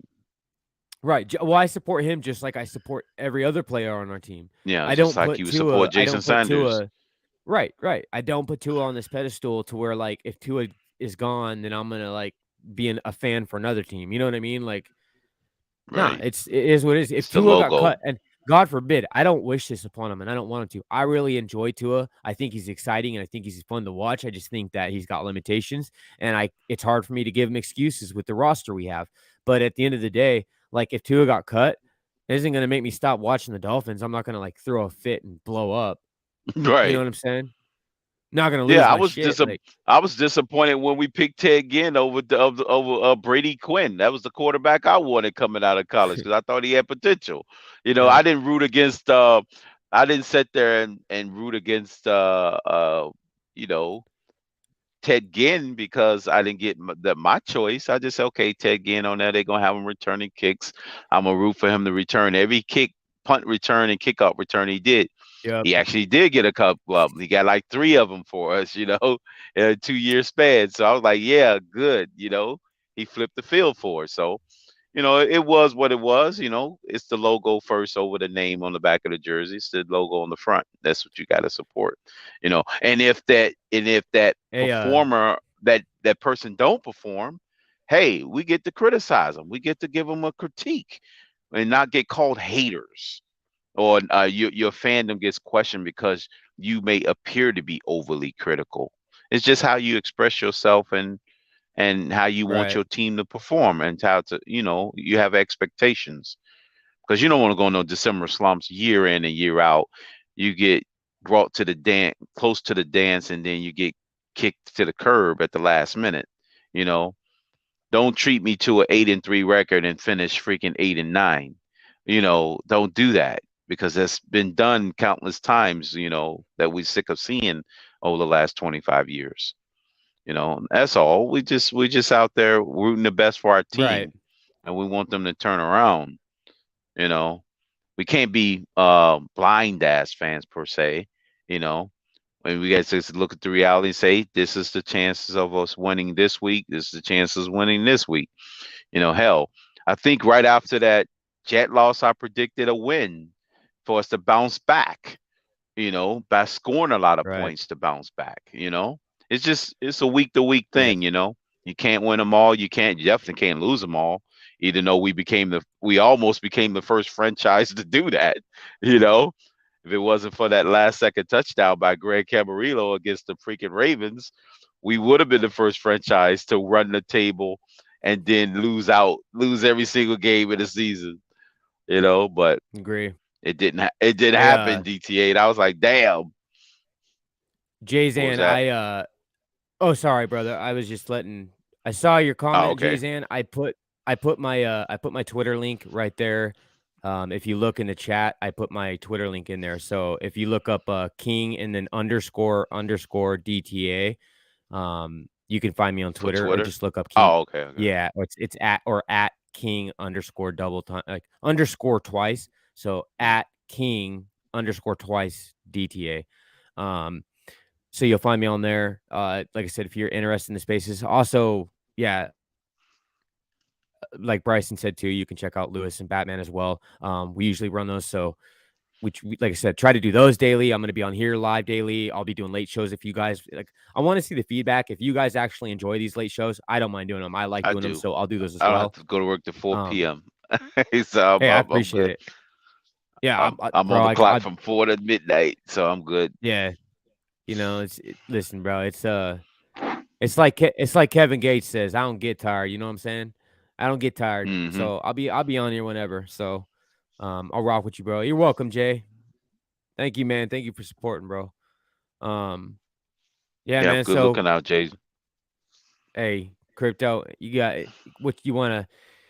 What's your final word? What's your thought, man? Where do you think are we headed in the right direction? Do you see a correction happening within these 4 games? And do you like where we're at, all things considered?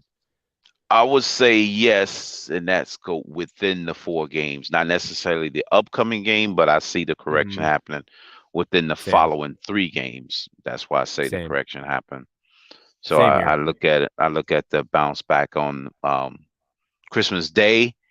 We don't have to win big, just get the win, because it's not a lot of people gonna be like, man, we need to come blow them out to make up for these last 3 losses.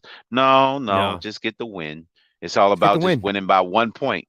It don't matter. Just get the win. That will be more than enough to steer the ship around, turn the ship back around. A 1-point victory on Christmas Day will be just good enough for me. I'll be totally satisfied, because that gets us heading back in the right direction. So I think we can do it. Now, if we don't and we let them play spoiler, then it will be a little dicey, because those last 2 games ain't gonna be easy neither.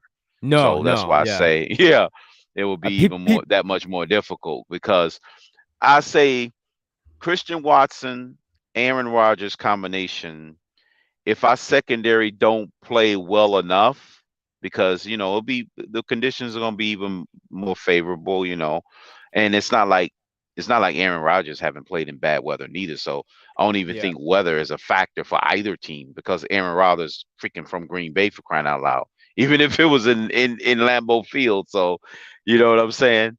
So I'm like, don't let that be the team that cost us our season. You know what I'm saying? Because we'll be looking back like, damn, we'll be looking at the Green Bay game like the Jacksonville Jaguars game last year. Don't allow that to happen, where you have a team come in and play spoiler unexpectedly. Like, damn, when we supposed to win this game? This team is playing like crap, and then we go lay an egg on Christmas Day. Coal is in our stocking. We don't need that. We need candy canes in our stockings, not freaking coal. Christmas Day, we want to. We got to do it. Especially if we were to go out and lose on Saturday, but we got to turn it around at that point. That would be the game we need to turn it around. We just need to win. They gotta get this stuff. They have got to get their minds right and the thought process right, and everything has to be perfect. When it comes down to it, man, win or lose, because all is not lost, right? Like you said, no, Buffalo, it's not. The Jet game is actually more important than the Buffalo game, right? And we can actually win that game, and if we lose to the Jets, it drops to 19%. Yeah, and that's what I'm saying. If we drop the Buffalo game, it is what it is. But continue forward. That's the thing: is, are you going to be that type of person? Is this team going to be that team where when you're hit in the mouth and you're faced with adversity? I saw I've seen and I hate even bringing him up, like Dak Prescott, right? Threw an interception in a game. He was mic'd up during this game, and he threw an interception during that game. Didn't even sweat it, bro. Yeah, that Houston game. I think you talking Must about have the been, Houston must game. have been. Yeah. But he didn't even. It showed him on the sidelines, mic'd up, right? And he didn't even sweat it. My point for saying this and bringing it up is the fact that like he threw an interception, and all he did is he just goes, "Hey man, it's on me, no big deal," and then went out and started playing better. So yeah, but some quarterbacks don't do that. Some quarterbacks, like when things start to happen, they go start in to a pick shell. up. Yeah, they go in a shell, and that the negative starts to pick up momentum, and then they can't get out of it. But this team's got to be. This team has a choice. Right. And you know what? I'm gonna have this be my final thought. I'm just gonna keep you up here with me, and we'll close out together. So I'm gonna say my final thought on that, and I'm gonna segue into this right now. So here's my final thought on this. I'm happy with where the Miami Dolphins have been heading in the direction that they've been heading prior to coming back from the bye. I really enjoy what they've been doing. I appreciate that this team has went all in on Tua and shown that they have faith in this kid. I really appreciate the outlook of our future and what that could look like and what potentially we could be, a championship team with deep playoff runs for several years. I mean, the possibilities are endless. And I appreciate that because as being a fan and being 35, I've seen a lot of disappointment. So to see our team finally invested in themselves again and to see the confidence go up around the room and the players that we have, it's exciting. It's a great time to be a Miami Dolphin. I want them to go in there. If there's ever been a statement game, this is like the statement game of statement games. Tua has an opportunity here, along with this offense and along with this defense. You have a perfect opportunity right here, provided for you by the NFL, to go in and make a statement. Okay. Yes. This is a redemption. You got 4 game. chances to do it. Yes. Yeah, but this is the one. Not because it's going to kill our playoff hopes, but because this is the game that's going to get the media talking. Oh yeah. You go in there and you hand Buffalo loss, right? That will get that in that aspect. Yeah. So this team's in prime position to do that. And I love my Miami Dolphins, and I'm always going to support. I don't know what the future holds in terms of certain players, and I'm not even going to address that right now. I'm not going to worry about that shit. I'm going to worry about supporting my team, hoping for the best. I still think we're going to get an L in Buffalo, but we have Green Bay ahead of us. We got New England. We got the Jets. Those last two are going to be very vital games, and we've got to win those. So much more with the Jets in that scenario. But let me end with this. On top of that, man, if you guys could give me a like, if you guys are on your way out, heading in or out, anything like that, I appreciate and love all you guys. You guys help immensely. You help the channel. I appreciate you guys rocking with me, whether it's an afternoon show, late show. I like all you guys. Like, honestly, too, and I want to say this, and I can't stress it enough. If you guys are some of the people that come in the audience and you've never been up on the panel, never wanted to click the link, a lot of us have been there at one time or another where we didn't want to hit the link and come up on the panel. Maybe we were like shy or whatever. And if that's not your thing, don't worry about it. It's no big deal. But if you haven't tried it, I want this to be that type of channel in that space where you guys, I want everybody to feel welcome to come up and say voice your opinion, speak your mind. Yeah, you're not gonna get clowned out of here or nothing like that, And we try to keep the respect and everything. It's all love, man. It's all love. We're all Miami Dolphin fans. But I want to end with this note. Like I was saying, this team is in prime position right now, and they have an opportunity to respond. And this is kind of that redemption game and everything for Tua, right? When you're faced with adversity and you're faced with the 2 losses that we got and how bad the loss was, especially for like the Chargers, just how bad it looked and how poor your performance was. We need to be that team that when you get punched in the mouth and you're facing that adversity, are you going to fall on the ground and curl up into the fetal position and cry like a bitch? Or are you going to taste, or are you going to taste the mud? Are you going to taste the blood in your mouth? Get up, wipe your mouth, and fight back. We got to be the team that's going to fight back. Mama didn't raise no bitch. You know what I'm saying? Right. Excuse my language, but Miami Dolphins, we ain't no punks. We ain't no chump. Right. This is that time. And we got to show people. And although, like I said, I think Tua has some limitations, but that doesn't mean that you can't win games with the kid. Right. Exactly. So I honestly too, and this is the last thing I'll say, Crypto. I don't think we've seen Tua's ceiling. I think we've seen that he's got limitations for sure. But I still think that You he think you could. have? I still think he can do I the things think. he's done better than what he's doing. Oh, okay. I don't know. I think we came pretty close to I seeing it, but it's just it's all in the confines of you know, how we get attacked versus how he deals with it, because he's shown a lot of success of getting certain type of fronts. And he's displayed it where he had glimpses of what he can do at what he's been doing in Alabama and translating it to the pro level. I Right. think we saw some of his ceiling in a combination of games, but not in a certain aspects of, over certain games. We may have seen it. It's just that we just didn't see it as consistently enough to say, okay, this is who he is per se. Well, I think in some aspects, like I agree with you. I do agree with you, however, but I think when Well, I you're say talking that about the complete package, like as far as overall, right? Yeah, everything, I checking think all the boxes. Yeah, I see checking what all you're the saying. boxes, and I think that we've seen the limitations, and now we know his limitations have been exposed, Right. like for the whole nation to see, because that was all a nationally broadcasted games.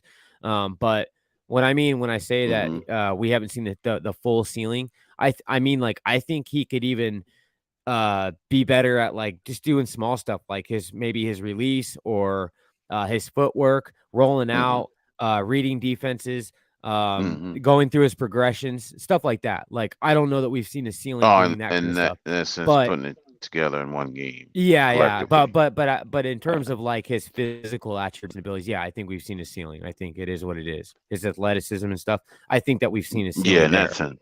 Right. Yeah. So, all right, guys. I love each and all you guys, man. Thank you for rocking with us tonight. As always, appreciate you guys. Appreciate you coming by the Fins Tailgate. It means the world to me. So, yeah.